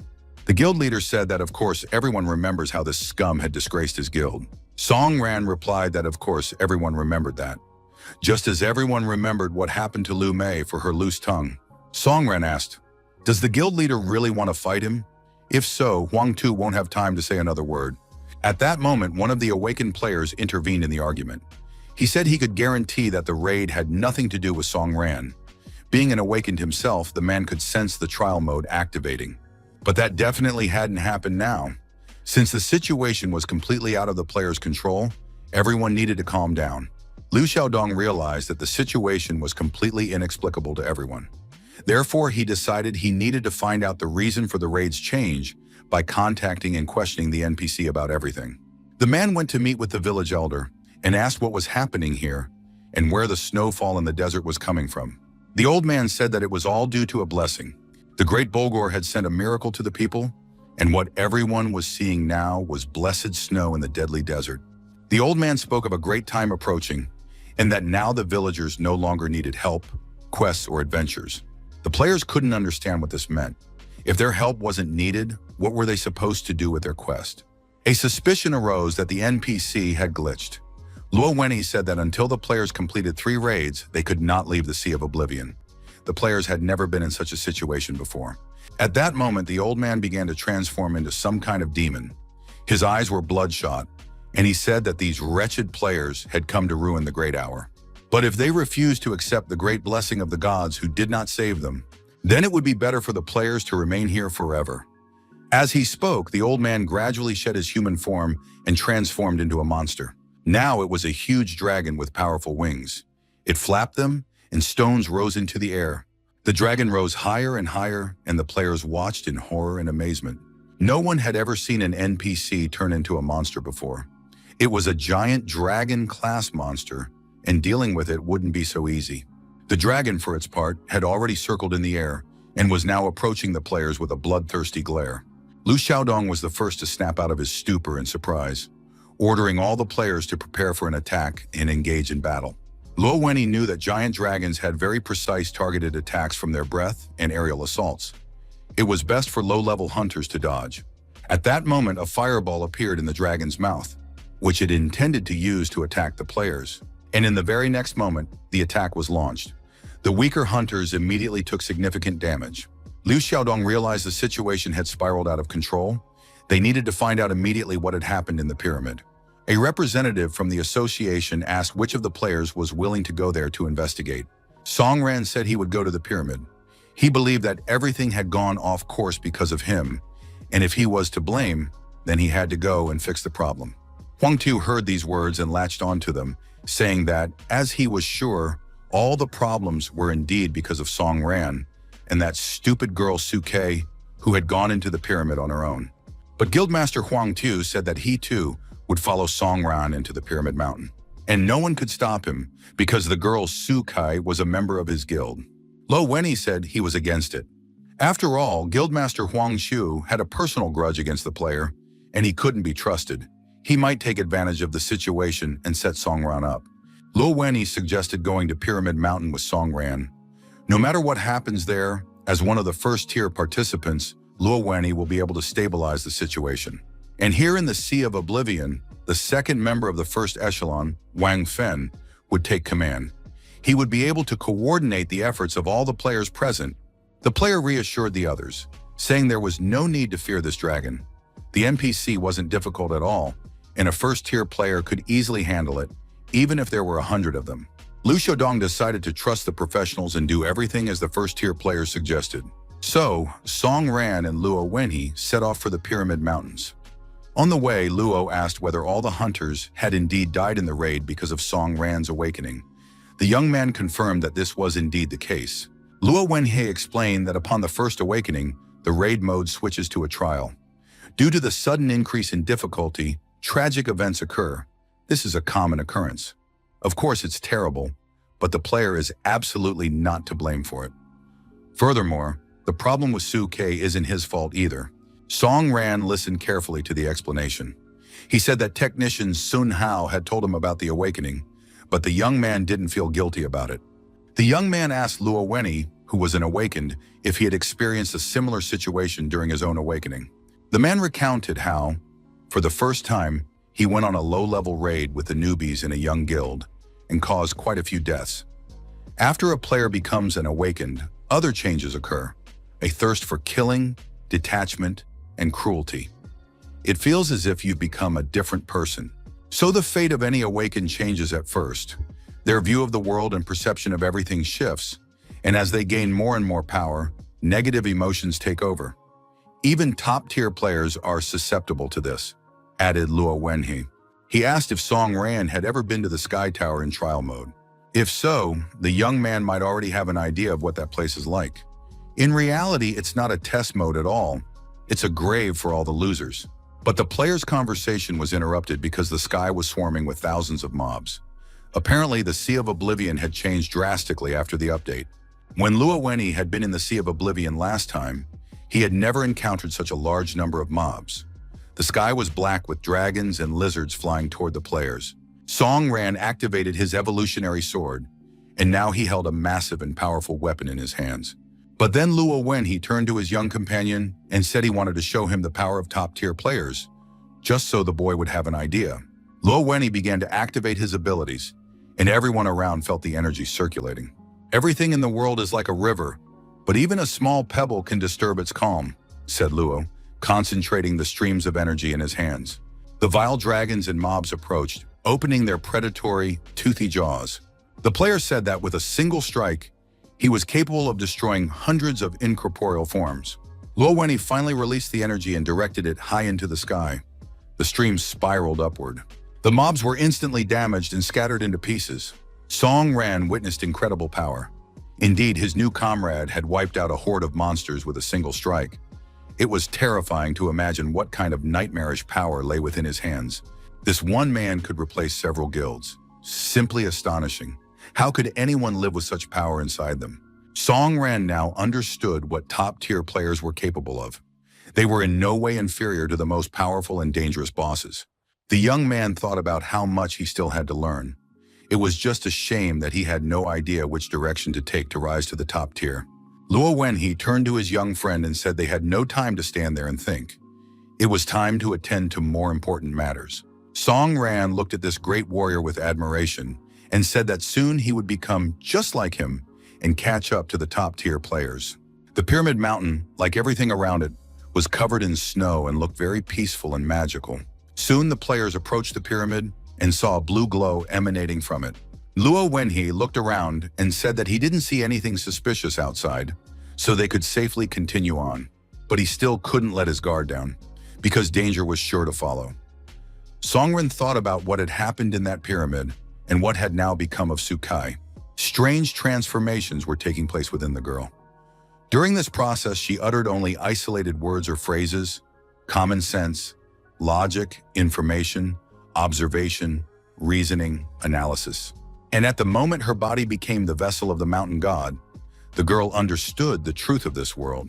The players looked at the creature that had, until recently, been a young girl named Suke. Most likely, she could no longer be considered human. She was under the influence of a monster. Luo Wenyi, though he had already witnessed many horrors and nightmares, was stunned by Suke's condition. Now looking at the enormous, monstrous beast, the player understood everything. He understood why he had ended up in this place and had been torn away from all his other equally important tasks. Commander-in-Chief Master Du himself had contacted him personally right before sending him to this place. The old man said that on this mission, the player would have to ensure the safety of two people, Song Ran and Suke. But if the situation got out of control, he had to act in the best interests of society. Song Ran ventured deeper into the pyramid, but Lo called out to him, saying he would take on this battle himself. Lo said that Suke was no longer alive, and the creature now standing before the players must be destroyed. This boss, who outwardly still retained Suke's features but was the vessel of the mountain god, had a predatory gaze and a demonic smile.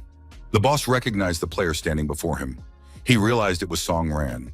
The creature was certain that Song Ran would definitely come to see him. Having waited to meet its chief enemy, the creature repeated his name without pause. Song Ran, Song Ran. And the more it repeated that name, the more furious it became, unleashing its tentacles, ready to destroy the player. The creature knew what an eye for an eye meant, and now the time had come for Song Ran to answer for his misdeeds. The terrifying monster stared at the player, sticking out its long tongue, and said that in this gloomy pyramid, in this everlasting tomb, anything could happen. The monster's tentacles had almost completely engulfed Song Ran. The situation was becoming very serious. Lo, when he realized the situation was spiraling out of control, the creature's speed was too high, and he couldn't keep up with its movements. He couldn't wait any longer. He had to intervene in the fight. By this time, Song Ran had already sliced through the tentacles that were trying to grab him, and all of this was happening at tremendous speed. The battle was just beginning, and the danger was growing by the second. The creature explained that in this sea of hatred, it had been biding its time to achieve its goals, and now finally that time had come. At one point, it seemed as though the sharp tentacles were about to touch the player. However, the boy still had the situation under control. He activated the imaginary ghost ability. The monster's tentacles pierced the player, but thanks to the ability of the imaginary ghost, the young man remained alive. He jumped to the side and turned to the monster, saying that he understood why Suke was angry with him and even hated him. The boy was ready to ask for forgiveness once more, but none of this was his fault. The creature continued to advance as if it hadn't heard a word the player had said. Song Ran continued, saying that he didn't want Suke to accept his apology in her current state as such a monster. After these words, something strange happened. The creature seemed to slow down, and bitter tears streamed down the girl's face. Lo Wenyi had been casting his magic the whole time, and it seemed he'd had some success. The player realized this was his chance, and he couldn't let it slip away. He attacked the creature, getting as close as possible. Luo Wenyi used a slashing strike called Mountain River Form. The monster was flung high into the air and twisted into an unnatural shape. After that, it crashed down with full force onto the dungeon floor, and the ground all around cracked and shattered into pieces. Song Ran wanted to know if Suke was dead and if she could still be brought back. Luo Wenyi replied that the girl was not dead. In reality, things were not as simple as they seemed. At that moment, a notification appeared, stating that the first stage of the battle with the mountain god was complete and the anomaly mode had begun. The mountain god continued to writhe and said that human stubbornness was capable of surprising him at the most inopportune moment. Even after accumulating immense rage and hatred, the weak could never escape the fate of the weak, and black energy seeped into Suke's body. Now the god of the mountains had a new incarnation. He said that it was better to take hatred and resentment under one's own control. The player thought that even though the situation had long since spiraled out of control, he could never have predicted such a turn of events, even though he had vast experience in battle. The god of the mountains looked like a true demon. He cackled and said that he had never been in the world of the living before, but now it seemed to him that it wasn't so bad here after all. Blind prejudices give people strength, but if you channel those beliefs, you can turn them into their greatest weakness. The god of the mountains began to cast a curse on the players. He sent them to the very depths of nightmares so that the lads would become food for oblivion. The players gradually sank into a magical sleep from which they would never be able to escape. Luo Wenyi gradually came to his senses. He didn't understand what had just happened. Everything was still slightly double before his eyes. The player realized that this was either a magical dream or a special illusory attack by the mountain god. But at the same time, he didn't feel at all as though his body was in the world of dreams. Luo Wenyi began looking around for Song Ran. Song Ran, meanwhile, stood as if frozen in place. It became clear that there was no point in calling out to him. He had already fallen into a mental prison and was now wandering through the darkest and most terrifying world. Luo addressed the god of the mountains, saying that he was the god of the mountains' greatest enemy, so it was time to abandon all tricks and engage in battle. In response, the god of the mountains laughed, saying that the player was very funny. I wonder how he managed to sense the origins of the god of nothingness's power, that dark and turbulent past. But first and foremost, the player Luo Wenyi needed to understand that he was of absolutely no interest to the god of the mountains. There was nothing special about him, unlike his young friend Song Ran, whose potential was limitless. Saying all this, the god of the mountains gradually approached and said that, in any case, he wouldn't mind playing a game. After that, a huge number of tentacles were released, which began attacking the player from all sides, creating the ability to summon massive tentacles. When the player found himself surrounded by a solid sea of tentacles, unable to move, the mountain god began to explain the next plan. It consisted of Luo Wenyi being tightly restrained by the tentacles because he was of absolutely no interest. The mountain god promised not to touch the player because he was of absolutely no interest to him, and all attention and attacks would be focused on Song Ran. Right now, Song Ran's consciousness was in a magical dream, which meant he was unable to defend his body. He couldn't move, let alone dodge attacks. If Luo Wenyi attacks the mountain god, he won't be able to save his friend. And if he doesn't attack the mountain god, he'll be forced to fend off the tentacles. Song Ran had two options: die in the world of the living at the hands of the tentacles, or perish in the magical dream. Personally, it would have been easier for Luo Wenyi to abandon Song Ran and kill the god. After all, it was so simple. This was the mountain god's cunning plan. But Luo Wenyi refused to accept such a plan. He believed that the mountain god had thought of too many things, but had overlooked certain details. The mountain god had offered two options, and now Luo Wenyi would show him what he was capable of. The player would protect his young companion until the moment Song Ran awoke from the magical dream. The god of the mountains laughed maliciously at the player, believing that the player would have to tirelessly fend him off in the magic of the wild forest. It would be a never-ending game in which the mountain god would win anyway, without even breaking a sweat or making any special effort. But the player said it was too soon to celebrate. Although he wasn't the strongest in the first tier, he was by no means a pushover. Stronger opponents had tried to destroy him many times, and no one had succeeded. Luo Wenyi drew his sword and said that as soon as he drew this sword and brandished it before his opponents, the course of the battle would change. The player thrust his giant sword into the ground in front of him, and now his combat sphere had become impenetrable. The god of the mountains believed that the player would never be able to rid himself of false hopes.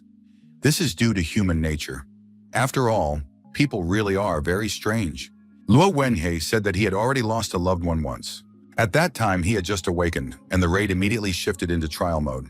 The player thought he could quickly finish the battle with his newfound strength, but when he charged headlong into battle, he inflicted too much damage on his comrades. Many newbies died in the battle. If this is the fate of the awakened, then what is the point of such power?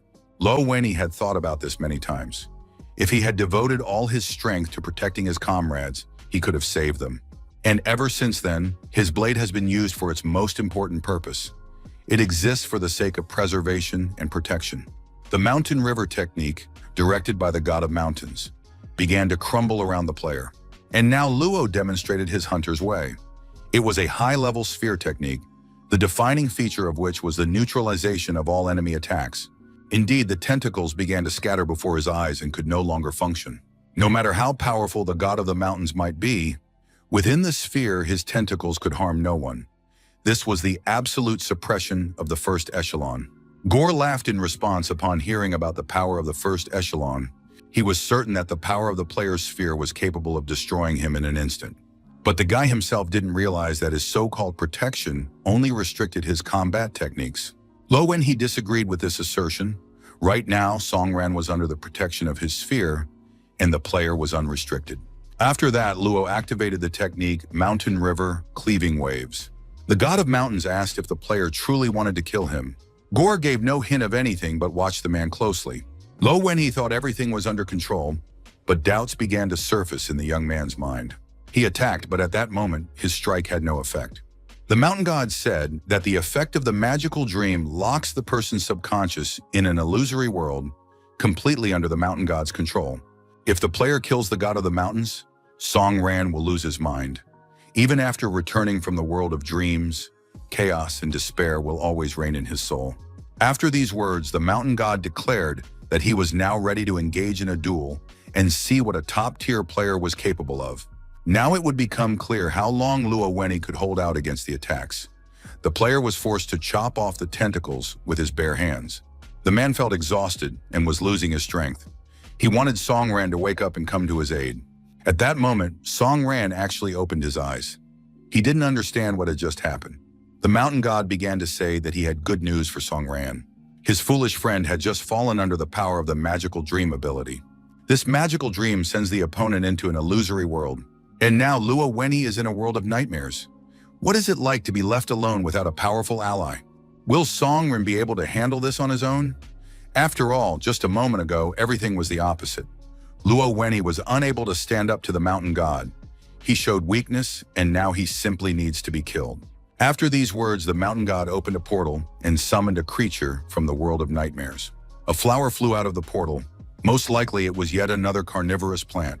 Approaching the player, who was in a state of sleep, the predator opened its jaws wide, preparing to devour the man. Seeing this, Song Ran fought off the tentacles with his sword. The mountain god thought the young man was too kind. Although on the surface, Song Ran pretends to be cold-blooded. Now it was clear, such a kind-hearted guy was ready to take the blow himself, just to prevent his comrade from being killed.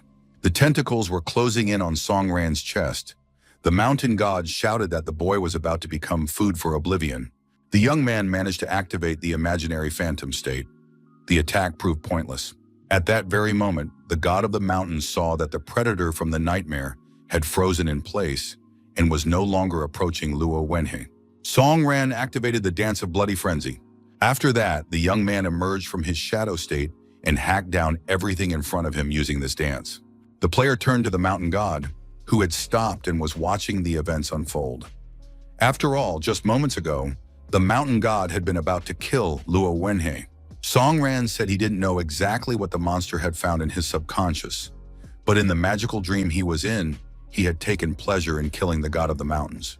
Now the mountain god was forced to drop the idle chatter and defend himself, because his tentacles lay severed all around him. Song Ran said that people often underestimated him and saw him as a weakling, but he was certain that not everyone was as treacherous a creature as the mountain god. The young man declared that he was familiar with the power of the Lord, one of the members of the first echelon. He had been through quite a few raids, but still fell victim to the god's technique. And now he is ready to either destroy the mountain god or reduce his filthy magical dream to dust. And the god of the mountains has not yet been destroyed because he is merely an illusion. In reality, the mountain god hadn't even considered killing the player. But what if in this dream, Song Ran kills the god? The guy pressed his sword to the god's neck, but he won't do that now, because he wants answers to his questions. What happened to Suke? The mountain god said that Suke, just like everyone else, had fallen under the power of the magical dream. But now her subconscious has completely merged with the mountain god's subconscious, and nothing can save her now. It was this very power that allowed the mountain god to be reborn. It became the true power of the underworld. Suke had made the mountain god so powerful that he was now capable of crushing everything. Everything they lived for in this world was at stake. In her magical dream, Suke walked through the city streets and encountered her greatest adversary and enemy. In her mind, memories of the past seemed like a distant dream. This dream was as distant as her past life, when the doctors had given her a grim diagnosis. The girl was supposed to die, and only certain medications could sustain her life. Or was it all just a dream? Suke no longer knew who she really was. However, her brother had devoted his entire life to earning money for his sister's treatment, and now the girl is left completely alone, falling into some kind of dream again, or perhaps she is finally just waking up. A terrifying monster appeared before her, a monster that wants to take over her body. Just a couple of hours earlier, Suke had entered the dungeon with her assistant, Bigsy. She sees players rushing to battle the boss and obtain a host of rare artifacts. Among them is her beloved older brother, who is supposed to get the artifacts for his sister's sake. Suke recognizes her brother's voice. It's been so long since she's heard it. The girl misses him terribly.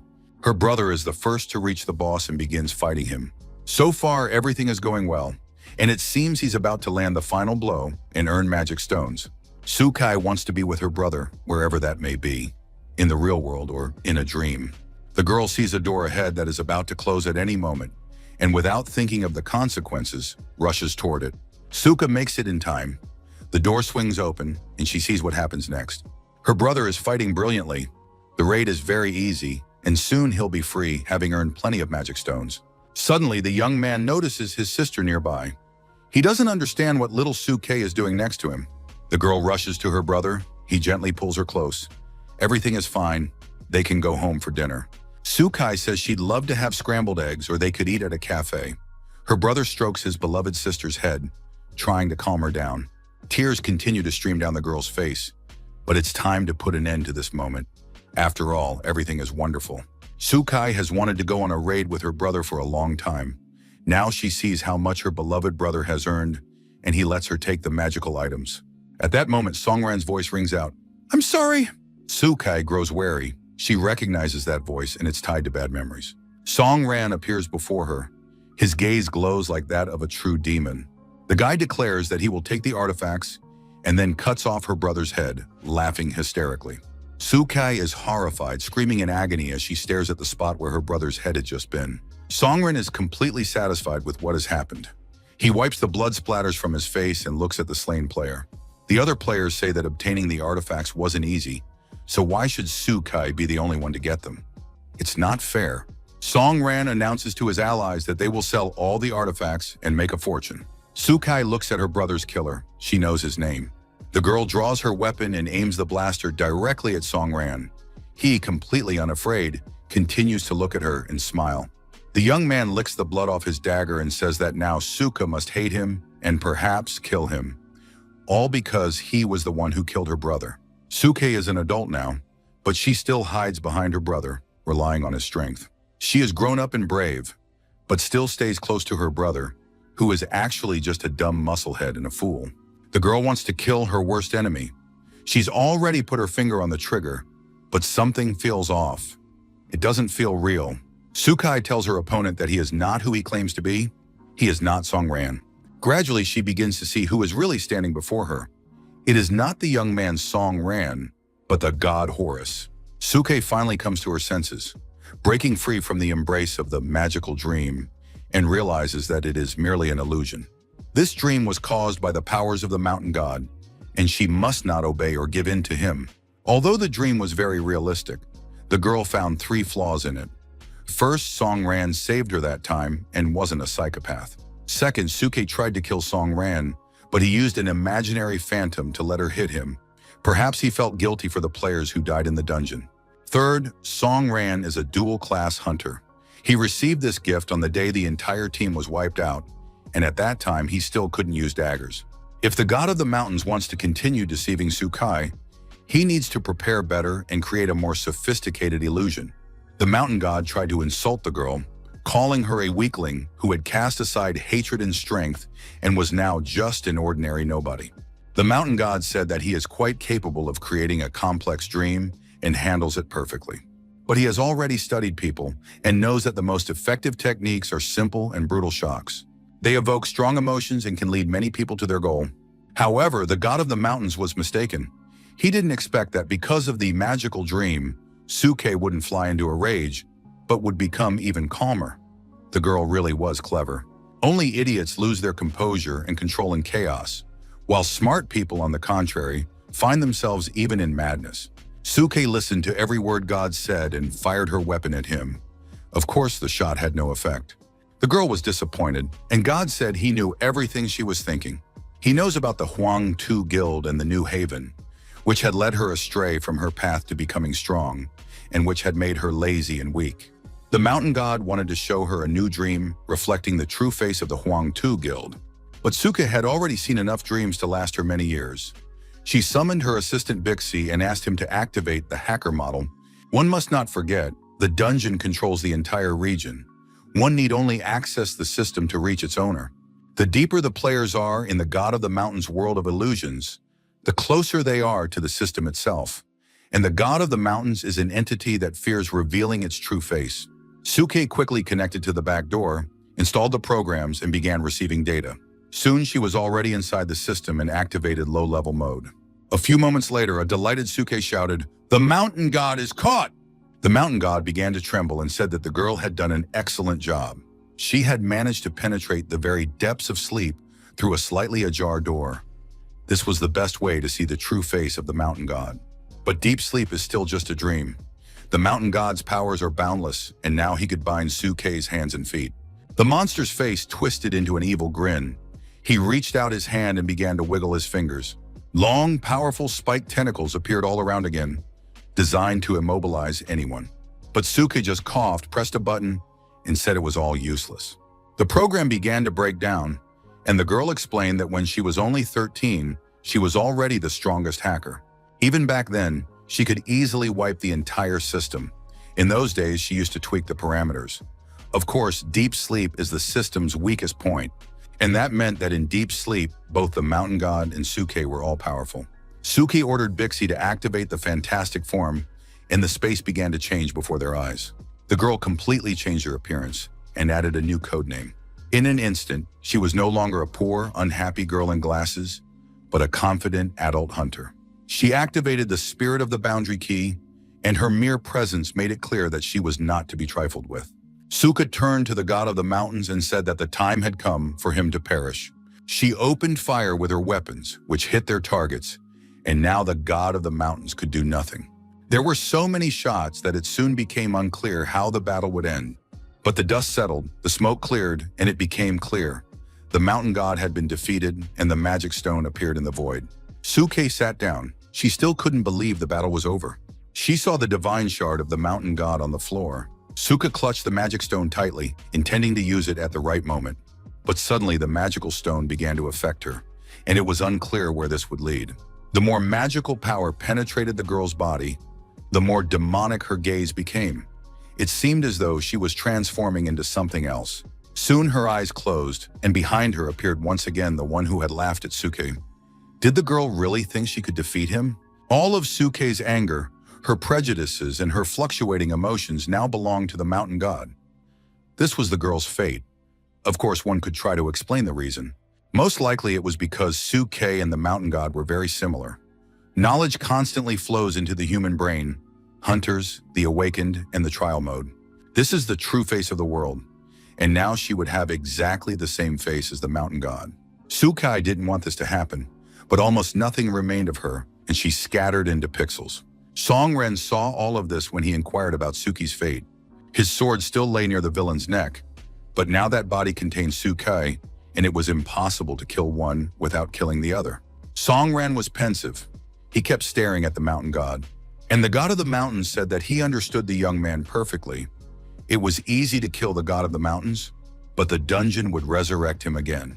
But next time, the God of the Mountain would certainly not possess Suke's consciousness. The girl would vanish and perish forever. This simple truth stood before the player. Nor should one forget that by killing the Mountain God, the young man would be killing a human. But was Suke still human? There were many difficult questions to resolve, and gradually tentacles began to wrap around the young man. God said that right now, beyond the threshold of sleep, Songren is being protected by his foolish friend Luo Wenhe, and he cannot kill God for that very reason. Humans possess the strongest and most deceptive weakness. It is hard for them to bear the burden of murder. They doubt a great deal and repent deeply. But now this weakness must decide the fates of 3 people. The time for deliberation was coming to an end. The tentacles were wrapping themselves higher and higher around Songren's body. He had to kill the Mountain God right now or vanish into nothingness. Along with the Mountain God, he would have to destroy Suke as well. But that no longer mattered. After all, everyone knew, in the end, everything in this life comes down to one thing. Songren finally broke the silence and said that he had never thought he was without flaws or weaknesses. At his first hunter's evaluation, he received an E rank. He was pushed aside so he wouldn't get in others' way. Over time, the young man accepted that there was no place for him in this world, but the evolutionary sword and the deaths of all his allies in the dungeon had happened against his will.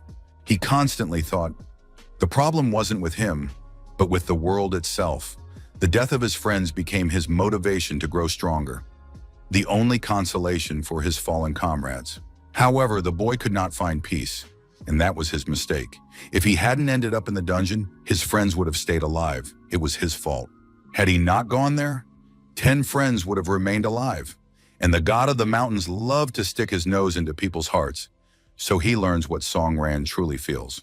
The young man felt an overwhelming sense of guilt over the deaths of his friends. But during the long journey he had already undertaken, Song Ran saw a flash of insight from Si Yang. The power of the first-tier fighters had already been demonstrated to him, and he had managed to make new friends. Song Ran constantly wondered, how could he use this unprecedented power? The thoughts wouldn't leave him alone. Even on the way to the dungeon, he sought advice from his senior comrades. Why do people become hunters? What is their primary motivation? Lo Wenyi replied that they do it out of desperation, for the world is very cruel, and everyone must find a meaning to their existence. Song Ran was weak and cowardly and didn't know if he could accept such an epiphany. The mountain god immediately said that the young man was not yet ready for this. Now he understood. Powerlessness and weakness were embedded in his genes, blood, and muscles. Song Ran's fate was to be a weakling, but the young man thought otherwise. That wasn't the point. The mountain god was simply incapable of understanding the pain of losing loved ones and friends. He didn't understand the meaning of human life because he himself was not human. Just recently, the god of the mountains asked whether Sukai was still human. The young man was certain she was a real human being. Many comrades were already dead, but only Sukai could answer that question. The god of the mountains grew tired of listening and said that unfortunately nothingness had expected much from Song Ran, but he had turned out to be a weakling. At that moment, the mountain god summoned nothingness once more and decided to end the battle. He activated the nightmare. Interrupting the conversation, the young man said there would be no more answers. They were parting forever. The god of the mountains rushed off, intending to throw Sukai into the portal of nothingness, but for some reason the portal didn't work. There was a glitch. At the same time, the god of the mountains himself began to glitch. He froze and fell apart. He was torn up inside, screaming at himself and trying to cling to reality. Soon, the god of the mountains began to transform into a human, and a woman's voice spoke the name Song Ran. The young man recognized that voice immediately. He could never forget it. Song Ran ran up to the girl, grabbed her by the shoulders, and shook her. Sukai had to wake up. They were in a magical dream, and now they had to get out of it. The girl sat with her head bowed, completely motionless. She said there was no way back for her. Sukai explained that she understood everything. As the creator and having come to know the truth of all existence, one can die. Now she knew that none of this was Song Ran's fault, and she needed to apologize to him. At that moment, notifications about changes in the dungeon appeared before the players. Suki said that this was the last thing she could do. She had one request. The young man must kill the god of the mountains, and after that, he would hear the answer. The girl was losing her strength and leaving this world. Suddenly, her gaze cleared, and she even began to smile. Suka raised her head, looked at the young man, and said in a calm, happy voice that she didn't blame him for anything. In the arena, the same mountain goddess was cursing. The crazy girl had spent her last bit of strength to send her to the lower levels of the system. But the fool didn't know. The closer an awakened one is to the system, the weaker their powers become, while the mountain god, on the contrary, grows stronger. Gore turned to the young man with the sword and said, "Look at yourself. You have none of the awakened one's power. You're just an ordinary weakling again." But Song Ran replied that the god of the mountains was greatly mistaken this time. The young man slung his sword over his shoulder, looked confident, and said that he was no longer the same as he had been at the beginning. He stepped forward to face the god of the mountains. It was madness to keep fighting like this. The mountain god activated the wild forest ability. Tentacles were supposed to appear, but nothing happened, and the god realized that the girl had blocked all his abilities. Song Ran approached her opponent and said she hated him because all his power was built on lies, the manipulation of others' emotions, and deceit. Gore frantically tried all his abilities, but none of them worked. Wild forest, magical dream, nothing. Song Ran said he still couldn't forget the dungeon and his mistakes, but if that was a weakness, he was ready to remain weak. However, now the young man was confident in his abilities and felt no confusion. The god of the mountains realized he had to act immediately and began saying that Song Ran was just a mad weakling. But the boy needed to take a look at himself. He didn't have an evolutionary sword in his hands, just some battered, simple knife. The god of the mountains didn't have time to say anything else, because Song Ran pinned his head down and pierced that malevolent creature with his primitive sword. The mighty sword plunged into the ground and energy radiated out from it. Luo Wenhei was there too. Both players watched the scene with interest as the massive sword seemed to alter the course of all that was to come. Luo Wenhei finally managed to speak. "Where is the mountain god? Are you sure he's finished?" After that, the player contacted Mr. Lu Xiaodong via communication and asked how things were going outside the pyramid. Meanwhile, outside the pyramid, as soon as Song Ran had defeated the god of the mountains, the other hunters dealt with the village chief and headed deeper into the desert. There they were set to battle other bosses. Now everyone was wondering what was happening inside the pyramid. The Genshin Guild was fighting against Osiris, the god of Samsara. The Clover Guild was fighting Isis, the goddess of life and magic. She was the goddess who controlled great magic. Xiaobai proved herself. The girl activated her dual summoning abilities and the queen's minions. Darky, as usual, was his mistress's best assistant. The Nameless Guild leader attacked the god of Earth with his guild. The Nameless Guild was holding its ground well for now. Meanwhile, the Huang Tu Guild, together with Wang Fen from the first echelon, dealt with Sebek, the guardian god of the pharaohs. After that, the players headed to the final pyramid, the Palace of Anubis. But because Xian and Songren had already defeated the god Set, and Suke had been swallowed by the god Horus, significant changes had occurred in Anubis's pyramid. The pyramid's rules had been rewritten. The gates opened easily, and it seemed that the final boss would be a breeze. Songran and the other players had no idea just how drastically the rules of this dungeon had changed. Anubis, the god of death, addressed the players. "You ignorant fools, I am the true god of the Sea of Oblivion." In times of chaos, the battle of the Chosen Ones was meaningless. Only those who are permitted may lead their squad into battle against the god Anubis. The owner of a chosen shard could open a passage for 3 minutes for their team, and the power of death would cut off all retreat routes for those outside the afterlife. A notification appeared before the players. Do they agree to use the Chosen One's access? They had to make a quick decision. The rewritten Battle of the Chosen has changed. All shard holders can open the entrance to the final boss and fight 7 against 1. Any holder of a chosen shard can temporarily grant access to the final boss, allowing players without a shard to fight him. The players entered the gate, expecting Wang Fen, a top-tier player, to join them. All their hopes rested on him. Wang Fen replied that the players could go ahead and not worry. He just needed to report something to the council and would catch up with them. Wang Fen thought that even if the players had opened the entrance to the boss without orders from above, they shouldn't be punished for it. Huang Qiu couldn't figure out what was going on with Wang Fen today. He was acting strangely. The player received a notification asking him to confirm the deletion of a contact. Wang Fen smiled and told himself that he definitely wouldn't get involved in a battle with that damn Anubis. This time the council had clear intentions. Since the dungeon was activated in siege mode, it posed a hidden danger to the city. Siege mode brought about changes. The dungeon was capable of releasing monsters into the outside world. To seal it, one needed to obtain the Heart of the Seal, which was only available in Awakened mode. Usually for such tasks, the council sends fighters from the first echelon to retrieve the Heart of the Seal. But the first echelon's hands are tied right now. A new Awakened had to be found to activate Awakened mode using the Sea of Oblivion.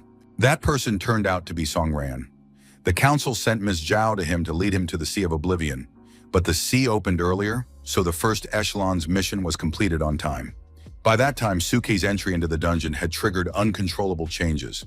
Originally, Songran was supposed to complete the mission, but everything went awry.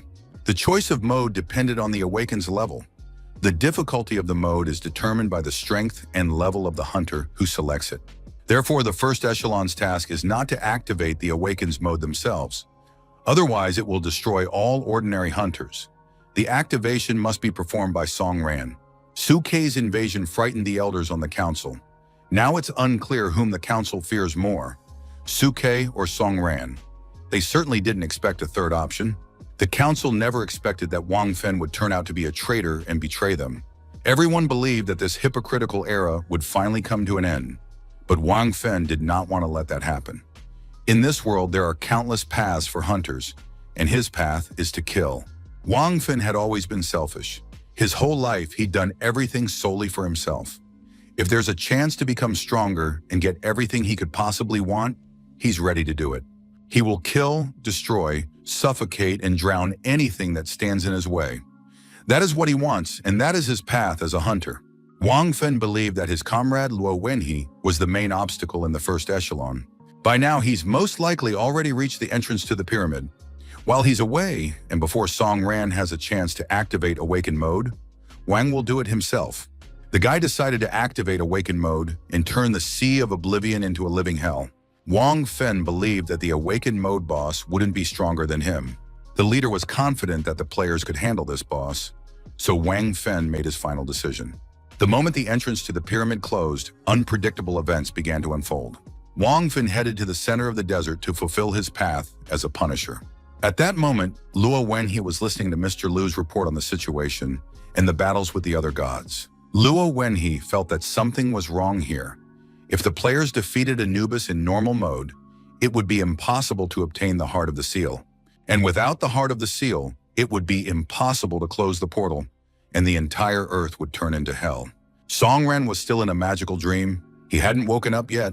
Songren received a notification of his victory over the god Horus, and also learned that he had earned a hidden achievement. The young man had become the God Eater. The final destruction of a god was rewarded with eternal existence. The young man was very surprised that such a title even existed. In addition, he was awarded the Earring of Faith. This item was used for all healing techniques. All accessories issued in the game had enhancement properties, but obtaining them was practically impossible, so even simple accessories could be sold for a huge amount of money. Song Ran activated the healing technique. It was very powerful. Even at the very bottom of the system, the effects of the evolutionary sword didn't work here. In other words, the young man healed himself with his own power. It struck him at night. Now it was clear that, with his own class of power, the boy could continue on alone. A notification appeared before him stating that 2 shards had dropped, one for the god of the mountain, and the other, Sukei's memory shard. It was very strange that he could only choose 1 shard. Songran paused to think for a moment.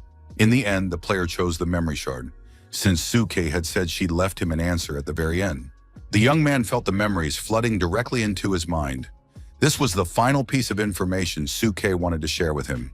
This answer holds the entire truth of this world. It was the story of Suka's life. It all began with her participation in an architect's training program called Project Prometheus. The girl's childhood was ordinary. One might even say happy. Her parents were hunters. The family lived in comfort and knew no hardship. But all good things come to an end sooner or later. Her parents died on a raid in the dungeon. For the modern world, this is a very common occurrence. Since then, Sukei has been left alone with her brother. The girl didn't grieve much for her parents because she believed it was inevitable and that such things happen to everyone. But Sukei herself constantly faced misfortunes. She believed that the world would soon get better and that her hopes would one day come true. Unlike her gifted brother, the girl was an ordinary child. To carry on her parents' legacy, she became an architect, but she never showed any talent, and the only one who supported her was her brother. That was the case until the Prometheus plan was launched to recruit the best architects. Sukei didn't even hope that she would become one of the plan's selected participants. The Flame Thief project took place at a massive research facility. Daily lessons and regular assessments were all the students did during their first year of study. Sukei participated in absolutely every class, and it seemed she didn't show any particular talent. But contrary to all expectations, over time the girl developed a strong desire to learn and hone her skills as an architect. This went on for 2 years, but then the Prometheus project was suddenly shut down. Sukei's last memories are tied to a long period of treatment. The girl was diagnosed with a rare disease and sent to a research center. After some time, Sukei awoke from an endless nightmare and returned to the academy. Since then, everything had changed. The girl couldn't fit into any group. Although she had excellent architectural skills, no organization would accept her. Then one day the school held a swimming lesson. Sukei went to the locker room and realized that someone had broken into her locker. She approached and saw that all her clothes had been torn to shreds. On top of that, all her clothes had been doused with some kind of liquid. But the girl hadn't done anything wrong to anyone. Suke became increasingly withdrawn. She felt completely out of place in any group. Suke took a leave of absence and returned home with her brother. There, she devoted herself entirely to her work as an architect. She lived with her brother and everything was fine, except that her desire to save humanity and change the world had lost its power. The girl was disappointed, and the only thing she wanted was not to become a burden to her brother. So after her brother's death, a terrible hatred took root in her heart. At that point, she had no desire to go on living. Just as a person in a raging river tries to cling to a blade of grass, so Sukai clung to her hatred for Songran in this world. But now she realized that it had all been a deception. The awakening of the hunters and her participation in Project Prometheus were very similar. After all, the Project Prometheus was a kind of grand experiment. The architects sacrificed part of their sanity to enhance other characteristics, just as the hunters sought to enhance their physical strength. The key to all of this was the monster factor, a special drug that had been injected into the girl. That was why she was so different from other children and couldn't fit in with any group. Prometheus planned to create Awakened among ordinary people and later intended to use them. Song Ran could no longer hear what Suke was saying to him because interference had arisen in his memories. His memories began to crumble, dissolve, and vanish, and in their place appeared a notification that test mode had been activated. And now, standing before Song Ran was a huge monster he now had to fight. The girl ran as fast as she could to her leader. She needed to tell him something urgently. Something unreal happened to the players. It was only a few moments, but they all ended up with their throats slit. The girl ran onto the battlefield. She saw her comrades fighting against a huge and powerful boss. She couldn't find out or say anything else, because the poor girl's head was chopped off and flew away. The head of the Nameless Guild was in shock. He didn't understand what was happening either. Everyone around him was dying. Instead of fighting the boss, someone was killing his comrades one by one. And now the player was being attacked by a stranger who was using his power against him. Suddenly, their faces drew closer, and it became clear that this killer was a top-tier player. Wang Fen. He had activated Mad Butcher mode, which gave him insane speed. The guild leader began to slowly retreat. But at that moment, one of his comrades was literally blown to pieces by the villain's attack. Players were dying one after another, their blood pouring down like rain, while the guildmaster clutched his head in horror. The guy didn't understand what was happening or why Wang Fen was treating the other players this way. At that moment, the traitor approached the guildmaster and said, smiling, that his behavior was perfectly understandable. The player's perception of the world is completely wrong. In this world, hunters are the true evil. And if everyone feels this way about hunters, why shouldn't they just enjoy it? After all, killing is so satisfying. Wang Fen didn't manage to kill the guildmaster because a notification popped up in front of him, stating that trial mode had been activated. It was a notification for the Awakened mode, but why it appeared was unclear, since the Awakened Song Ran hadn't activated anything. Wang Fen immediately thought of his former comrade, who had most likely sensed that something strange was happening and activated Awakened mode to guarantee obtaining the Seal Heart, clear the dungeon, and save humanity. But only after overcoming that problem did Wang realize just how much his power surpassed the first tier. And if things didn't go according to plan, why not activate trial mode again? This would trigger the trial mode on a layered basis, with the higher level of the Awakened mode overriding the lower one, and everyone in the dungeon would die. Wang Fen pressed the selection button, but to his surprise, nothing changed, and it finally began to dawn on him. It turned out that the Awakened mode belonged to Song Ran. Now it was clear why the council had been so worried about this player. He had an Awakened mode that couldn't be overridden. It was the strongest and had even surpassed the very essence of the system. Wang Fen burst into hysterical laughter. He hadn't expected his plan to fail at all. When he finished laughing, Wang Fen turned to the player kneeling before him and said that he was no longer interested in him. The only thing Wang Fen wanted to do was kill Song Ran. Having said that, he turned and walked toward the portal exit, leaving behind a mountain of corpses. The guild leader wept bloody tears beside the bodies of his comrades, repeating the name of his tormentor, Wang Fen. Lo Wenhe decided he had to give it his all and do everything possible for the sake of society. The hunter was about to sacrifice his very life for the sake of the people. But when he stepped outside, he heard only silence. At first, the young man received a request from Mr. Liu to help the River City Guild. But then the Awakened mode was suddenly activated. It then became clear that Song Ran was all right. Of course, the reason for Wang Feng's betrayal and why he decided to destroy the River City Guild was unknown, but this still suggests that he had not planned to activate the Awaken mode, and that means the mode was activated by Song Ran. Wang Fen understood this perfectly, and knowing his character, one can assume that he headed to the Pyramid of Anubis to intercept Song Ran. Lo Wenyi considered it his duty to protect this raid, and now he had to face his former friend. He had to stop Wang Fen, who was trying to ruin the mission, to give Song Ran the chance to complete the dungeon. One way or another, everyone would soon meet at the entrance to the Pyramid of Anubis. And indeed, the two former comrades were already standing face to face near the pyramid. It was clear that this was where it all had to end. Song Ran looked at his opponent, realizing that a new boss had appeared out of nowhere before him. The young man immediately activated his buff. He knew that the power of the evolutionary sword was still suppressed, but he had no choice. He had to fight. Memories flooded the young man's mind of how he had first defended the city shoulder to shoulder with his comrades, and how people used to mock him and walk right past him. What would have happened if Song Ran hadn't saved everyone back then and killed the monster that had broken free? It's unclear whether his friends would have continued to support him. Come to think of it, they were right. After all, the only ones who made mistakes were Song Ran and Su Kai because they chose the wrong path and were too weak. But is all the blame really on the weak? Do the dreams and perseverance of weak people deserve such treatment from those around them?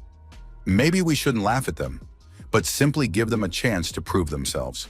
But now Song Ran has become more confident. If no one will speak up for the weak, then he, the weakling, will speak for them and defend them at the cost of his own life. If no one stands up for the weak, then Song Ran will become their protector. Song Ran was ready to use his sword and his strength solely so that the weak could continue to fight. His words literally made the hairs on the back of his neck stand on end, and they caught fire. He began to laugh. Was this truly the path of this hunter? Song Ran froze in place and looked at the boss. It turned out that standing before him was Ra, the god of the desert, the hidden boss of this dungeon. He reached out his enormous hand toward the player, who didn't yet know how to react. God Ra said that he was no enemy to Song Ran. In his hand, Ra held a legendary shard, the last shard of the Chosen, the legendary artifact, beginning of the desert, hidden in the sands. Wang Fen and Luo Wenyi were fighting each other near the Pyramid of Anubis. Both rivals belonged to the highest and strongest hunters and were part of the first echelon. They attacked each other, absolutely equal in strength and ability.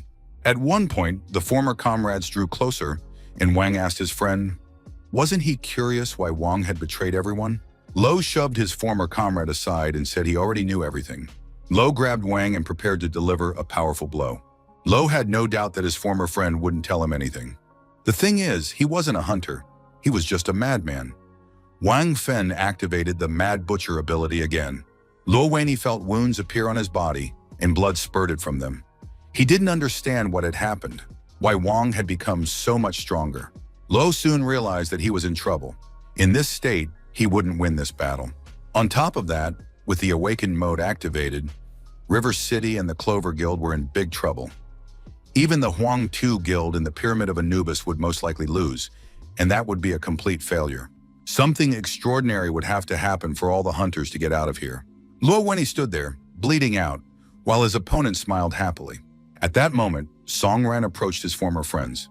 He greeted both of the top-tier players. Seeing that a battle was taking place between them, Song Ran asked what had happened here. Instead of answering, Wang Fen smiled happily, saying that this fool had shown up just in time and lunged at Song Ran to kill him. Luo Wenyi saw that Song Ran had reappeared. The man immediately reached for his sword. Thus, Song Ran stood there while Wang Fen tried to attack him. At the same time, Lo thrust his sword into the ground and activated the reinforcement sphere technique. Waves and cracks began to spread across the ground, with Song Ran standing at their center. Both former comrades were happy to see Song Ran. Wang was unable to land a blow on Song Ran. The young man calmly parried his attack. Wang was very displeased. He was terribly annoyed by the sphere technique his friend had used. Wang decided to deal with Lo and remove the protective sphere. As he approached, Luo Wenyi began explaining to Song Ran what was happening, about how Wang had become a traitor. Lo wanted to deal with his friend himself, while Song Ran had to hurry to the Pyramid of Anubis, kill Anubis, and complete the raid on the Sea of Oblivion. Song Ran was humanity's only hope. At that moment, Wang chopped off his friend's hand. Song Ran didn't need to be asked twice. He understood everything from the very first moment and left his former friends to sort things out among themselves. Things were indeed very rough for the players in Anubis's pyramid. It was a veritable meat grinder, and no one knew how to fight back anymore. The players noticed that Anubis's power had suddenly increased dramatically. No one understood why this had happened. He held his blade, from which the blood of slain players dripped, and called his opponents petty fools. He couldn't even properly enjoy this battle because he was dealing with foolish, weak physical shells. An assistant reported that the situation was critical. They needed to withdraw all players and regroup. Huang Tu, seeing his men perish, was furious, but his stubbornness and obstinacy prevailed. He said that the word regroup did not exist in his guild's vocabulary. The leader ordered the players to stop at nothing, to grow, conquer, and rule at any cost. These were the principles of the Huang Tu Guild. The player understood that all this was useless. The other players were already marked as dead, one of Anubis's mechanisms. From the very start of the battle, Anubis had marked a target within a specific area of effect. Because of this mark, the target slowly lost health, which increased the pressure on the entire team. But the guild leader demanded that everyone rush into battle and keep their distance. In combat, Anubis hunted only the hero with the mark of the dead. In other words, this was his special mechanism of revenge. The players needed to strategically position their group, and then they could avoid casualties. But guild leader Huang Xiu wouldn't hear a word of it. The man was incredibly dense and stubborn. Looking at the current situation, Liu Xiaodong began to realize that from the very beginning, he hadn't been able to figure out this blockhead. From the very beginning, that brainless Huang Qiu hadn't been interested in protecting his people. He had chosen the path of a typical tyrant for whom human lives mattered absolutely nothing. Liu Xiaodong unexpectedly received a notification containing a congratulatory message. The first stage of Anubis had already been completed. It sounded very strange and looked even more surprising, but perhaps the players had indeed completed the first stage. At that moment, some winged object began descending from beneath the dome. The players were on high alert and focused. They didn't know what awaited them yet. The creature descended a little lower, and soon lightning began to flash around it, accompanied by powerful electrical discharges. Anubis used incinerating light, a great weapon that incinerated any creature caught in its beam. And before the players realized they needed to flee, many lives were lost, and the hunters perished simply by coming into the beam's path.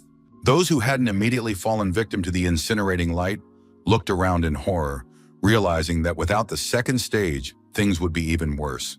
Huang Tu, after one of the players burned to death right next to him, realized they didn't stand a chance, not just in battle, but even in escape. And just at that moment, none other than Song Ran entered the pyramid's chamber through the portal. He was, as usual, determined to win, calm, and focused. Huang Tu was very surprised to see someone enter the dungeon, since according to all known rules, it was impossible to enter the dungeon in the heat of battle. It soon became clear that it was none other than Song Ran, that very weakling who was nothing but a laughingstock, utterly useless. Huang Tu shouted at the guy that he'd come just in time to die. It would have been better if someone else had come in. Song Ran shouted at the players to immediately leave the radius of the corpse's mark. The guild leader was outraged. How dare this insolent fool give orders to his guild? Song Ran ordered the ranged mages to prepare to attack on his command, but for now they needed to gather all their strength. The mages set about carrying out the order, while the guild leader thought that he couldn't kill this insolent fool right now because it would ruin his reputation. At that moment, the god Anubis chose a new target and marked it with his death mark. That target was Song Ran. Now he bore the boss's mark, which meant Anubis would attack only him. As expected, the god Anubis began to take aim, searching for his victim.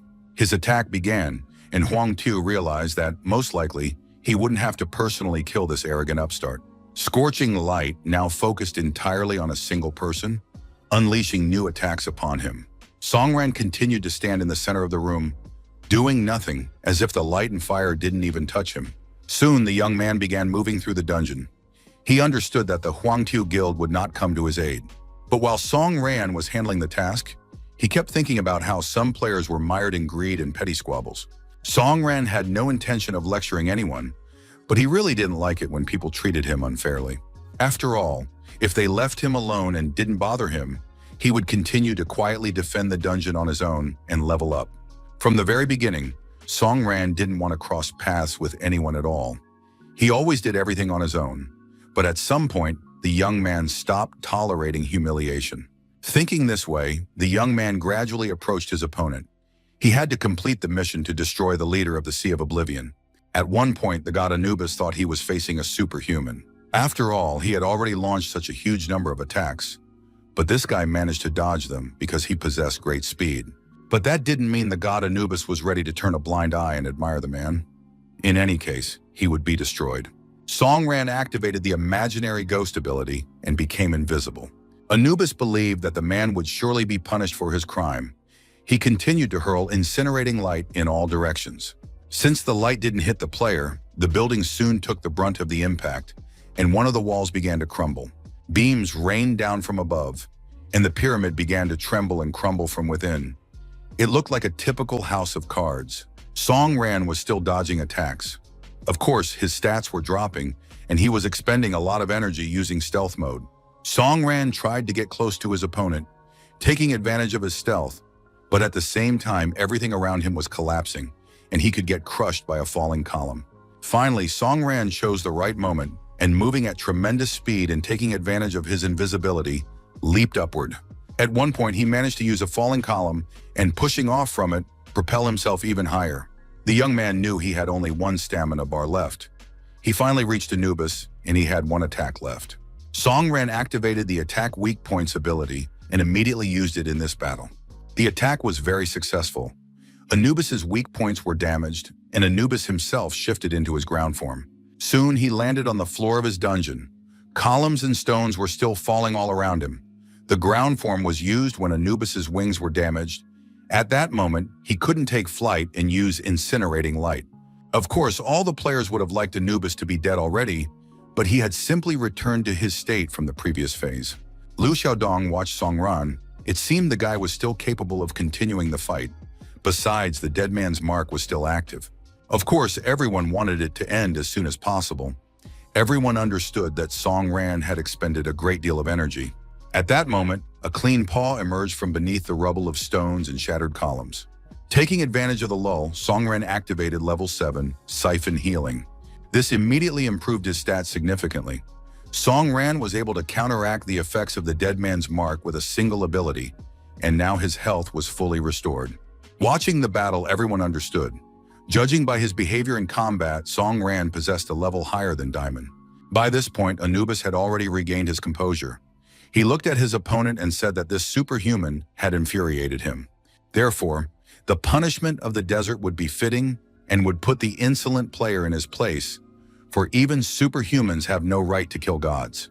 Anubis launched an attack on the young man, hoping he would now perish. Nothing interesting was happening, so he was forced to personally rush into an attack on the boy. Songran still stood calmly to the side. The young man held an evolved sword in his hands and waited for his opponent to attack him.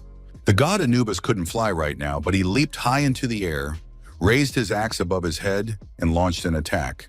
Anubis's axe was met by Songran's evolved sword, and now close quarters combat had begun between the opponents. The rivals struck at each other, and for the time being, it was hard to tell who had the upper hand. But the players who were inside the pyramid at that moment were stunned to see that Songran was fighting the boss on equal terms. Such destructive power was utterly terrifying. Songran once again dodged the boss's attack. This was turning into a protracted battle. But then a notification came in. Anubis's ground form was complete, and he had regained his ability to fly. Songran realized that if the enemy had switched back to his aerial combat form, he needed to end this fight. The young man began to rise again in pursuit of his opponent, intent on bringing him back down to the ground. As they say, practice makes perfect. Luo Wenyi felt terrible. His arm and shoulder were bleeding after his former friend had severed his arm. Wang Fin was pleased and confident. He walked toward his comrade, wanting to know why Luo was fighting at the cost of his own life. Songran didn't even bat an eye as he walked past their battle. He headed straight for the boss, leaving his friend Luo behind without even pausing to protect him. But Luo Wenyi didn't want to listen to his former friend. He had no doubts and trusted Songran completely. Even if a defender has no one left worth protecting, he will fight with dignity. Wang noticed the blood flowing from the wound. The fact was, it had begun to boil. Wang said he hadn't expected things to turn out this way. Wang looked at the boiling blood and said he was surprised. Lo had chosen a fate to become stronger, succumbed to madness, and allowed the monster's seed to manifest in his body. The boiling blood belonged to high-level awakened ones, who had stopped restraining the monster's seed within their bodies in order to gain greater power, but in return had lost their sanity.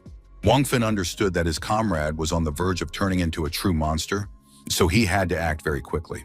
Wang drew his sword and charged forward to test Luo's strength. But as soon as he got close, Luo Wenyi said that all of this was completely useless. He was already overflowing with rage and power and had raised his fist. Luo slammed his fist into the ground with all his might, causing a massive, powerful explosion. The player said he had finally come to his senses and was ready to continue the battle. Wang Fen was terrified and was already coughing up blood, but his comrade had made such a choice that in the eyes of everyone else, he had turned into a true madman and a piece of trash. One can imagine what people in the association will say when they find out that Luo Wenyi saved himself by activating the monster seed. After all, he'll immediately be considered an outsider, and outsiders are always far worse than traitors. But for now, while a battle could still break out between the men, Wang was ready to take part in it. Having said that, the player activated a stealth kill.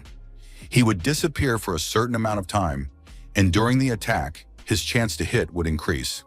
Wang Fen wanted to savor the death of his former friend. Luo Wenyi understood that until he killed his comrade, the latter would stop at nothing. Wang was very fast and stealthy. In an instant, he appeared right next to Luo Wenyi. The player raised his hands with daggers and activated the Mercury Cup. Before doing so, he said to his friend, "Goodbye." Song Ran continued to attack Anubis again and again. He remained just as immune to the boss's attacks. Taking his sword in hand once more, the young man set out to repeat his sequence of moves to bring his opponent back down to the ground. Anubis also realized he was dealing with a serious opponent and didn't count on any magical abilities. Lu Xiaodong watched the battle so intently that he even forgot to think about the danger to his own life. He was completely enthralled and in awe of the young man's actions. Song Ran didn't lose his stamina in the protracted fight. Time and again, he continued to maintain his power. Some time passed, and it became clear that Song Ran was not only not losing strength or health, but was also managing to overwhelm Anubis. And just a few minutes later, the next phase showed that the player had managed to breach Anubis's defenses, shattering them into tiny pieces. The player brought the boss to the point of execution. Now the god Anubis sat with his head bowed. The finishing blow, or the final strike, means that at this moment the boss cannot counterattack, and as soon as the blow is struck, the raid will be considered complete. Absolutely no one could have imagined such a thing. Wow. Huang Tu admitted that Song Ran had risen to an incredible level and was now capable of defeating the boss single-handedly.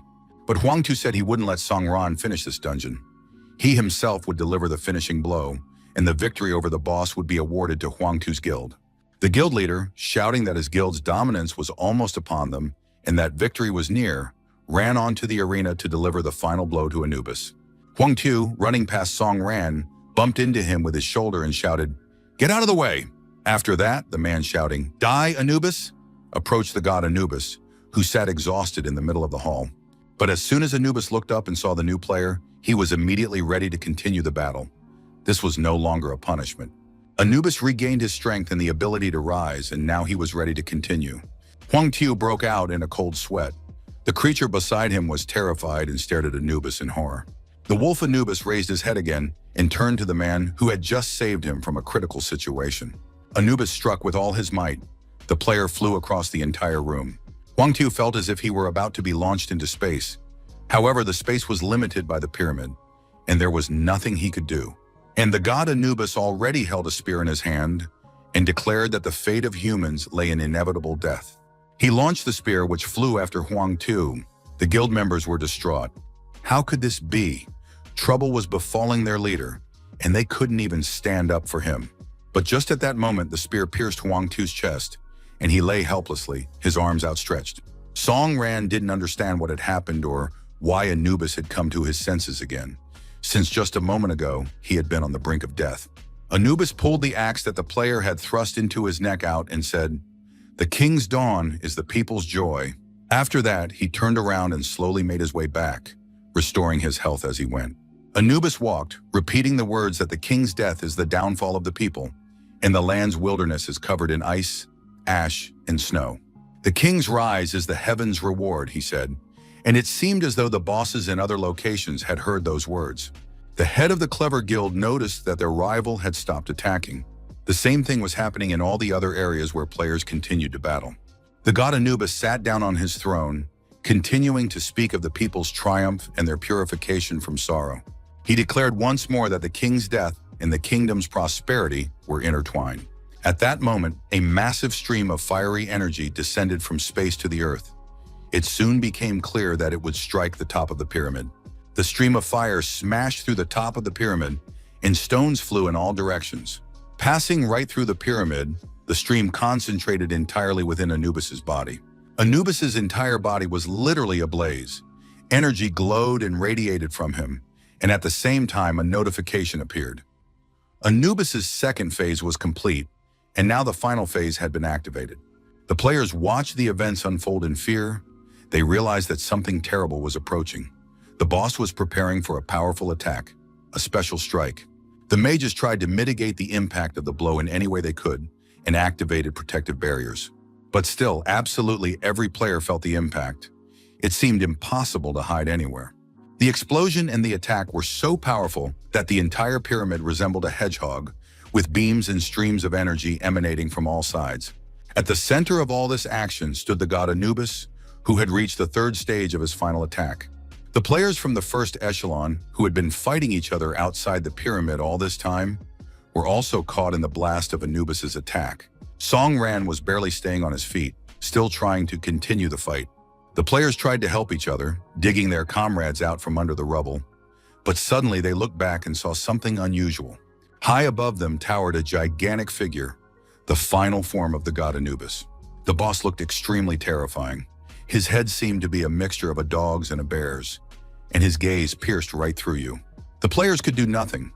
They no longer considered it shameful or disgraceful to simply run away if the opportunity arose. It seemed as though everything would end in a complete defeat for the players, but Song Ran had one last trick up his sleeve. He pulled out a red magic stone. Of course, he hadn't planned to resort to such a method, but it seemed there were simply no other options. God Ra handed the shard to the young man, saying that Song Ran must immediately set out for the Sea of Oblivion. He must become a confidant of the god of the desert. If the Sea of Oblivion is cleared, it will close forever. More than anything, Song Ran wanted answers to his questions. He wanted to know why all this was being done. The god said that the young man had seen the hidden part of the world's iceberg. If everything went according to plan, the world would undergo immeasurable changes. The god saw hope in the young man. Song Ran found his path as a hunter, a just struggle to protect the weak. The young man activated the magical stone of the god Ra and prepared to continue the battle, following his path. When the young man completed the fusion, he gained an ability called the Lost Light of the Desert, which activated hidden powers. The player's hidden power was the seed of the monster, but he did not want to use it. God Ra warned that the boy would pay a high price. God Ra himself would vanish along with this dungeon, but they would meet again, for God Ra exists not only here. He wanted the boy to remember his other name. The name was Mercury, and after that, the god Ra vanished completely, leaving the young man with another chosen one, Suke. The stone's activation was complete. Song Ran activated the Ragnarok ability, the power of the ancient god's sunlight, hidden within the body of the Sea of Oblivion, summoned the might of the gods of the old world to be reborn in the new. But the divine power consumed the activator's physical strength. In the end, he became the sacrifice. Song Ran realized that his power could now become even more formidable and looked at his sword in surprise. At that moment, the god Anubis began hurling sharp spears, chasing the players through the dungeon.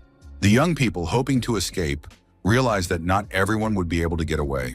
It soon became clear, even showing cowardice could be a privilege, for Anubis did not want to let anyone out alive.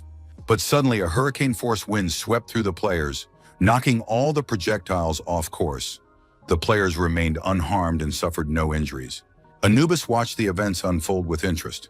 The power of the gods of the old world is beyond the reach of ordinary mortals, and it all seemed unbelievable. The fact is that Anubis must be the last and only god of the desert, and no one but him dares to claim this place. He began to grow increasingly angry and directed all his poisonous feathers at a single victim. Song Ran was at the epicenter of the attack and prepared to fend off the sharp projectiles flying toward him. The players were still watching the battle with interest. They didn't understand what had happened to Song Ran and were witnessing an ability they'd never heard of. Liu Xiaodong was thinking about something else. The main question now wasn't how strong Song Ran was, but how long he could hold out. Judging by what was happening with the god Anubis, he had gone completely mad, and it was unclear what could stop him now. If the battle between the god Anubis and Song Ran dragged on, the outcome could be disastrous for all of humanity. By the end of the battle, the desert of the Sea of Oblivion could have become a grave for all the players. Anubis continued to attack the young man, who so far had only managed to dodge and stay alive. Everyone, including Song Ran, understood. The boss had to be destroyed as quickly as possible to end the fight. At one point, using feints, the young man slipped between two lasers, almost right up to Anubis's head. Without even noticing it, he found himself right next to the boss and began delivering slashing attacks using the ability Dance of Bloody Frenzy. Anubis took damage but continued to attack. The space around them was filled with flashes and lightning. Wang Fen and Luo Wenhe continued their duel, undeterred by anything. Not for a single moment could they take their eyes off each other. Wang asked his comrade, "Aren't you curious about what's happening inside the pyramid?" But Luo wouldn't listen. His main opponent stood before him. Wang tried to provoke his former friend, claiming that Luo had activated his strongest trump card and that he enjoyed all this blood and fury, since he was a typical killer who loved to kill. Luo Wenhe replied that in fact, he and Song Ran were very similar. No matter how weak and helpless a person might be, everything can change. The main thing is that they have the will and the path. Then they can reach unprecedented heights. That's exactly what just happened in the pyramid. The players simply opened their mouths, not bothering to speak. And indeed, there was no need to say anything. A congratulatory notification suddenly appeared. The notification stated that the final boss, Anubis, had been defeated. The Sea of Oblivion dungeon is closed forever. The items Hand of Anubis and Heart of the Seal have been obtained. Xiaobai was happy on one hand that the dungeon had been cleared, but on the other, she was upset that the Huangtu Guild had claimed victory and defeated the boss. But the guild leader, Clever, said that wasn't the case. According to Liu Xiaodong's information, the Huangtu Guild had tried to flee the dungeon. Anubis was defeated by Song Ran. Experience points were distributed for unlocking hidden abilities. Song Ran felt weak. His vision was blurring. He needed to finish this immediately. The young man confirmed the distribution of experience points among his other stats. The game reported that the boy had agreed to invest points to the evolutionary sword, which had reached the 3rd level and acquired a new appearance and form. The sword's level had been increased. It was now a 4th level evolutionary sword with new stats. The dagger ability was also unlocked. A new attack type was added and armor penetration was increased. The system announced to the players that the dungeon was complete. A countdown began, during which players had to leave the dungeon. The countdown ended and the dungeon closed. The players realized with relief that it was all over. After some time, the players found themselves in the city. They were happy to be back. The Sea of Oblivion dungeon was complete. Most players had given up hope of ever returning to the city. Many were wounded and weakened, not yet realizing just how lucky they were. Song Ran also emerged from the dungeon and tried to slip away quickly before anyone noticed him. He felt terrible after the battle. Finally, he spotted Xiaobai and called out to her, wanting to give her something. Song Ran pulled out the Heart of the Seal and held it in his hands. He leaned toward the girl to whisper something in her ear, but suddenly his eyes closed and he slumped against her shoulder.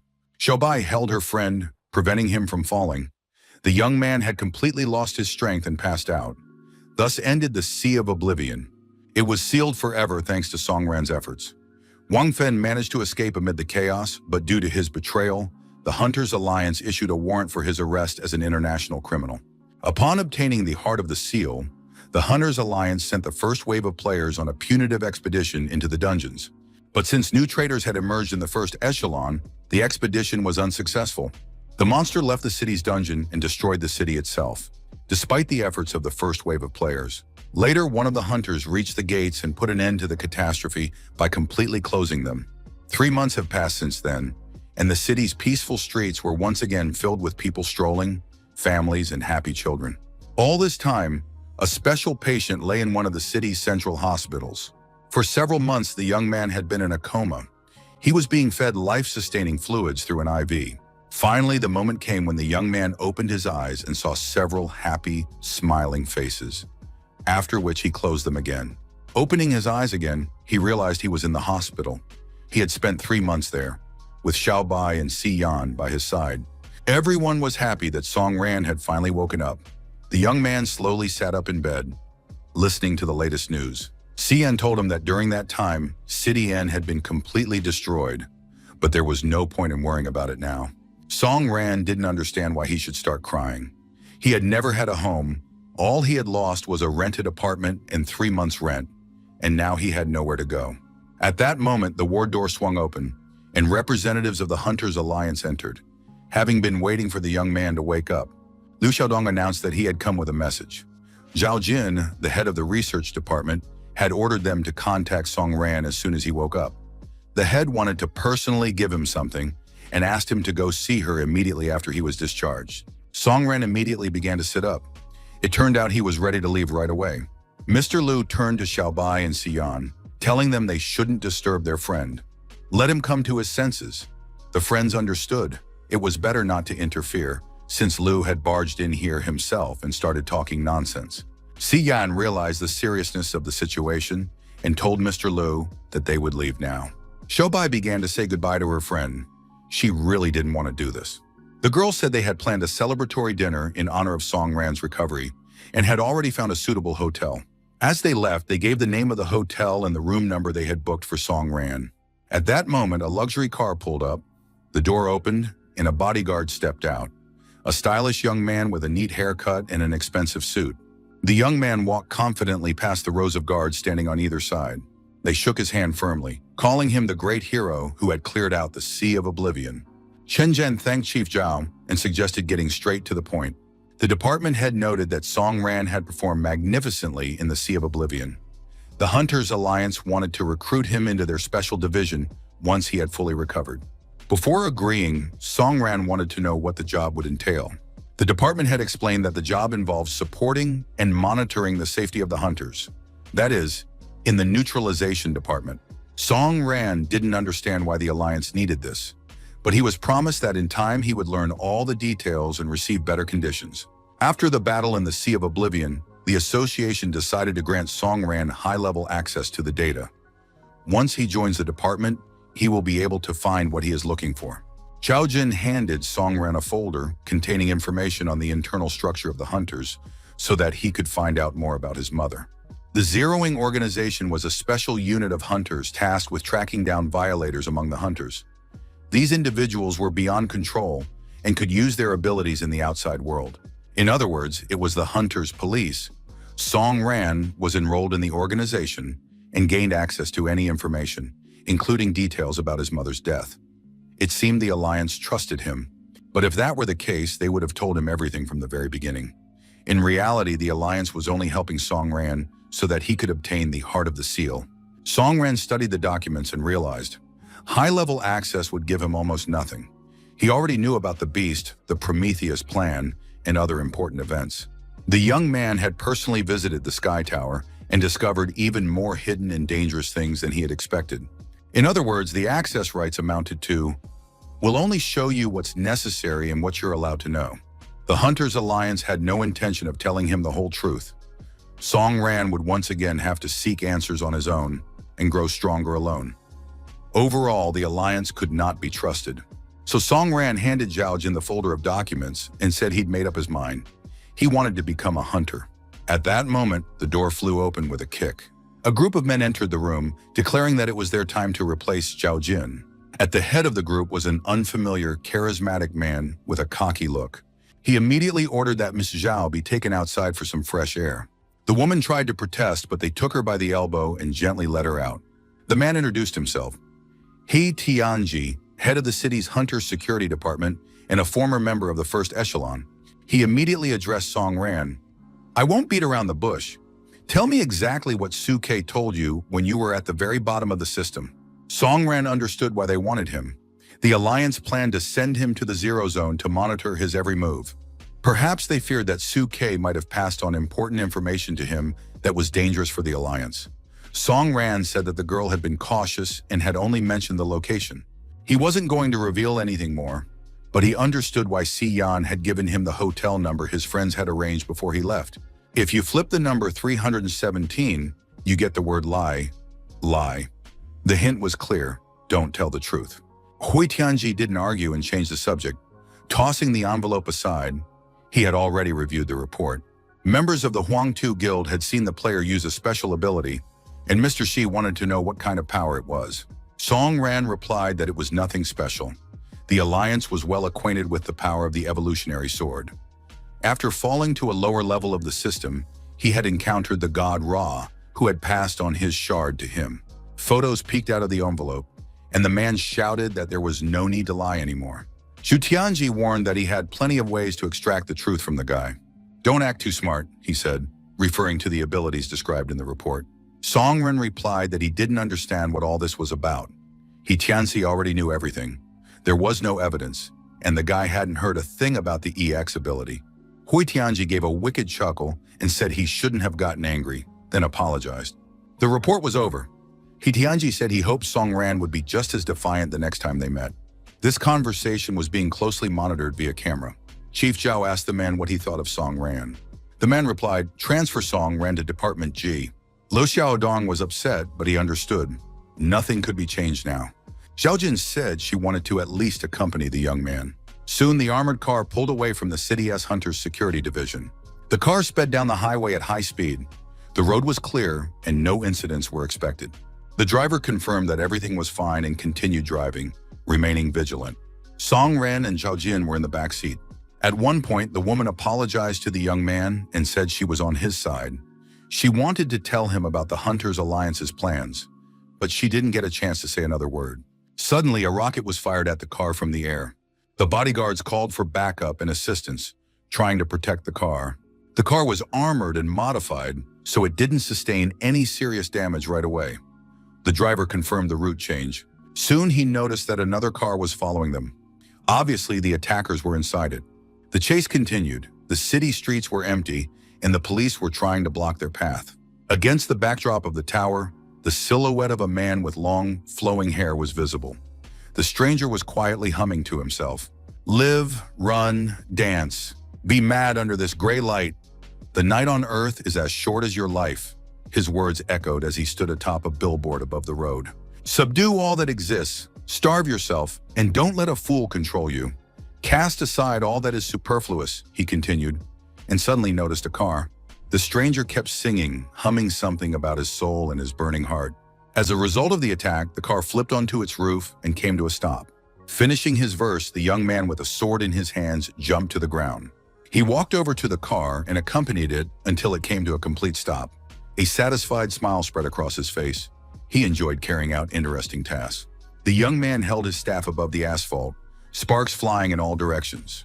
He approached the overturned car. It seemed he needed one of the passengers. No one was visible inside the car, but a shadow hinted that Song Ran was using his shadow abilities. The next moment, Song Ran pressed a knife to the stranger's throat and asked, "Who are you?" The man remained calm. He had expected the young man to use his abilities in the outside world, and thanks to the imaginary phantom, Song Ran remained unharmed. The stranger refused to give his name, considering it unimportant. Today he had saved Song Ran's life, which meant that other things were more important. Whether there were people in the car or not didn't matter. He said, "The main thing is that we were able to free Song Ran. If you want to return to Division G and continue to be under the Alliance's control, that's your right. And if you have your own plans, just remember the name of the organization that saved you today: the Mercury Cup." Song Ran immediately recalled the word Mercury, which had already been mentioned to him. Likely the Mercury Cup was somehow connected to it. At that moment, the injured Zhao Jin crawled out of the car. The woman said she had to confess something to Song Ran right away. The young man turned and walked away, but Zhao Jin kept calling after him, insisting, "I can't keep quiet any longer. I have to tell you the truth about your mother's death." The woman revealed that Song Ran's mother had been killed by his own father. She insisted it was true. She had once been his father's assistant and admired his work. But one day he went mad and ended up in the Sky Tower. Upon hearing this, Song Ran immediately remembered that monster. Chen Jin hadn't seen his father his entire childhood. The man spent his time in the dungeons, forgetting about his family, and then disappeared altogether. Little Song Ran thought his father had died and felt nothing toward him. Now it turned out that his father had been unable to control his madness and had killed his wife. Songran felt a surge of rage and wanted to tear Chenjan to pieces. Late at night, the young man walked into a 24-hour grocery store. The cashier greeted him and asked how he would like to pay, cash or card. The card wouldn't work. He needed to top up his account. A message appeared on the clerk's screen. "Card holder is a criminal." The girl pressed the alarm button and called the police. The purchase was made using a different card, and the clerk wished the young man good night. 3 days later, police cars were racing through the city streets. A reporter reported on a nighttime accident on the highway in which members of the Hunters Alliance had died. Department head Zhao and 2 assistants. According to the police investigation, the suspect was former hunter Song Ran, one of the members of the Sea of Oblivion. The hotel manager listened to the news. Other members described Song Ran's behavior, and the alliance suspected him of colluding with the traitor Wang Fen. The report showed representatives of the police and the alliance's security department. The reporter asked what he thought of the situation, but Song Ran couldn't listen to this nonsense anymore and turned off the TV. He didn't understand what was happening. He had been smeared with mud, was considered an accomplice to the traitor, and the entire police force, along with the hunters, was against him. Song Ran realized that the alliance's methods were dishonest, and they were literally forcing him onto the warpath. The young man had spent the last 3 days on the run, hiding from the police. As soon as he bought anything, they recognized him immediately. He was forced to hide. Renting a hotel room was out of the question. On one of the street ads, he saw that buyers were accepting any artifacts from the dungeons. No questions asked. With no money and his cards blocked, Song Ran sold artifacts to earn a living and buy necessities. Fortunately, there were hotels on the outskirts of the city where he could at least get some rest. Song Ran couldn't understand why he, of all people, had been targeted. He also didn't understand why Suke and God Ra had chosen him specifically to pass on information. The young man believed he didn't know all that much, and the Alliance wouldn't let him find out more. The Mercury Cup organization had released him from custody so that he could pose an even greater threat to the Alliance. If that was the case, then he needed to get his father's personal file and take care of his own business. Before storming into Set's pyramid, Sun Hao shared a lot of interesting information and handed Song Ran a small device, a gate creator that had been modified by some hacker. With this little gadget, one could enter any dungeon. The young man activated the hacking tools, not understanding why everything was so difficult for him, unlike for normal people. Soon he received a notification. Access granted, all permissions obtained. His goal was the Sky Tower. Song Ran stood up resolutely and declared, "From this moment on, I declare war on the Hunters Alliance." The entire area was shrouded in a lilac mist, and webs with fat spiders descended from the trees. Song Ran looked at the hordes of bugs waiting for him. In a few moments, he had dealt with them. These mobs held no interest for him. His upgraded sword worked perfectly. He had already grown accustomed to the weapon's new form. It all came easily. Killing monsters had become even simpler, as if he had reached the 30th floor of the Sky Tower. The level 6 evolution sword and the title God Eater made clearing the tower a simple task. Song Ran was confident he would finish everyone off today. He wanted to meet his father, since he now had the information he needed. Upon ascending to the next floor, the young man received a notification about the Feudal Lord level objective. The opponent stood waiting, clad in a hood and cloak. His identity was unknown. Song Ran decided to test his strength against this monster. The Soul Thunder swordsman called the boy a reckless youth who had decided to test the swordsman's wrath. Song Ran was surprised. The 30th floor used to be different, but now the boss had changed. The swordsman demanded that the boy demonstrate his strength. Song Ran replied that he would certainly do so, since the boss here was powerless. The swordsman drew his sword and said, "Either the player will die, or he will become stronger. Such is the way." He struck several blows. Everything around them flew into the air, but no one was hurt. Song Ran watched the boss, wondering, could he really be as strong as he looked? In reality, the boss turned out to be nothing more than trash from the 30th floor. Song Ran rushed into the attack, intending to finish off his opponent immediately. The young man was certain he had mastered a power capable of crushing such an enemy. The boss attacked all around him, feeling a strange sensation. It seemed as though something was about to surface in his subconscious. Song Ran closed in and raised his sword for the final blow, preparing to bid farewell to the monster. He was certain that the Soul Thunder swordsman would remember him, for he had been defeated. At the moment when the boss's body was damaged, he remembered Song Ran. Thanks to the blade, he realized who stood before him. The swordsman knelt and said, "Song Ran, step over us, the immortals, and become even stronger. I have received the seed of hope. That is what matters most." The swordsman handed the player his gifts. At that moment, someone appeared unexpectedly nearby. Song Ran spun around sharply. Standing before him was Doris, his guide. She informed him that the Hunters' Alliance had discovered him in the Sky Tower. Doris warned him. If he continued clearing the tower, he would be surrounded by hunters. She advised him to finish everything right now. Song Ran was surprised at how quickly the Alliance had reacted. Doris added that the gates were already open and he could leave, meeting her in the new tower later. The young man left the Sky Tower, and Doris turned to the still-living Soul Thunder swordsman to get the details. She told the boss that she had allowed him to undergo purification solely for good behavior, but his actions had clearly gone beyond what was acceptable. Doris approached him and noted that he had always remembered who he was. Now she wanted to know what the way of the hunter was. On the other hand, it no longer mattered. Soon the swordsman would be reborn. The girl said that the boss's eyes could not hide from non-existence. If he did not want to truly exist, he must truly die. Song Ran walked out through the gate, thinking that the Alliance had come for him. They believed he had violated the hunter's rules. He had killed several people and entered the dungeon without authorization. The nullifiers had come to arrest him on behalf of the Alliance. The next moment, the hotel window shattered into pieces. One of the hunters burst into the room, declaring that if Song Ran didn't surrender voluntarily, he would have only himself to blame. The young man knocked the hunter out with a blow to the head and told him to just shut up. The man replied that he would pay a high price for attacking a zeroer. Song Ran didn't want to hear any of it. What mattered to him was figuring out what everyone wanted from him. He also wondered where all these people got such high self-importance. The gunshots and explosions were growing louder. The hunters demanded his surrender, and any normal person would have died long ago. Song Ran shouted at the hunters to stop, declaring that he didn't want to kill anyone, so they shouldn't provoke him. The nullifiers thought this player was too arrogant and self-assured. He was on the brink of death, yet he was still giving orders. One of the hunters declared that he would take care of this trash himself so the captain wouldn't have to get his hands dirty, since Song Ran had dared to attack a resetter. Song Ran looked at him and gave him a chance to reconsider so he wouldn't meet his doom. Unlike the naive hunter, Song Ran understood the outcome of the fight perfectly well. They were on different levels. He dodged all the attacks, trying not to kill anyone. The captain was briefed from above. The boy is young, but he shouldn't be underestimated. If he keeps this up, it won't end well. If Song Ran refused to cooperate, he would have to be killed, and the nullifier unleashed his most powerful attack. The seal ability activated. 10,000 arrows flew towards Song Ran in an instant.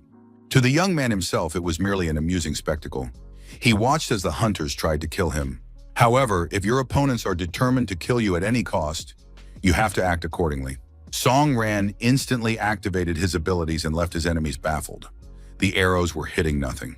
The chief nullifier was stunned. He hadn't expected high-rank abilities to prove useless. But Song Ran had already sprinted past him, wounding the man and nearly severing his arm. He stood over the hunters' bodies.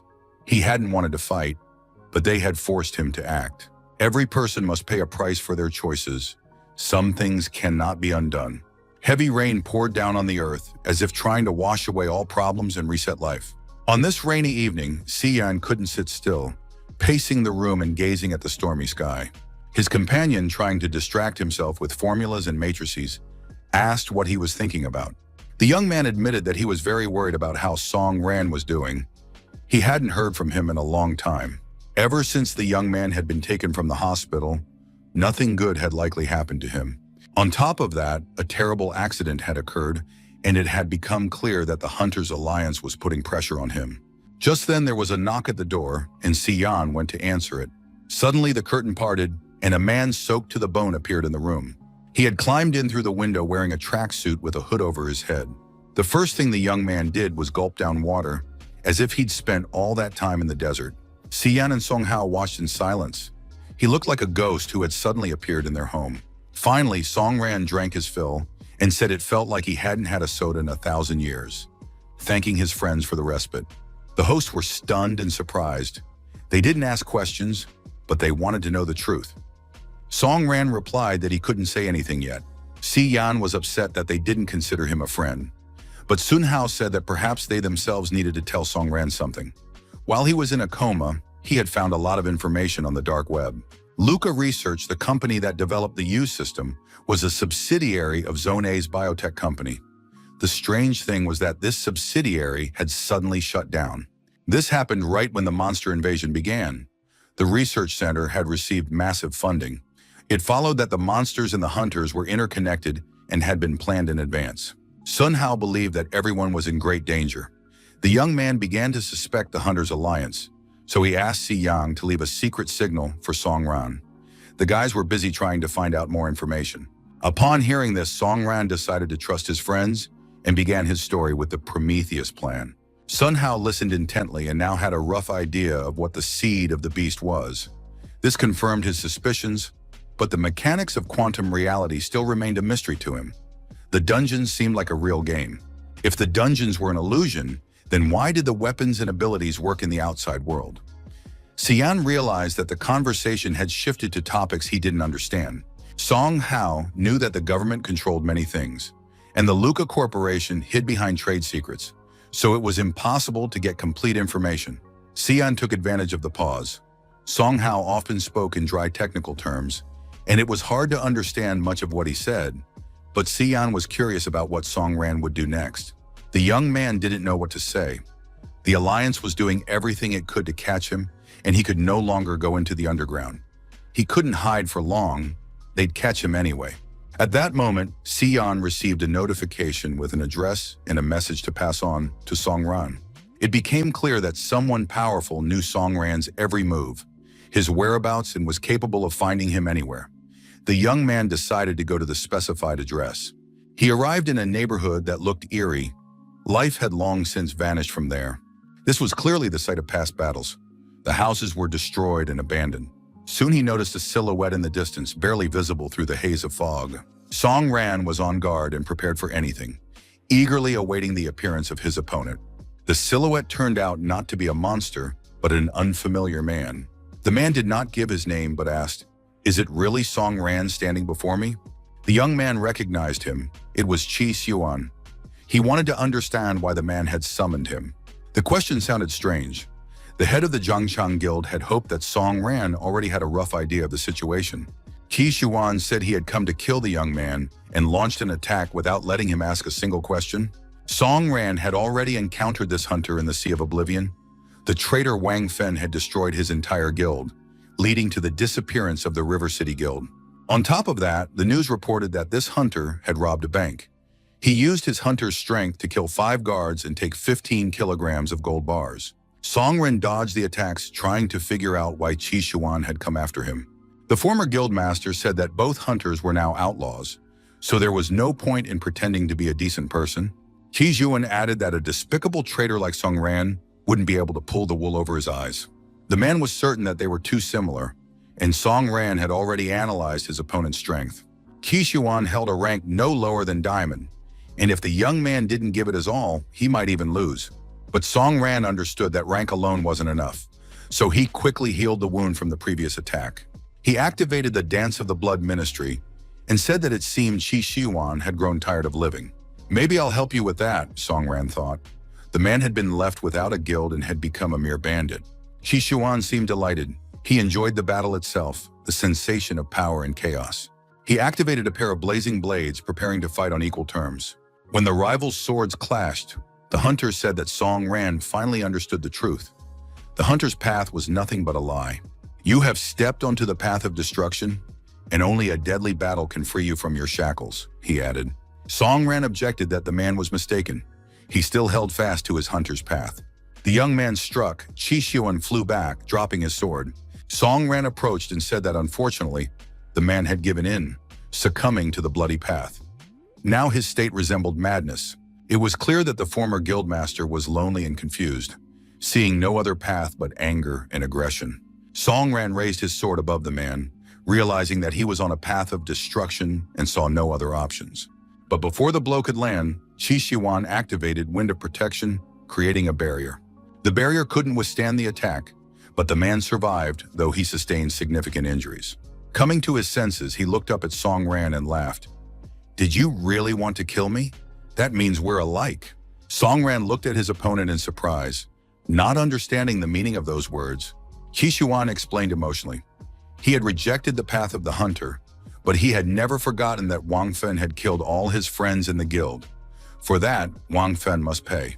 Now, Qi Xuan's sole reason for living was revenge against Wang Fen, and Song Ran, though he was human, was now a target. The man said he knew of a place suitable for people like them, where they could carry out their plans. But if a person is weak, they won't survive. That is why Qi Xuan tested Song Ran, practically risking his life, and the young man did not disappoint. Song Ran wanted to know what place he was talking about. The lands of exile, Qi Xuan replied. Song Hao was clearly nervous. The man tapped his fingers nervously, realizing just how far things had gone. In one room were gathered Si Yan, Song Hao, and the two most wanted and dangerous criminals. Qi Xuan was barely holding back as he was provoked. He was already about to get into a fight with Si Yan.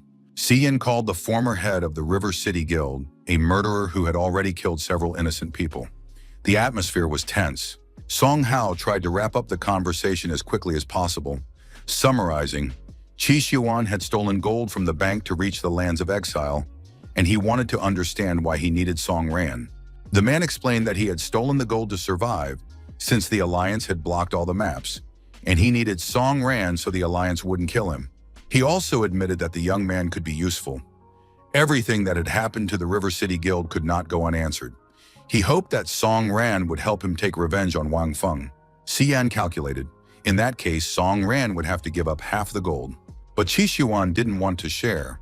If gold was needed, he'd rather give up the artifacts and equipment from the dungeons that he didn't use himself. The man showed the contents of his account. Everyone was stunned by the quantity and variety of artifacts. He kept showing off magical items, stones, and artifacts. The despair and misery were obvious. Song Ran, who had been silent, finally said, "Since we're together, Qi Xuan will be able to help me too, and that would be fair." Qi Xuan agreed, but noted that new passports were needed to cross the border. Only the best architect could do this. And so he turned to Song Ran, since everyone knew that Sun Hao was a professional in this field. Song Hao agreed to make the passports and offered the contact information of an acquaintance. They had known each other since childhood and had both participated in the Prometheus project. A few days later, the car pulled up to the border of Zone C. Qi Xuan asked his partner if he understood Song Ran's goal and how he could help. The young man admitted that he didn't really know himself. He wanted to learn everything about this world and find his purpose, to live for it. At that moment, Xiaobai began another stream.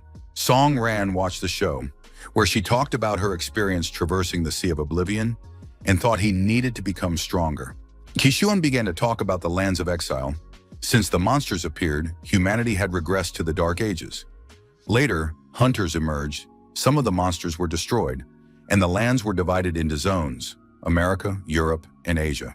People preserved their culture only within these zones. As new monsters appeared, they migrated to larger territories and governments abandoned their posts. But some chose to stay in their homeland. People are resilient, and those who remain to this day survive in ruined cities. Later, criminals and scoundrels from all zones decided to occupy the ungoverned territories. In these places, there were no moral principles. Matters were decided based on personal gain and strength. However, there are quite a few strong warriors in these territories, and they have formed their own factions to achieve their goals and make a profit. At the same time, the exile lands maintain relations with the three great zones through a mutually beneficial exchange of economic, technical, and human resources. The great zones turn a blind eye to their activities and black markets. Recently, the number of monsters and their raids has decreased, but the three great zones need the lands of exile, and vice versa. And now when the guys arrive there, they will have to say goodbye to their past.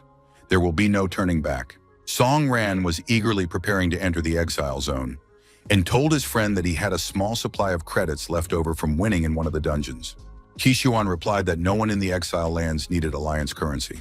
But at the same time, watching the stream, Song Ran knew exactly what he wanted for the future. Song Ran believed that his past was an integral part of who he was, and there were aspects he had no intention of letting go of forever. He hoped that one day he would reclaim everything that rightfully belonged to him. After that, Xiaobai received a massive donation from an anonymous viewer on her stream, and the young people drove up to the exile zone, which looked like a typical scene from an apocalyptic movie. Qi Xiuan said he didn't think he should enter the exile zone with such a battered face, so he asked Song Ran to heal him. Song Ran replied that the man had only himself to blame. He hadn't been able to defeat his opponent and now walked around with such shameful bruises. Song Ran added that such an appearance suited Qi Xiuan's aura better, but he still granted his request. Soon, the young people pulled up to the checkpoint at the zone's border. They had barely parked the car when a local official appeared before them. The man said they needed to check their documents. Their car had already been inspected and scanned, and it could wait for them at the exit. Song Ran sensed some movement behind him. The young man turned around without saying a word and saw a girl hiding behind a pillar. Song Ran pretended not to notice. The stranger made her way to the car and, using a lockpick, managed to open it. Meanwhile, the guards had already brought the new arrivals over for a document check. Everything looked like a routine passport check. The men were asked to show their passports. The passports had been miraculously created just the day before by the highly professional architect Sun Hao. According to the information in the passports, the men were merchants from the Alliance who had come to exchange goods. One of the new arrivals was a researcher of inventory and materials. Qi Xiuan was listed as a research associate and worked as an architect. The documents matched perfectly, and there was nothing to find fault with. But at the same time, the officer had a feeling that this pair looked very suspicious. The man said that merchants from the Alliance often passed through this checkpoint, and he was already familiar with most of them. But these two were newcomers, complete strangers. The customs officer suggested they leave their passports behind so he could examine everything thoroughly. 15 minutes passed and a cup shattered in the waiting room. The customs officer tried to justify his behavior, saying he was doing his job. However, Qi Xiuan was furious. This time was costing him money, and he was forced to hang around in the middle of nowhere because some employee had decided to act like a big shot today. Qi Xiuan continued to rain down threats, saying that if they didn't return the passports, he would call in people who would tear this checkpoint to shreds. These arguments proved sufficient. The passports were returned, and the car was allowed to proceed deeper into the exclusion zone. The poor customs officer couldn't catch his breath. He was on his knees, barely able to breathe, while his counterpart in the pink suit thanked him for a job well done. After that, the merchant said he hoped that everything that had happened today would remain their secret. The guys drove through the exile zone. They just needed to go a little further into the territory, and they would reach the village where a man from Sun Hao would be waiting for them. Song Ran checked the GPS navigator and said, "Hey, girl in the back seat, are you going our way?" Qi Xiuan also noticed the stranger and said she was a silly girl who had been obvious to everyone for a long time. The girl was very alarmed. She hadn't expected them to figure her out so quickly. She said she had a grenade in her hands, so the guys had to listen to her. The stranger wanted them to take her to Luga village and warn them that if they did anything strange, she would immediately detonate the grenade. The girl said she was desperate, had nothing to lose, and so they would all blow up together. Qi Xiuan was outraged. The team had some kid with them, and they were high-level hunters. From the moment she pulled the pin, there would be too much time before the explosion. For people like the guys, that's too much time. They'd have plenty of time to neutralize the stranger and calmly continue on their way. The girl was upset. She realized her threats wouldn't work and admitted that she'd known right away. Things weren't easy or simple with these guys. After all, if the guys didn't fit in the 3 great zones and headed for the lands of exile, then they all have problems and they're similar. At that moment, a huge man appeared on the road, which was unexpected, and they had to slam on the brakes. The car was immediately surrounded by local thugs. They demanded that everyone in the car get out and warned that this was a robbery. The thugs noticed that there was a real beauty sitting inside, someone they could have some fun with. The man held out his hand and said they had to hand over all their money and wallets. At that moment, the girl handed a grenade right into the man's hand. There was a powerful explosion, and the stranger was the most frightened of all. It really was a real grenade. After that, the girl closed the car window and said, having calmed down a bit, that she had warned them. No joking around, and now they could drive on. The thugs on the street were in shock. They never expected anyone to dare throw a grenade at them by hand. Of course, they wanted to deal with these strangers, because some girl had dared to throw a grenade right at their boss. At that moment, the girl got out of the car, raised her hands to show she wouldn't harm the local thugs anymore, and said that the road to the village of Luga was swarming with Alliance soldiers, and few would dare to attack here. So these thugs who stopped the car are either crazy thugs or they have some kind of goal, which they'd better explain right away. The guy who'd been hit by the grenade said the girl was really smart, but he was going to finish her off right now. And his entire group immediately drew their swords and prepared to attack the girl. The girl turned out to be no pushover either. In the blink of an eye, she already had 2 blades in her hands, which, by all appearances, were of a fairly high level. Even Song Ran and Chi Xuan were speechless. They realized that this girl was actually a high-level hunter. The local thugs launched their attack, intending to kill the stranger on the spot. The girl accepted the challenge, and her dagger immediately neutralized one of the thugs. After taking out a couple more men along the way, the girl turned to her companions and said that she was a hunter. But was there a problem with that? Chi Xuan was absolutely thrilled. He said there was no problem at all. He just wanted to point out how cool she was. At that moment, the locals realized they needed to attack together to inflict any damage at all. But then Chi Xuan intervened. He used one ability and swung his sword a couple of times. That turned out to be enough. Then the man turned to the girl and said that a real man wouldn't let a girl fight a bunch of scum. The stranger agreed. Such actions immediately reveal who among those present is a real man and who is a weakling. After that, the girl said they needed to investigate and figure out how these bandits had tracked them down. She approached the body of one of the dead men and noticed the Starfall faction mark painted on his wrist. Song Ran had never heard of the Starfall faction and wanted to know what it was. It turned out to be one of the major factions in the exile lands. This faction's main activities involve weapons and ammunition, as well as scientific and technical work. They only look like bandits, but in reality they were part of the Stardust Corporation. But it's unclear why Stardust needed to carry out such an operation. The girl realized she hadn't introduced herself to her new companions yet, and said her name was Sylvia and that she was a liberal. None of the guys had ever heard of liberals, so Sylvia went on to tell them everything she knew. Most people believe that the lands of exile live by the law of personal gain, but Sylvia knew that the lands of exile are actually the freest. That is the view held by liberals. Song Ran asked, if the girl was so strong and on top of that free, why did she need to sneak into their car and do it in secret? Sylvia admitted that she didn't have a pass. She had gone to the civilized world just to make a single purchase. She took the item out of her pocket and showed it to the guys. Well, now it was difficult for her to return to the exile zone, so she had to get into the car. The village of Luga was a very lively place in the evening. All the bars and restaurants were open, and people were hanging out on the streets. Song Ran and his friends walked into one of the bars, but just then a stranger called out to them. He said they didn't have any open tables tonight, so the young people should leave. Sylvia said she wanted to speak with the owner and asked for him to be brought over. Among the bar's patrons was a girl who recognized Sylvia. The girl ran up to Sylvia and started hugging her. She had been waiting so long for her return and hoped that Sylvia had brought what she had mentioned. Sylvia replied that she had gone to the Great Zones to buy a birthday present for her little princess and handed the girl a box tied with a ribbon. The girl said she wouldn't open the box until midnight because it was the most important gift and surprise for her birthday. The bartender recognized the girl too. He hadn't expected her to go so far just for a gift for a child, but the bar was indeed packed right now. The bartender offered to show her a place where she could rest. At that moment, a patron said that, of course, if the girl wanted to stay, she could, but that didn't apply to the 2 strangers who simply needed to be escorted out. Sijuan said they weren't going to put up with insults from any idiots, so he shouldn't talk to them like that. Otherwise, he might get into trouble. The stranger from the bar said that if the guys wanted to get drunk, they should go hang out in the alley and drink there with the homeless. The situation was heating up. Song Ran tried to calm everyone down. He said that no one was looking for a fight.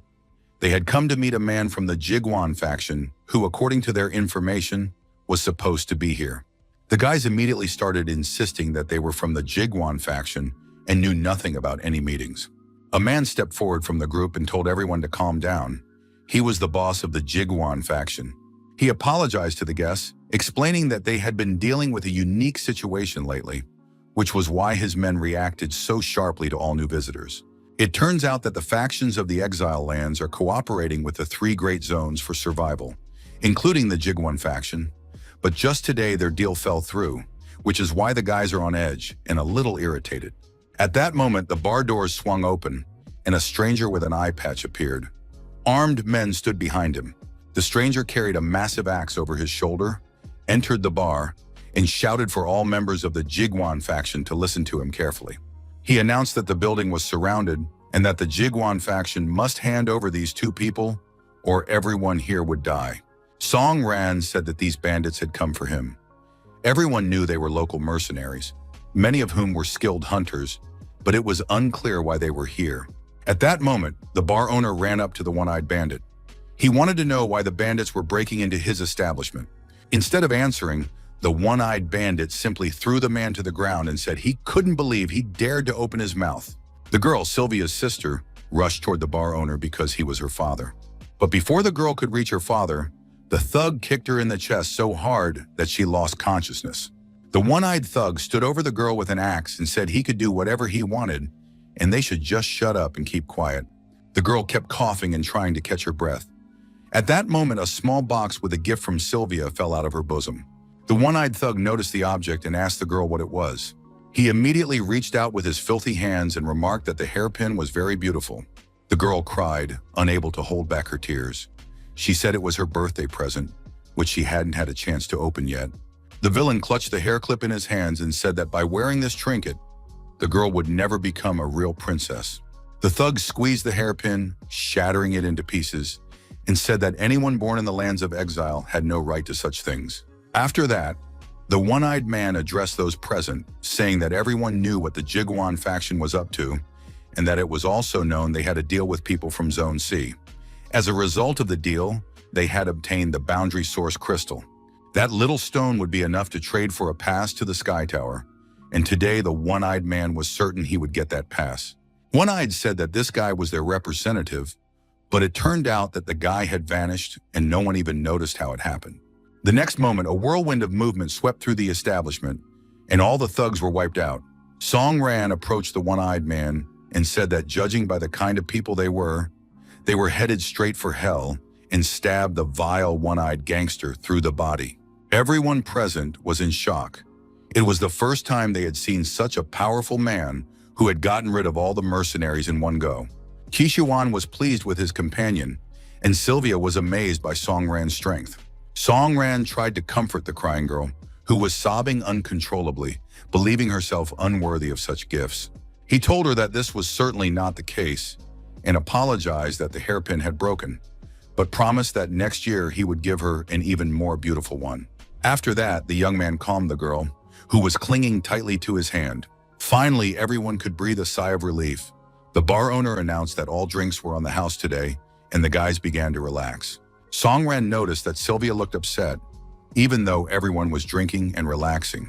The girl said that Song Ran had finished off the enemy too quickly, and that he shouldn't have done that. Even the locals feel disgust for the land of exile, but she would be glad to have a brother like Song Ran by her side. The young man replied that these mercenaries were simply dissatisfied with their lives, but no one gave them the right to treat other people this way because of their own personal failures. In other words, they judged everyone by their own standards. After that, Song Ran turned to the faction leader and said that the young man had no intention of explaining to him what had happened here. The boy began to make excuses, realizing that he was facing very powerful people, and now he needed to explain everything and tell the truth. But before the young man told them everything as it was about the faction, he asked Song Ran to navigate the Minotaur's labyrinth for them. The Jiguan faction was a technical one, led by an architect. There aren't many strong hunters among its members, and the faction itself is quite small. Other factions possess sufficient technical capabilities to hold their own in the lands of exile. A few days ago, their leader arranged a deal with Zone C. The guys were supposed to exchange their goods for a boundary source crystal. This crystal is needed to develop a medicine required to contain the madness of the awakened. Of course, everyone knows about such medicines. If you put enough power and knowledge into them, they will exceed all expectations. But the man who received the crystal was ambushed on his way to the village of Luga. They say that lately the road from the border to the village of Luga has become relatively safe, but still, considering the presence of mercenaries and the hunt for the crystal, it seems everything was carefully planned. Song Ran recalled the ambush he had also fallen into. If the road to the village is so peaceful, why were they attacked? Perhaps these guys didn't know what a liaison, a member of the Jiguan faction, looked like. Song Ran remembered that Sylvia had noticed the Starfall faction's insignia, but for some reason hadn't been in a hurry to admit it to her comrades. After the man from the Jiguan faction was ambushed, He immediately fled from the bandits and hid in the dungeon. At that moment, a huge growling bear leaped out from behind a rock and spread its paw with sharp claws. The men realized they were under sudden attack by a horde of demonic bears, and everyone prepared for battle. The leader ordered several men to stay behind and hold off the horde's advance, because the group had almost reached their destination. Songran wanted to know how often demonic bears or other similar creatures attacked people in these parts. He was told that the land of exile was a very dangerous place. A fight broke out between the men and the demon bears, and so far things were going more or less well. The leader of the Jiguan faction said they could go on ahead, and the guys would handle things here on their own. Songran wanted to find out what was really going on there, but he was told that the exile lands were a special place. Things here aren't like in the three great zones, where hunters gathered in groups and cleared out the dungeons at set times. Here, everything was wild and untamed. Monsters could leave the dungeons whenever they pleased, and one always had to be ready to fight them. The guy was calm and confident. He said these beasts weren't that strong, so they could go on. If someone accidentally wanders into this desolate backwater, their future life will be akin to clearing out a dungeon. After a while, the whole group reached the right spot. It was a portal. The gatekeeper of the platinum-level dungeon, Minotaur's Labyrinth, greeted them. This dungeon is special. A party of up to 5 people can enter it. Each circle is a separate dungeon leading up to the boss fight. Players are not connected to the other circles in any way. In other words, this is one of the branches on the path to the boss, who can be defeated once every 8 hours. During this time, anyone who enters the labyrinth can join the battle against the boss, but after 8 hours the dungeon closes, and those still inside are forcibly pushed out. It was clear that Semyon, a member of the Jiguan faction, had entered the dungeon alone during the chase and opened a circle. Now he could calmly wait for the dungeon to reset and come out. Everything was correct, which is why they wanted Songran to help clear the dungeon. The group desperately needed the boundary source crystal. They had to get their comrade to the dungeon reset, but they didn't have the strength to do it. It still remained unclear why they needed to clear the dungeon when they could simply wait for the guy to be pulled out during the reset. It turned out that the problem was that after the reset, all crystals and other artifacts in the dungeon would be destroyed. Everyone present decided to split into 2 groups, 3 in one group and the rest in the other. While the groups were being assigned, Songren had already grown tired of hearing the same thing for the 5th time, so he quietly decided to slip away and go alone to clear the dungeon himself.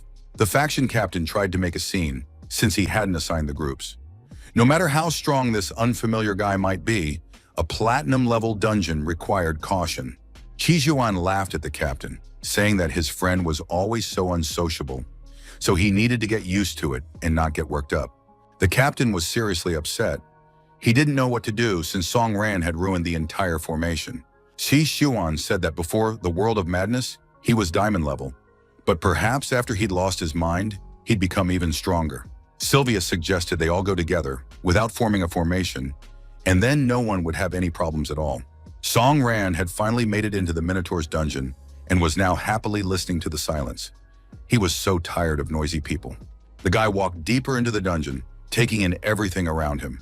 Everything was epic, beautiful, and completely empty. Quite a bit of time had passed. Songran kept walking through the empty corridors, which were well lit and didn't radiate any negative energy. Songran soon realized that he had indeed entered a labyrinth, but he was certain that this would not be an obstacle for him. As he walked through the corridors, he memorized the route and mapped out the labyrinth in his head, so getting out of here wouldn't be difficult at all. Songran was approaching another turn. First he had to go left and now straight ahead. But before the young man could turn, he accidentally stumbled upon a sleeping monster that had appeared behind him. Songran drew his sword and cut down the lone monster in a matter of seconds. It seemed to the young man that the concentration of monsters in the labyrinth was low. The land of exile seemed more difficult than he had previously thought. Although the system provided bonuses to attributes, accuracy still depended on the hunter's combat skills. The next wave of monsters would likely not appear anytime soon, so he could use the current mob to practice and improve his evasion skill. Songran decided from that moment on not to use special skills for instant kills, but instead to hone his mastery. The young man moved through the labyrinth calmly and successfully. After a while, he got a strange feeling and stopped to listen. At the end of one of the corridors, there was a crackling sound, as if lightning were spreading from a single point. A warning about the activation of evolution mode also appeared. Songren realized he couldn't escape his fate. It had to happen, and evolution mode activated once more. In this mode, it's best not to expose yourself to enemy attacks. Now he had to keep a close eye on the mobs. It was clear that they would attack one after another. The young man thought it was almost pointless. There were an endless number of them. Songran decided to try dodging without attacking in evolution mode, just as a huge group of mobs was approaching him. The young man fought them and realized that ghost-type classes were very good at dodging. Soon an achievement notification popped up. He had performed 100 perfect dodges and earned the Infernal Flash skill. Songran immediately activated the skill, and thanks to the flash was able to deal with the group of mobs. It seemed to him that he had received a very useful skill for such a trivial feat. The program issued another warning about enabling special conditions without injury. And then a quest appeared. He had to kill the boss. A huge mob suddenly appeared in front of the player. Songran immediately drew his sword. There was no time left to think. The young man slashed at the mobs in all directions. Their limbs flew off and soon they crumbled to pieces. Songran sensed a familiar spell. A red pentagram appeared on the ground behind him. A monster materialized in the center of the pentagram. At first, it was unclear what kind of creature it was. It was contorted, with its head bowed low. The monster straightened up, and Songran realized he was right. Before him stood the blindfolded boss, Azure. Songran engaged in battle with the boss, whose goal was destruction. The young man couldn't understand how this was possible. This boss was from the Sky Tower, so why had he appeared in the Minotaur's labyrinth? It was unclear what this event was connected to, but the battle was very serious, though Songran felt confident. The boy shouted at the boss that they had already fought. Azure only repeated the words, kill, exterminate, battle. Songran tried to remind his opponent of their previous encounter, saying that they had already faced off in the Sky Tower. But the enemy merely repeated, kill them all, destroy them all, and activated his slashing eye. Songran was forced to launch a multi-hit attack. He leaped up and swung his sword over the monster's head. When the attack ended, the boss sank to his knees and covered his face with his hands. Now he just remained silent and moaned. Songran couldn't understand or figure anything out, but decided it didn't matter. The last time he defeated this enemy, he gained a lot of experience, even though he had come very close to defeat. Songran decided that success was guaranteed this time because his enemy was his past. Songran leaped at the monster and began striking. The boss parried the attacks as well. After that, the monster activated a crab wave, and everything around them was covered in bloody spirals. Songran felt as if he were on a roller coaster. He knew how to handle the arrows flying at his head and dodge them with confidence. The young man activated Infernal Flash, saying that an opponent who had failed to defeat him last time wouldn't be able to do so now either. The biggest mistake wasn't in how they had met, but in how his brain was reacting to what was happening now. Songran immediately recalled certain moments from their previous battle and his own past. In fact, how it all began between them. The young man remembered the deaths of his friends, the loneliness, and these memories gave him strength. At that moment, boss killing mode kicked in, and the opponent was already lying defeated on the ground. Songran said that even though this wasn't his favorite method, there was no choice. Soon the players reached the final boss of the Minotaur's labyrinth, who was still standing motionless and chained to the ground. Only 2 hours had passed since the update, so the boss probably wouldn't wake up anytime soon. There was still time left, but they still wanted to be the first to face the Minotaur to earn special rewards. The guy noticed that the aura around the boss had changed. It seemed he had grown stronger. Soon the warriors saw that reinforcements had arrived from the Jiguan faction, and by all appearances, they were awakened. The players didn't know what to do, but they understood that this was how it was supposed to be when they agreed to this deal. The companions realized they might never make it out of the dungeon. They decided on a desperate move, and there were only the two of them here. At that moment, the main group of the Jiguan faction appeared near the Minotaur. They were quite exhausted. Halfway through the journey, the monsters had somehow become stronger, and the durability of their equipment left much to be desired. Some felt they would die in this labyrinth. But then the players noticed two strangers who were already in the labyrinth. The young men greeted them and said they were adventurers. They had planned to raid this labyrinth, but were frightened off by the boss's increased strength. Qixiyuan looked at these guys. They seemed suspicious to him and were most likely just making up an excuse. At that moment, a portal opened behind him, and Sylvia stepped through it. She was surprised that the guys from the Jiguang faction had gotten here faster than she had. Xi Xiuan decided to introduce Sylvia to the strangers, adventurers who had been frightened by the Minotaur. But something strange happened. One of the adventurers decided to take a chance and lunge forward, trying to kill him. Xi Xiuan easily dealt with the guy and said that, of course, he didn't believe the nonsense they'd told him. Besides, if you attack from behind, you need to use enough force. Now it doesn't matter. The guy won't be leaving here alive. The young man explained that they had planned to seize the limit crystals, but hadn't expected to find an awakened among the reinforcements. However, it mattered. When the guys agreed to take on the mission, they put their lives on the line. The young man held a magical berserker crystal in his hands. He clenched the stone to activate the mode, which lasted only a short time, after which his state returned to normal. Entering berserker mode, the young man began to see all problems differently. He was strong, fearless, and ordered everyone to stay put. After that, the stranger charged at the Minotaur, declaring that they must hold off all the warriors here. The boys didn't understand what was happening. They wanted another chance and hadn't expected to encounter so many awakened ones among the enemies. Xi Xiuan and Sylvia watched the strangers, unsure of their plans. But then a thought occurred to Sylvia. This stranger was going to start a fight with the Minotaur. This was extremely dangerous because the Minotaur was a very powerful boss and was in evolution mode. The guy approached the Minotaur and said he knew they weren't strong enough, but this was a raid boss in awakening mode, and even if everyone present had made it this far, they'd still be wiped out right now. Like some kind of fanatic, he declared that he had done what he had to do, and that what happened next was now up to his brothers. The young man uttered pathetic words like, "In a world where your kind is the weakest, you begin to feel despair." Hearing this, the Minotaur raised his sword and brought it down with all his might onto the young man's head.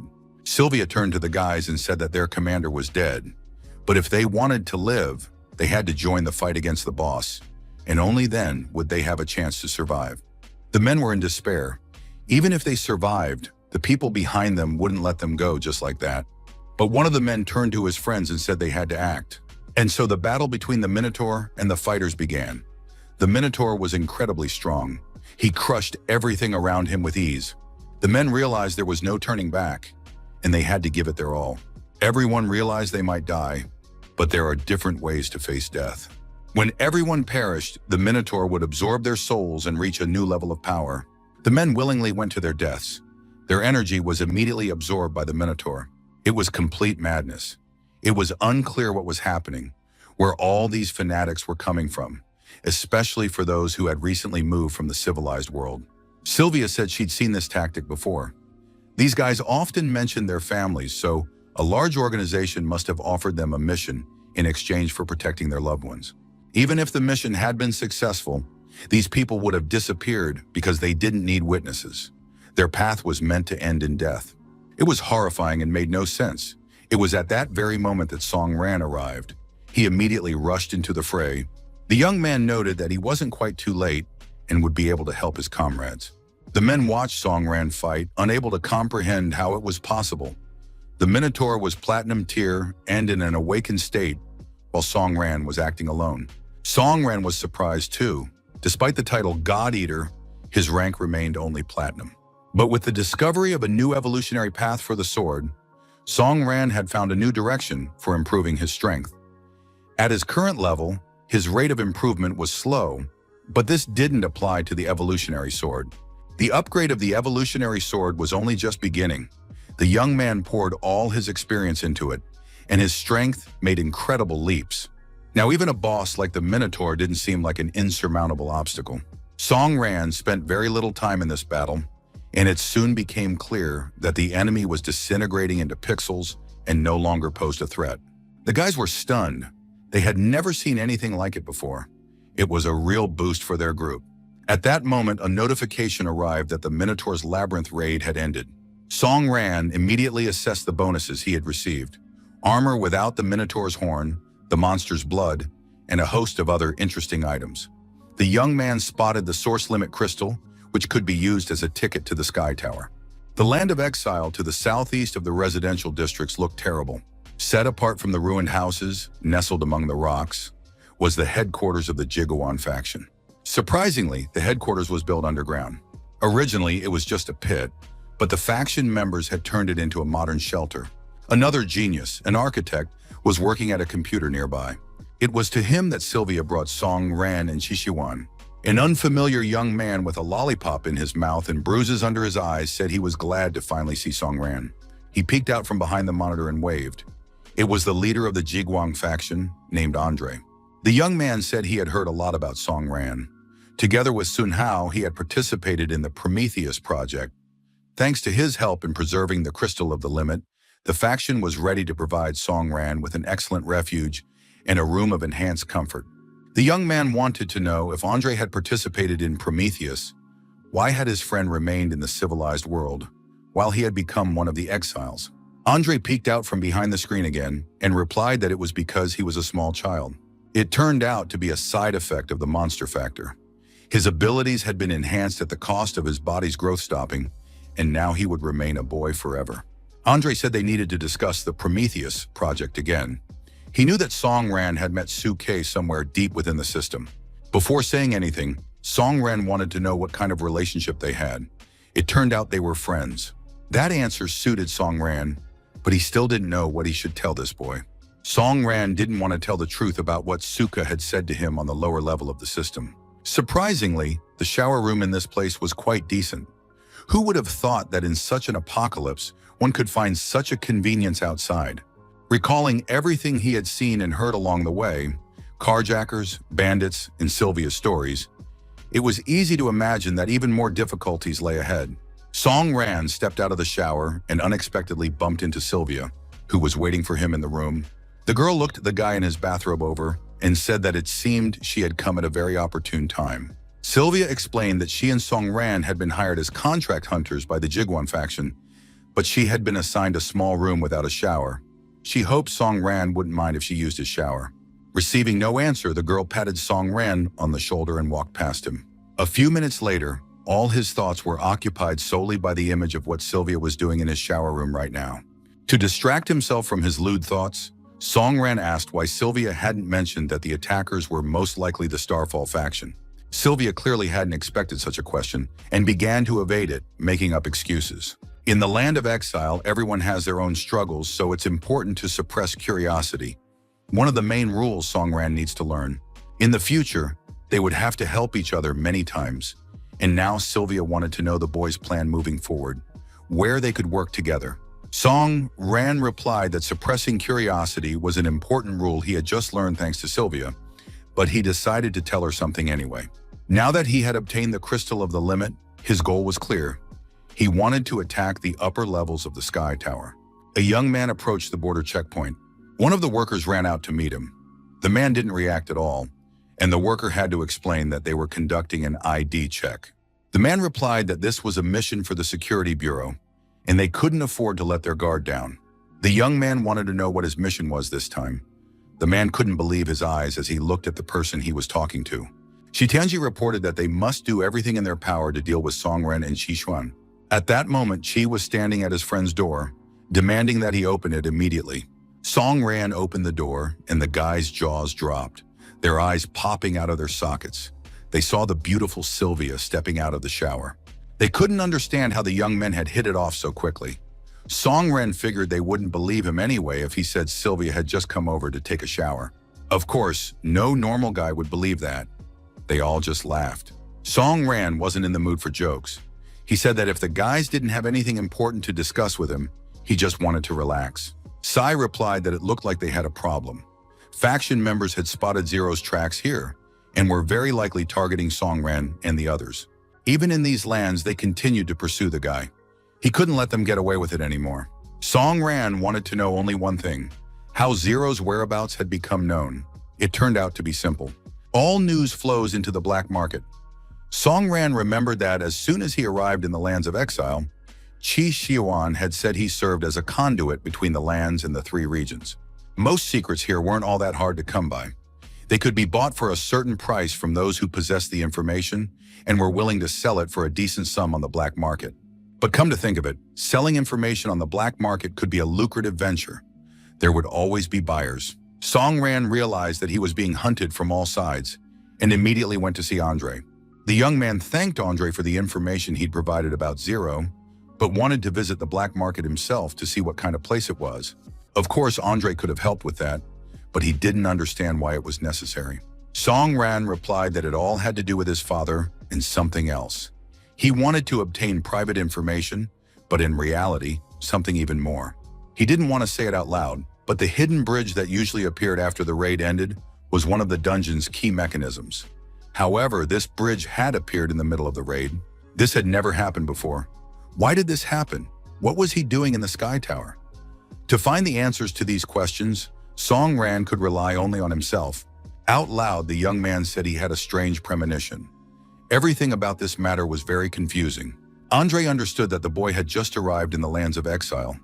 Perhaps he really did need to go to the black market to familiarize himself with the range of information available, or even to purchase some. Although the faction had hired Song Ran as a hunter for the external armed forces, he really had nothing to do in the immediate future. But Andre knew that the boy had obtained the crystal of the limit in the Minotaur's labyrinth. He wanted to know exactly what Song Ran planned to do with that crystal. The young man replied that he wanted to use it to challenge the Sky Tower. Andre had thought as much, so he offered to sell the crystal to his faction. In exchange, he was willing to give Song Ran 2 crystals of the same type, which could also be used to attack the Sky Tower. Now Andre began to explain why he actually needed it. Any material looted from a monster can be used in the constructor, but the limit crystal can be used to suppress berserk mode. Song Ran must have already heard about this, because this item, which used to be sold everywhere, suddenly became unavailable, and the Jiaguan faction was forced to import it from other regions. But in the end, the crystal never reached them and was stolen by bandits. Andre wanted to find out what forces were behind the thieves. Usually, 1 limit crystal is exchanged for only 1 crystal of the same class, but Andre was willing to give 2. The second would be a bonus. In the lands of exile lay the city of Bile, home to one of the major black markets. It was surprising to find such a civilized place, almost like the normal world. Everyone expected to see poverty and ruin, but thanks to the black market, Bile turned out to be the largest commercial city in the lands of exile. Young lords and ladies from major conglomerates, as well as hunters from the 3 main districts, they all visited this place. Suai couldn't wait to meet one of these ladies so he could start a relationship. Sylvia said that if there was any information about the entrance to the Sky Tower, it was right here. But the girl thought that was madness. Song Ran confirmed that he had long since lost his mind, and now it was time to get down to business. Sylvia explained that the tallest building in front of them was the Black Market Service Center, where they could find information about the Sky Tower. The lower floors are a shopping center selling luxury goods, clothing, and everyday necessities. The middle floors house shops with hunting gear and items from the dungeons. The upper floors house the Black Market Service Center. From there, an elevator goes to the floors, responsible for information processing and the reception functions of the Intelligence Trade Department. Song Ran said he would head straight to the Black Market Service area. The guys agreed to meet there in 3 hours. The quickest way to the tower is through the old bazaar in front of it. And don't forget that they still have a few tricks up their sleeves. Sylvia suggested taking Chi to something unusual and fun, the kind of thing people don't usually talk about out loud. But Chi Xuan replied that the girl wasn't the daughter of a conglomerate head, and that he was planning to find himself exactly that kind of girlfriend. In front of the tower's entrance was the old market, where merchants sold rare items. One man had a special item, a necklace made from bone fragments that had fallen out along with the underground king. The buyer said he would definitely buy such a necklace and thanked the seller. Mr. Hai felt wonderful.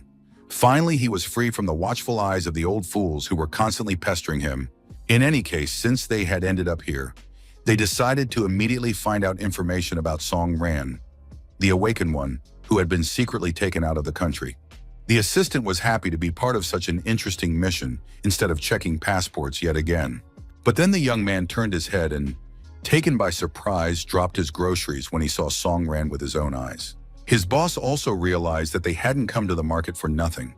His eyes flashed with a malicious fire. Shi Tianji immediately began to activate his power and prepared a discharge that he intended to use, despite the many bystanders. And then, right in the center of the city, a powerful explosion rang out. People scattered in fear, realizing that a killer had appeared among them. Song Ran continued to walk calmly through the streets. Shi Tianzi began to activate his power again for the next strike. Song Ran parried the attack and wanted to punish the villain, but the latter managed to raise a protective dome, Song Ran declared that he would make this scoundrel behave if no one else was going to do it. I said it would be the other way around. Now Song Ran would die by his hand. Song Ran remained calm and confident. He said he was ready, so let his opponents start, and they would see who would win. But at that moment, a merchant emerged from the dust and smoke and said that the black market was no place for fights. Both opponents recognized a familiar face in the merchant. He told them they were shameless, had wrecked the street, and caused a great deal of damage. After that, both brawlers were escorted into the Bile Tower building. The tower. Now they were sitting on the same couch like two mischievous schoolboys. Across from them sat the school principal, the merchant Byron. He welcomed the boys to his city of hunters. Song Ran was surprised to hear that this town belonged to Mr. Byron. Could he really be on the Hunters League's side? Hai explained that here, the merchant, like a king, controlled the entire world of hunters. It seemed that Song Ran was the only one who knew nothing about all this. Song Ran looked around, struck by the luxury. It was very strange for such a desolate place. Mr. Byron said it was hard to get along with the guys if they were always fighting among themselves. It didn't matter who died, when, or where. In this city, everything was settled through deals. Since both guys were hoping to get information, why wouldn't they open up and reveal their intentions? Jitianji replied that there was no need for that. He had found Song Ran and now had to kill him, although for some reason the merchant wouldn't let him do it. Song Ran replied that his need was simple. He wanted to become stronger and learn as much as possible about the nature of things. This information is far more complex than one can imagine.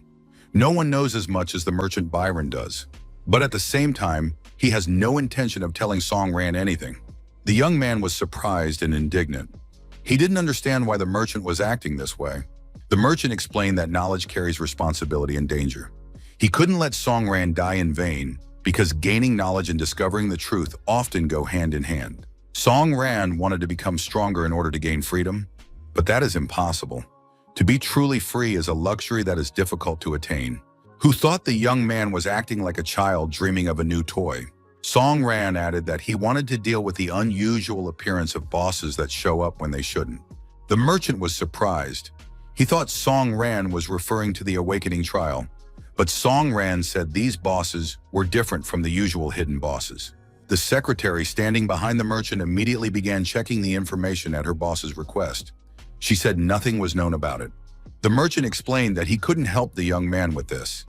If Song Ran wanted to become stronger, he would have to conquer the Sky Tower. The easiest way to get there was to climb to the top floor of this building. Song Ran realized that everything was very strange. Earlier, the merchant had encouraged him to go to the Sky Tower, but now he was saying that he would have to find the information there on his own. Song Ran said he had planned to challenge the tower tonight, but now he'd changed his mind. He wanted to ask the merchant to place an anonymous ad for the sale of the limit crystal. The merchant was surprised. Why give him the deal if he would take a commission for it? Song Ran didn't want to explain anything further. He said he had no business here and was leaving. Standing in the doorway, he addressed Mr. Shi. He had a clear goal, and he wouldn't divulge what he knew unless someone specifically forced him to. Hui Tianji chuckled. This kid is smart. He lures people in and then scares them off, keeping the information in his own hands. It looks very interesting. The merchant said that Song Ran seemed to have understood Hai's true purpose. The man came to the lands of exile to kill Song Ran, but that's just a cover. The real goal is to investigate the Mercury Cup. In this world, everyone has their role. Mr. Hai is the Alliance's pawn, while the merchant stands above, watching everyone. That is why the merchant will not give up any information. To put it mildly, he is not on Mr. Hai's side. I realized that arguing was pointless and said that the merchant truly lived up to his name. Although Byron considered himself not a merchant, but an observer of the world, a first-level warrior. Song Ran was walking through the tower's corridors at that moment and overheard the conversation about the events upstairs. One man said they shouldn't interfere. They wouldn't succeed up there. Another reported that some red-haired madman was harassing the leader of the Goldstone faction, and her gang was preparing a deadly showdown against him. Song Ran approached and asked what had happened and what was going on. The guys explained that someone had angered the gang's leadership, and now he was facing a battle in the death arena on the 21st floor. It turned out that this madman's name began with Zai, obviously Zi Xuan. When Byron was left alone, his secretary approached him and informed him of an unexpected notification. Unexpected notifications rarely bring good news. The girl read that a minute ago, anomalies had been detected involving the appearance of bosses, as Song Ran had mentioned. In the lands of exile, a huge number of bosses had appeared out of nowhere. This information came from a team of hunters. They had encountered a hidden boss, significantly stronger than a replicant, in the middle of the dungeon instead of the usual one. Fortunately, the team was strong enough to defeat the boss at the cost of 2 lives. But judging by the description, this is the gatekeeper of the 50th, the bloody hell of Asura of the Sky Tower. The man lay in the hospital hooked up to ventilators and other machines. Finally, he opened his eyes and his consciousness gradually began to return. But as soon as the man remembered the horror, he screamed again and looked frantic. Medical staff immediately rushed to the scene and administered medication intravenously. The man calmed down at once. It was decided to suspend the investigation. It is impossible to continue for now. The young man with long gray hair said they had to work hard. The man turned to Anna. Her remedies were the perfect solution to the problem, bringing these guys back to normal. And now all that remained was to watch as control of the situation gradually returned to the specialists. The limit crystals needed to prepare this remedy were still in short supply. The man demanded that Anna oversee their collection. Anna replied that she would certainly pass on his request. Then she turned to Mr. Bijang. She said that ever since he had saved her, he had become everything to her. The man turned around, not understanding what Anna was talking about. He hugged the girl and stroked her head, saying that the bright future of all humanity was what they should be thinking about. The 21st floor of the central tower was an arena for deadly battles. The stands were completely packed with spectators. A top-tier death match was currently taking place in the arena. The leader of the Goldstone gang was set to commentate on the duel, and the winner would receive a passionate kiss from her. 2 sides clashed in the arena, a mad group of mercenary hunters and a representative of the Qi Shiwan group. A young master from the Zhao group was also participating. Whoever wins this battle of courage and madness will survive. The spectators in the stands were in complete rapture. The battle was reaching its climax. Song Ran soon appeared among the spectators.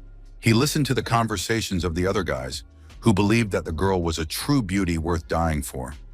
She was the daughter of one of the members of the Big Three. Song Ran soon spotted the girl at the commentary desk. It was that very same beautiful, eccentric stranger. Together with the commentator, she was hosting the match, joking sweetly and saying all sorts of silly things. At that moment, the fight in the arena was coming to a close, and the audience was in complete raptures. The winner of the match turned out to be Qi Shiwan. He unexpectedly created a weapon out of thin air and knocked his opponent off his feet with it, a true blow from the heavens. It was a fight to the death, so mercy was out of the question. They had to fight until their last breath. Qi Shiwan activated the windsword. It was with this weapon that he intended to deliver the final blow. The man raised the sword above his head to strike, when suddenly he heard a familiar voice asking him to wait. The stadium fell silent. Song Ran thought that this voice sounded very familiar to him. The beauty who had caused the duel asked that the loser's life be spared. It was Sylvia. CI didn't understand why the girl wouldn't let him kill the loser. Sylvia believed the guy was crazy. For the sake of a fling or a simple quarrel, he might kill a man belonging to a powerful faction in the lands of exile. She admitted that she had another personal reason for asking that the guy's life be spared, but she didn't have time to explain it. Someone called out to her. A group of unfamiliar guys was standing nearby and said, "Does anyone really think this is going to end here?" Song Ran understood that this was called settling scores. Some jerks were taking the liberty of mocking people. He asked Sylvia if she wanted him to kill them right then and there, but she preferred to talk first. She had just saved this poor guy's life, and this was how he repaid her. The young man said it wasn't personal. It was an order from his leader. The gang leader noted that he hadn't seen Sylvia in several years, and she had become more beautiful with each passing year. The man explained that he represented his group's interests, and they didn't pick on people for no reason. They were just protecting what was theirs. Sylvia replied that if anyone tried to do anything to her friends, she would make them pay for it. She showed the guys some kind of card and warned them. If they decided to take a rash step, they had to be ready for the consequences. The guy who'd been beaten up in the arena asked his leader what kind of card it was. The leader replied, "It's something that could kill us all." Song Ran, Qi, and Sylvia had almost left the building when the beaten guy ran after them. He shouted that Sylvia couldn't use the black card against him. After all, he loved her. He'd always liked her. Even though Sylvia had become a professional hunter, the guy kept following her. Sylvia looked at him and said he needed to finally wake up. She wasn't the same girl from his childhood anymore, and he wasn't the same little boy from the sandbox either. They both had to grow up. But the guy kept sobbing, blaming Qi Xuan, and promising that next time he'd kill him without mercy. Qi replied that he was always ready for a fight, and that this guy should remember that forever. 3 days had passed since visiting the black market, and finally the necessary information had turned up. The limit crystal had been purchased, and now Song Ran could meet with the buyer. The guys headed to the meeting spot. The landscape was still gloomy and desolate, with almost no people around. Song Ran and Qi surveyed the perimeter, expecting a possible ambush. Qi doubted that the buyer would come to a place like this. Song Ran said the meeting would take place. Crystals were in short supply right now. Qi couldn't understand why the young man had decided to sell them. After all, they were planning to use the crystal of the limit for the Sky Tower to get there from the lands of exile. Song Ran explained that when they first arrived, they'd been attacked by a gang trying to steal the crystals, and the team in the Minotaur's labyrinth had sacrificed their lives for them. Now they needed to figure out what was really behind the purchase of the crystals. She recalled that they had been attacked by the Starfall faction back then. Song Ran reminded them of the reasons for their stay in the land of exile. He wanted to become stronger, and Qi wanted to find and kill Wang Feng. It was strange that the Starfall faction had gone to such lengths to steal a crystal, even though it had nothing to do with their business. Song Ran didn't believe things would ever be peaceful here. This was the calm before the storm. Wang Feng had fled to the land of exile, and it would be difficult for the Mercury Cup to do anything under the watchful eye of the three regions. Mr. He's main goal was the Mercury Cup, which was already here. Qi didn't understand what the Mercury Cup had to do with any of this. After all, it had nothing to do with him. So why should they be worried?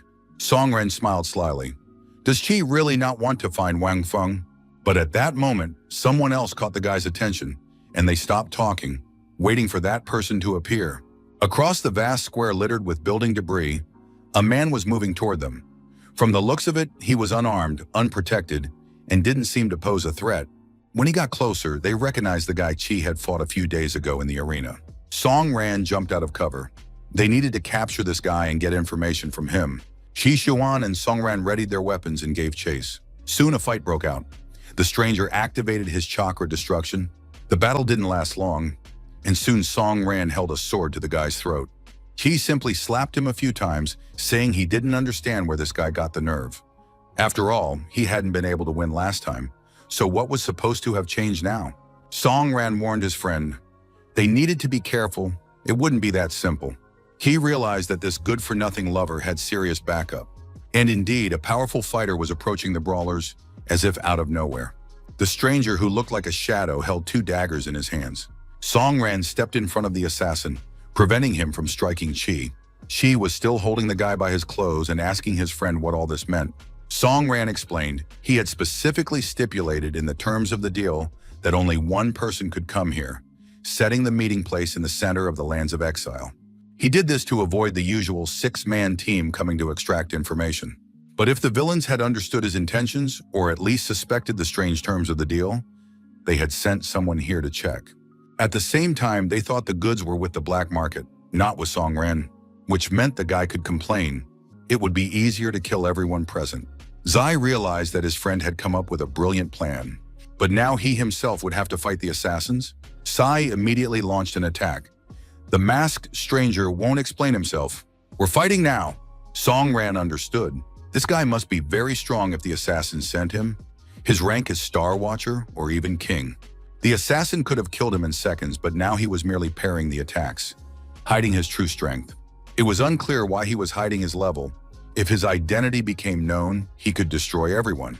Besides, there was something else strange about this encounter. Song Ran turned to the young man, Shifan. Leave now. No one will notice. It was strange. Sai Fan could easily have left. Song Ran explained. They were the only ones who wanted him to live, and if he stayed, he would most likely be killed. Song Ran became increasingly convinced. This guy needed to leave. He told Shifan that he would have to expose everyone present and make them look bad if he didn't leave. At that moment, the masked killer struck Qi on the head. Then he looked at Song Ran, weapon in hand, and without attempting to attack, turned and vanished. maintaining his anonymity. Chi flew into a rage and demanded that his friend confess who was behind the mask. But Songran smiled. "I'm sorry, that's a secret." There was an interrogation room at the Jiguan faction headquarters. Jifan sat bound and silent, believing that the men should leave him alone. He would never reveal the power behind him. He has his own secrets that he must protect. Songran was tired of listening to his nonsense and said he had his suspicions. Since Shifan wasn't saying anything, they would simply leave and leave him there for his own safety. There was nothing to worry about. As soon as the commotion died down, Songran promised to personally let the guy go. But Sifan started screaming again, showing that he was nervous and even forgetting his words. In the end, he asked to arrange a meeting with Sylvia. After a while, Sylvia came into the interrogation room and demanded that Sifan tell her everything. The guy began talking about the 7 years that had flown by unnoticed, about how they had been friends, and how it all seemed like yesterday. Back then, Sylvia was bold and always took the lead. Sylvia said that was all in the past. They were strangers now. Shifan understood that, but he didn't understand why Sylvia had left the Starfall faction since she was the leader's daughter. The girl replied that she had her reasons, and Shifan himself knew how fierce the struggle was within the faction. Besides, Sylvia wanted to know who had forced Shifan to come here. The guy confirmed that he was indeed aware of the serious conflicts within the faction and was now ready to trust Sylvia. It was just that he himself didn't really understand what had happened. He had been sent to finish the job by the very people Sylvia had abandoned 7 years ago in the Starfall faction.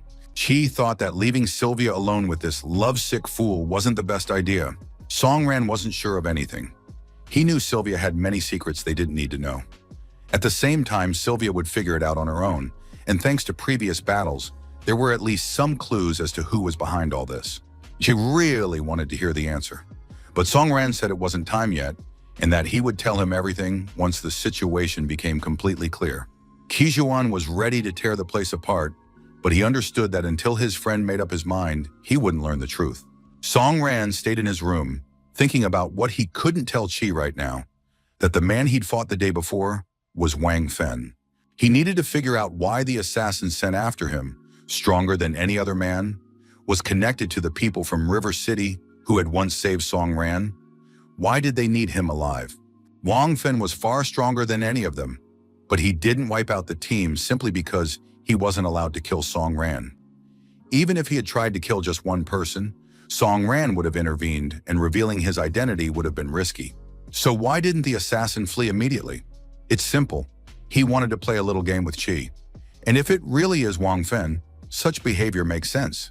The assassin knows that Qi wants revenge, and Wang Fen himself is too powerful. But exactly what goals the River City Guild is pursuing is unknown. Previously, they hadn't tried to control Songran or demanded anything of him. This means his actions align with their expectations. They understand everything he does.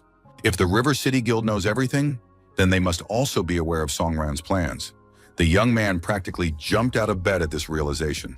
He realized he needed to act immediately. Sylvia fell deep in thought upon hearing the mention of the Starfall faction. Memories immediately flooded her mind. It made sense. It was the Starfall faction that had wanted the Crystal of the Limit the most from the very beginning. But what did the Crystal of the Limit have to do with this faction? Why were they putting so much effort into it? Sylvia turned to Zhao Xifan. "Do you have authority within the Zhao group?" "Yes," he replied, disregarding his father's position. Sylvia declared, "Then we'll go to the Starfall faction right now. Sifan must gather all his strength, and we'll go say hello." The girl was in a combative mood. She wanted to see what had become of these old men after her father's death. Shifan cried out as if a door had slammed on his finger. He thought he no longer liked Sylvia, since so many years had passed, but now he realized he was just as in love as ever and wanted to confess. He obeyed the orders of the Starfall faction without question because they were holding his father hostage. The Starfall faction was located in a luxurious skyscraper that shone like the North Star. The man strapped into a chair said that his son would sooner or later take revenge on those pathetic bastards. But one of those present interrupted him. "Shut up, old man. A fool remains a fool, and everyone knows your son doesn't have the guts for anything.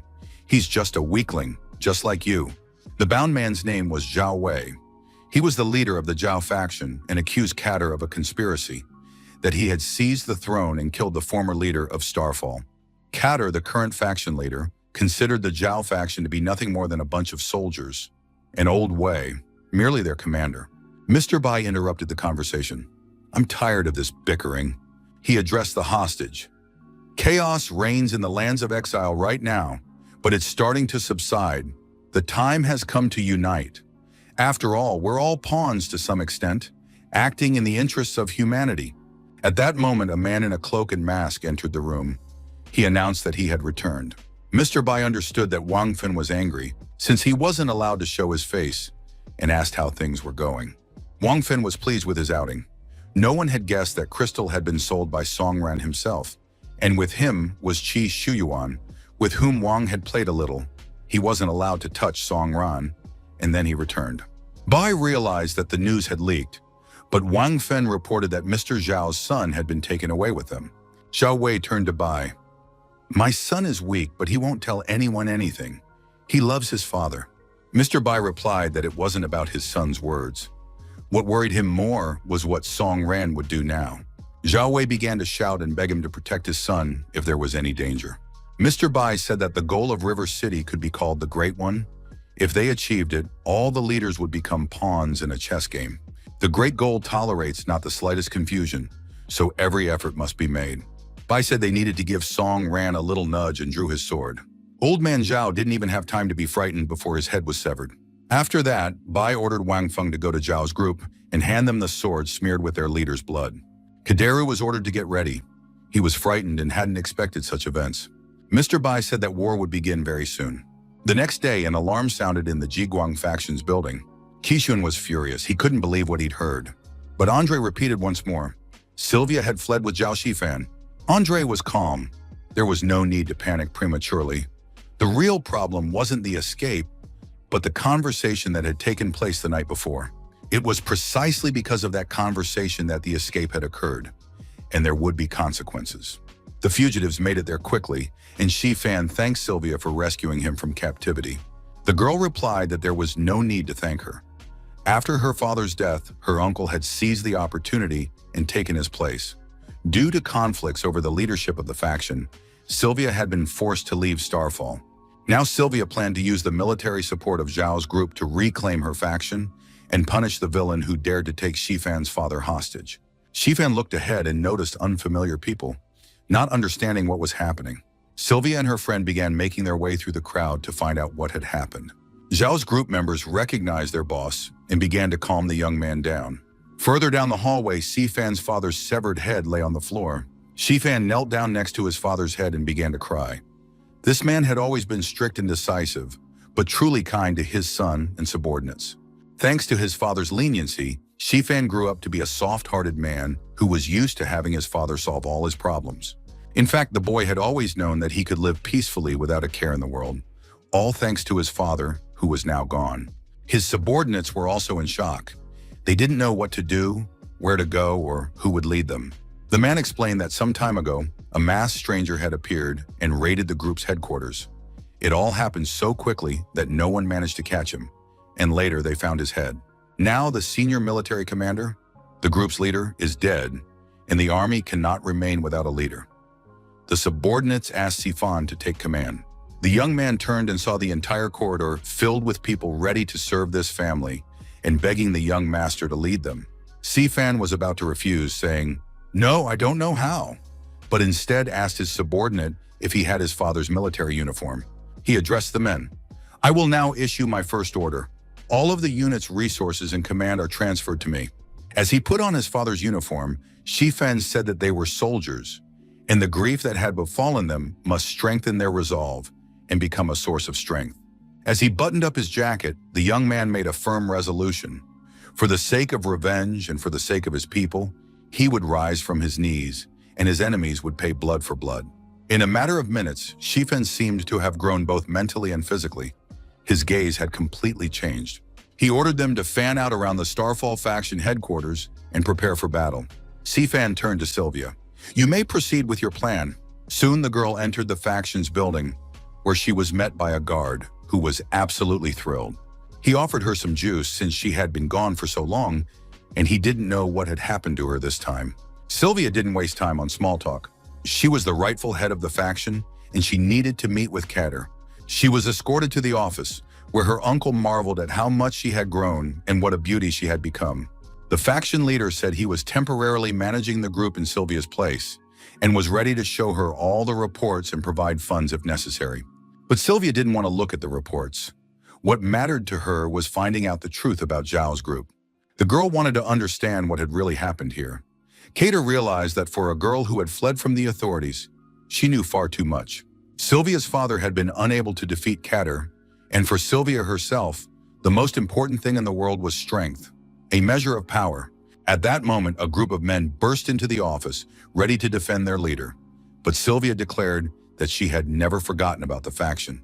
The girl said she had come to personally destroy the Starfall faction and showed everyone the map. When the invasion occurred, the Starfall faction had gathered a large amount of firearms for the war against the monsters. But with the arrival of the hunters, they had forgotten about the weapons.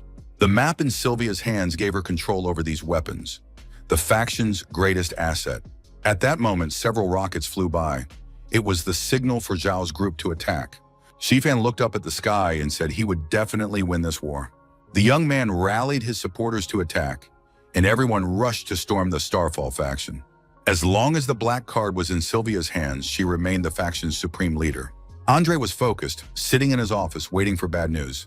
As expected, a warning came in. The war had begun. Sylvia and Zhao's group had attacked Stardust. Andre was ready to share the information so that everyone could see what was happening. Songren and Qi Shuyuan read the announcement with surprise. Qi couldn't understand what had happened. Sylvia had once escaped from Stardust herself, and the kidnapped leader of Zhao's group remained a mystery.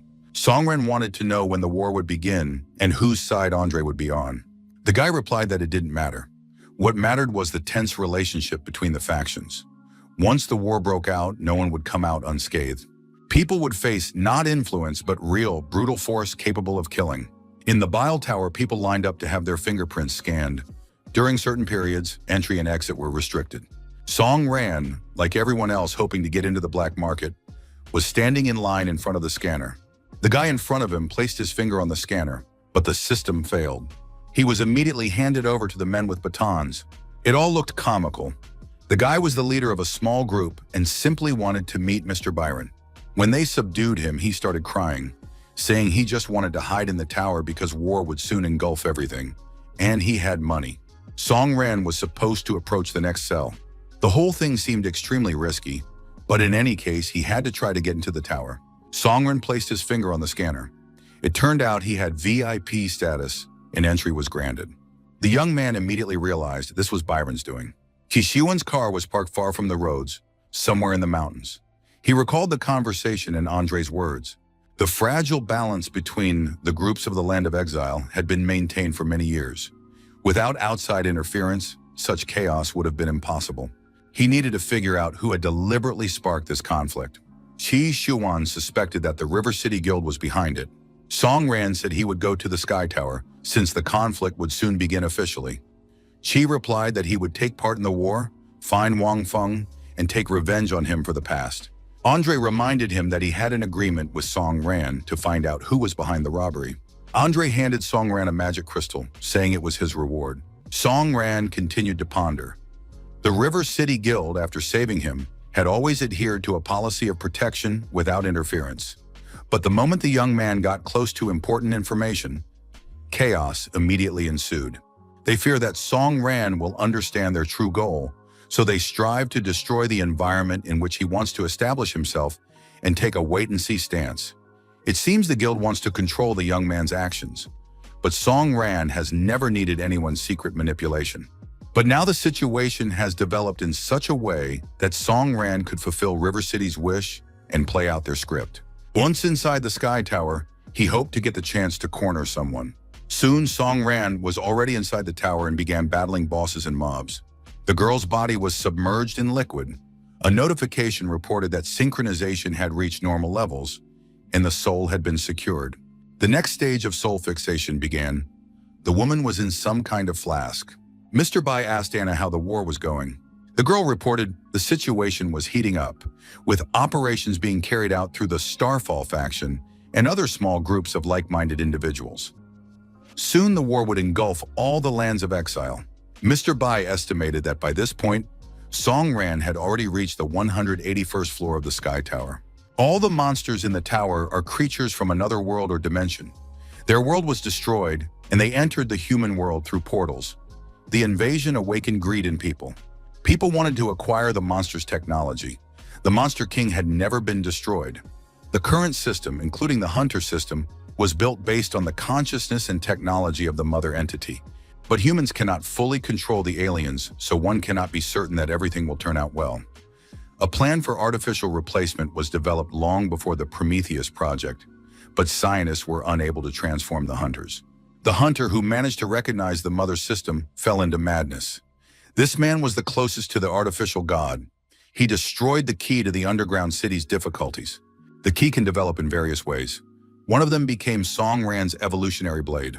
Human obsession with technology and the mother's consciousness have shaped a specific image of the ruler of the Sky Tower named Doris. Mad hunters and intelligent monsters represent the integration of the mother's population with humans, but someone must have pushed her toward this. When Mr. Bai learned that the hunters were a means of extracting power from monsters, he became completely disillusioned with humanity. He does not crave power, but hopes for a different future for the world. Anna understood. The souls of the strongest humans and monsters have been extracted from the tower. We must wait until the war gathers all the crystals of the limit. Then new hunters will be activated, far more powerful than the previous ones. Like mercury in alchemy, which transform base metals into noble ones, Mr. B and his project strive to purify people. And this would have to be done constantly until a new era dawned. Anna was absolutely thrilled that Mr. Bai had shared his plans. She fully supported his ideas. Song Ran went up to the 200th floor of the tower and was very pleased. He had finally found the one he had been searching for so long. The young man was certain that the meeting would take place here. It was this very monster who had once given him the sword, and the time had come to reveal all the secrets. The battle began, and the boss declared that he had never expected Song Ran to go this far.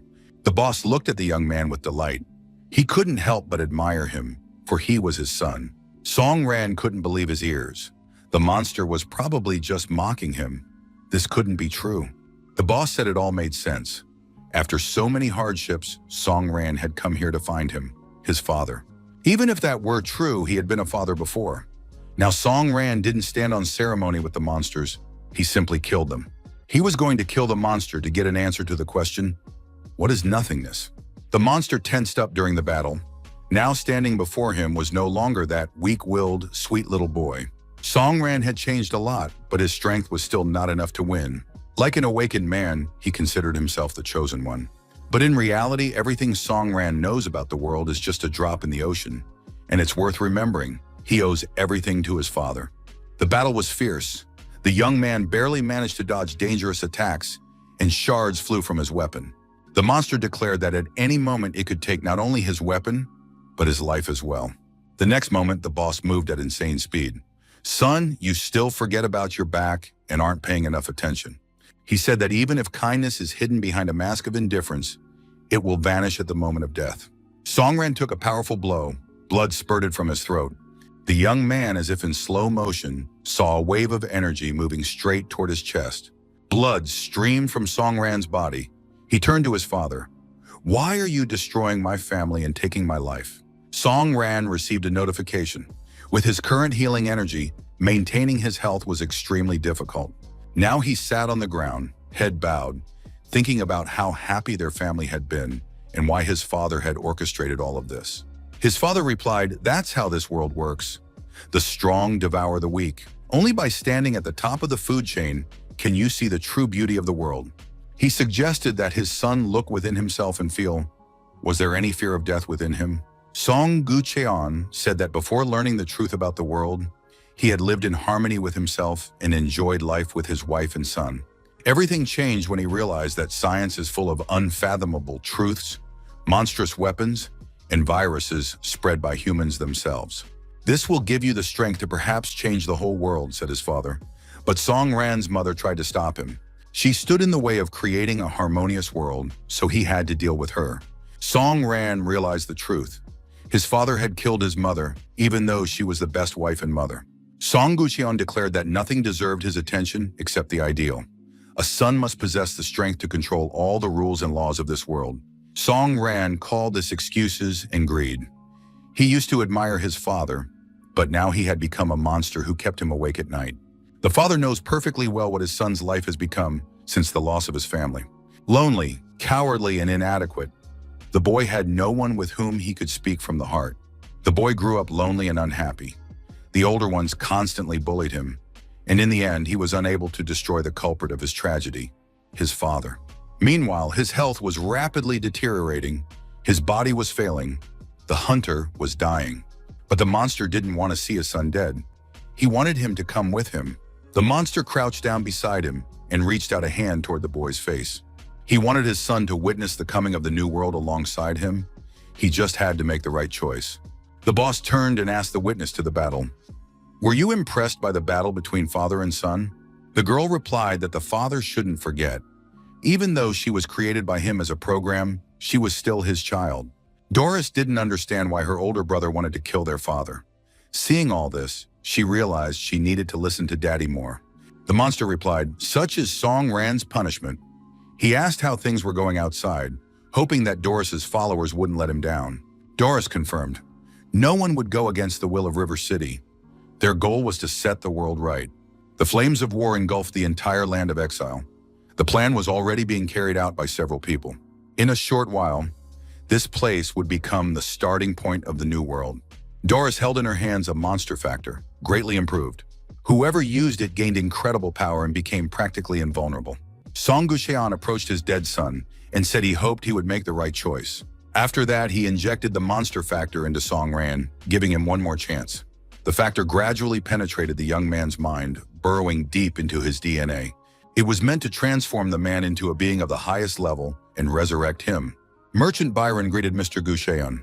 "It's been a long time since we last met." The merchant thought the monster had become a completely different person, just as his brother had said. Gucheon couldn't have dragged Song Ran into this mess on his own, but even if he tried to influence his son, the result might be disappointing. Byron looked at the body of the dead Song Ran and said, "We more or less expected this outcome." Many years ago, Gucheon had warned his brother, the infection would begin to take over the body, and the monster might one day destroy the world. Byron worried, "Is the monster so powerful that even Gucheon can't hold it back?" Gucheon replied, "Human nature is complex. It is full of light and darkness. No one fully understands it." It was only after his wife's murder that he realized she was the only person who truly loved him. Byron asked, "Should the Alliance immediately halt the project to create God?" "It's useless," replied Gucheon. Disaster was already inevitable. He could lose control at any moment and couldn't return home. There was no guarantee he could hold the monster back for long, and he still had his beloved son. Byron was worried. Where was Gucheon planning to go? The boy was still very young, had lost his mother, and now his father as well. Gucheon said, "My son is strong. In the future, he will walk the right path, perhaps awaken the gift of healing, and become a great hunter like his mother. But I want him to be a normal person." Gucheon handed Byron a crystal. "If the body is taken by a monster, this stone must go to Song Ran. It is a part of me." It was an awakening stone, but it didn't look like an ordinary one. At that moment, the stone began to change. It was the adjustment device Gucheon had used to create the Sword of Evolution. In reality, it was a monster factor. Now it no longer interfered with its master's will. One day, the monster factor will be very necessary for his son to unlock the evolution sword system. Byron must pass on the stone, otherwise Song Ran might follow in his father's footsteps and become a monster. Byron replied calmly, "Brother, don't worry, I'll take care of the boy, even if I don't know him personally." Gucheon thanked him and said he had made a special glove for Byron, which would help him become a strong hunter. After that, Gucheon prepared to leave for an unknown destination. He didn't want to say goodbye to his son, believing this was the best way to ensure his safety. As he said goodbye to Byron, Gucheon admitted, "Unfortunately, I was a bad father." His brother's words proved true. Until Song Ran had come of age and become a brave, mature hunter, Byron had always been by his side, protecting him. But Byron still couldn't forgive Gucheon for the pain he had caused. He knew how much Song Ran was suffering. Gucheon smiled. "You're saying this so I won't fight my son, but we'll have to face each other in battle anyway." Doris had to monitor the plan's progress and prevent any mistakes. Everyone must understand. Gucheon will not let anyone stand in the way of building a new perfect world. Byron sighed. Unfortunately for my brother, that world is not meant to come to pass. Gucheon is doomed. Guchen smiled and asked, and who do you think is stronger, monsters or humans? Byron replied, you were once human, and you know that humans aren't as weak as they seem. Now it won't be easy. A battle between a human and a monster, two races. The monster stood up, ready for battle, and demanded to see the power of the human race. Byron braced himself as well. Even the weakest human could handle Guchen. Too arrogant, thought Guchen, and the monster charged. Byron dodged confidently. It's like a child's game, he said. Guchen snorted. Don't worry, I'll finish you off. Byron felt pain. Blood spurted from his throat. But the gauntlet created by Guchen gave him the strength of both a human and a monster.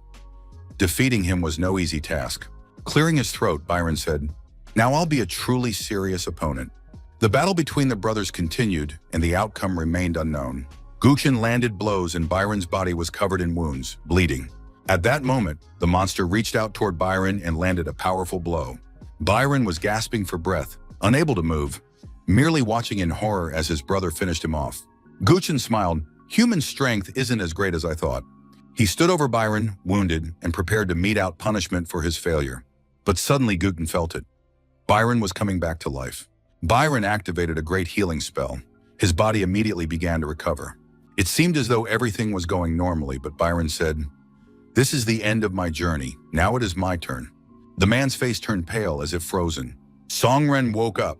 He had clearly heard his father calling him. He asked, who are you, my father, or is it this creature? The man looked like his father and said, I'm glad you came. I really am your father, Song Gucheon. The boy asked why his father had done that to his mother. Guchen replied, I'm so sorry about your mother, but the one who killed her wasn't me anymore. It was the dark side within every person. The monster factor was the cause of the world's destruction. The father apologized to his son for leaving him to suffer in a cruel world. He could only watch over the boy, unable to protect him even from the wind and rain. Songran almost burst into tears. He knew his father could never have done such a thing and killed his mother. The man apologized again for failing in his role as a father. Songran tried to figure out where he was. Was this a dream or the afterlife? He remembered that he had just lost to the entity that had taken over his father's body. His father explained that he hadn't died. He had ended up in a dimension created by a system he himself had developed to make people strong.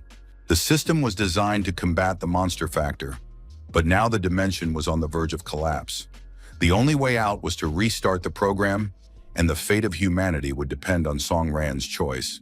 Either he would become the supreme living being, endowed with immortality and power, or he would take the difficult step toward a normal life. His father wanted his son to live longer, breathe in the scent of a new day, and meet interesting people. Time was running out. The system's energy to sustain the dimension was nearly exhausted. Very soon, both this dimension and his father would vanish forever. Songran didn't want his dad to disappear again. The man said, you must make the choice you believe is right. Bitter tears streamed from the young man's eyes, but he told his father that he knew what he had to do. With every passing moment, the man began to dissolve and fade away. Still, he walked over to his son and gently stroked his head, saying, I know everything about you. I have the best boy in the world. Songren had indeed worked hard to get here, and now he had achieved his goal. His father added, remember, you will always be your parents' pride. Bitter tears streamed from the eyes of Songran, one of the strongest hunters on the planet. But he said, Dad, don't worry. I'm responsible for my own life. The dimension began to crumble, and a huge pillar of light shone ahead. Songran felt calm as he looked at the light. The decision had been made, and now he was ready to step toward it. The last tears still glistened on the young man's cheeks as he said goodbye to his father. You can rest easy and drift into eternal sleep. The revolutionary system began to reboot. A notification appeared about the intrusion of a monster factor. Now it was possible to choose to be resurrected as a supreme living being. Songran had already made up his mind. He would do everything in his power to survive. The young man refused to use the monster factor, and the system was supposed to be destroyed. The system collapsed, a complete reboot occurred, and Songran was resurrected. Gucheng stood over the dying Byron and said, Brother, prepare to die. You've already lost. But suddenly rapid healing activated. Byron said his mission was complete, and now everything depended on Songran. The monster turned around. It seems the son made the wrong choice. He added, "He's become even stronger, so I'll destroy him once and for all." The monster was regaining his strength, his rage boiling. His son had truly disappointed him by refusing to become the supreme living being. Song Ran sat motionless, his head completely gray, but he did not act. Finally, he looked up. "Father, do you really hate humans that much?" If that was true, then Song Ran was going to use the power of humans to defeat the monster. The monster transformed, metal plates covered his body, and he said to his son, "You must not risk your life." Song Ran replied, "I like the way you look. I'll remember you like this." A duel began between them. Everything around them was crumbling and exploding. It was impossible to tell who was stronger. During the battle, Song Ran sensed that his opponent had slowed down. The monster confirmed, "A difference in strength has emerged." Song Ran had gained a power that could no longer be called human. Both possessed unreal power. Song Ran didn't want the monster to consider him his son. The monster was not worthy of being called a father. The young man leaped high and rushed into the attack. His strike sliced through the boss's body, who still couldn't believe his son's strength. The monster was pleased. His son possessed a strength that struck fear into people's hearts. Song Ran apologized slightly. "Sorry, I went a little overboard." The monster replied, "You're too kind, but now there's no need to expect mercy. In this world, everything must be simple. Whoever stands in the way is destroyed." Song Ran said with a smile, "When you're angry, your gaze is beautiful, like a twinkling Christmas tree." These words annoyed the monster, who wanted to be feared. The boss declared, "Now the farce is over. My son will stop joking. It's time to show the true power I've told you about many times."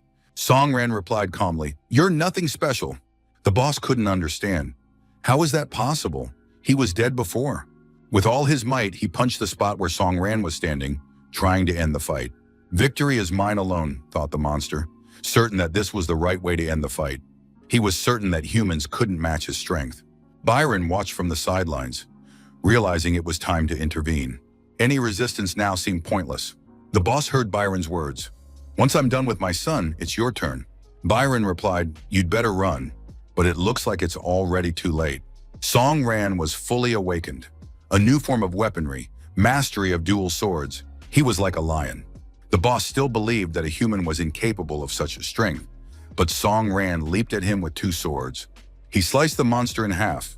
The blows were instantly effective. It seemed impossible. The boss couldn't lose, but his body began to disintegrate, and he let out a piercing scream. Looking at the defeated boss, Song Ran realized it seemed humanity had won this time. The monster said in a weak voice, "This is the end. The reason for my defeat is simple. You are strong and I am weak." Song Ran quietly told himself that he would consider these the monster's last words. Though he understood, it was simply a manifestation of ignorance. Byron, who had been watching the young man, asked, "Where will you go now?" Song Ran replied calmly, "I'll go where the path leads me, alone, to face a new opponent." Inside, he was determined to destroy him and prove the legitimacy of humanity's presence in this world. At that moment, a huge portal opened right in the sky, from which a bright light rushed toward the earth. Song Ran thought about the world. This society can no longer continue to decay in cruelty, aggression, and murder. He saw the streets of cities and villages filled with suffering. People were merely killing one another, forgetting their humanity. And he decided to find out what the true cause of this chaos was. Even after everything that had happened, Song Ran's faith in people never wavered. He wanted to prove to everyone, to himself first and foremost, that people deserve to live, to love, to raise children, and to be happy every day of their lives.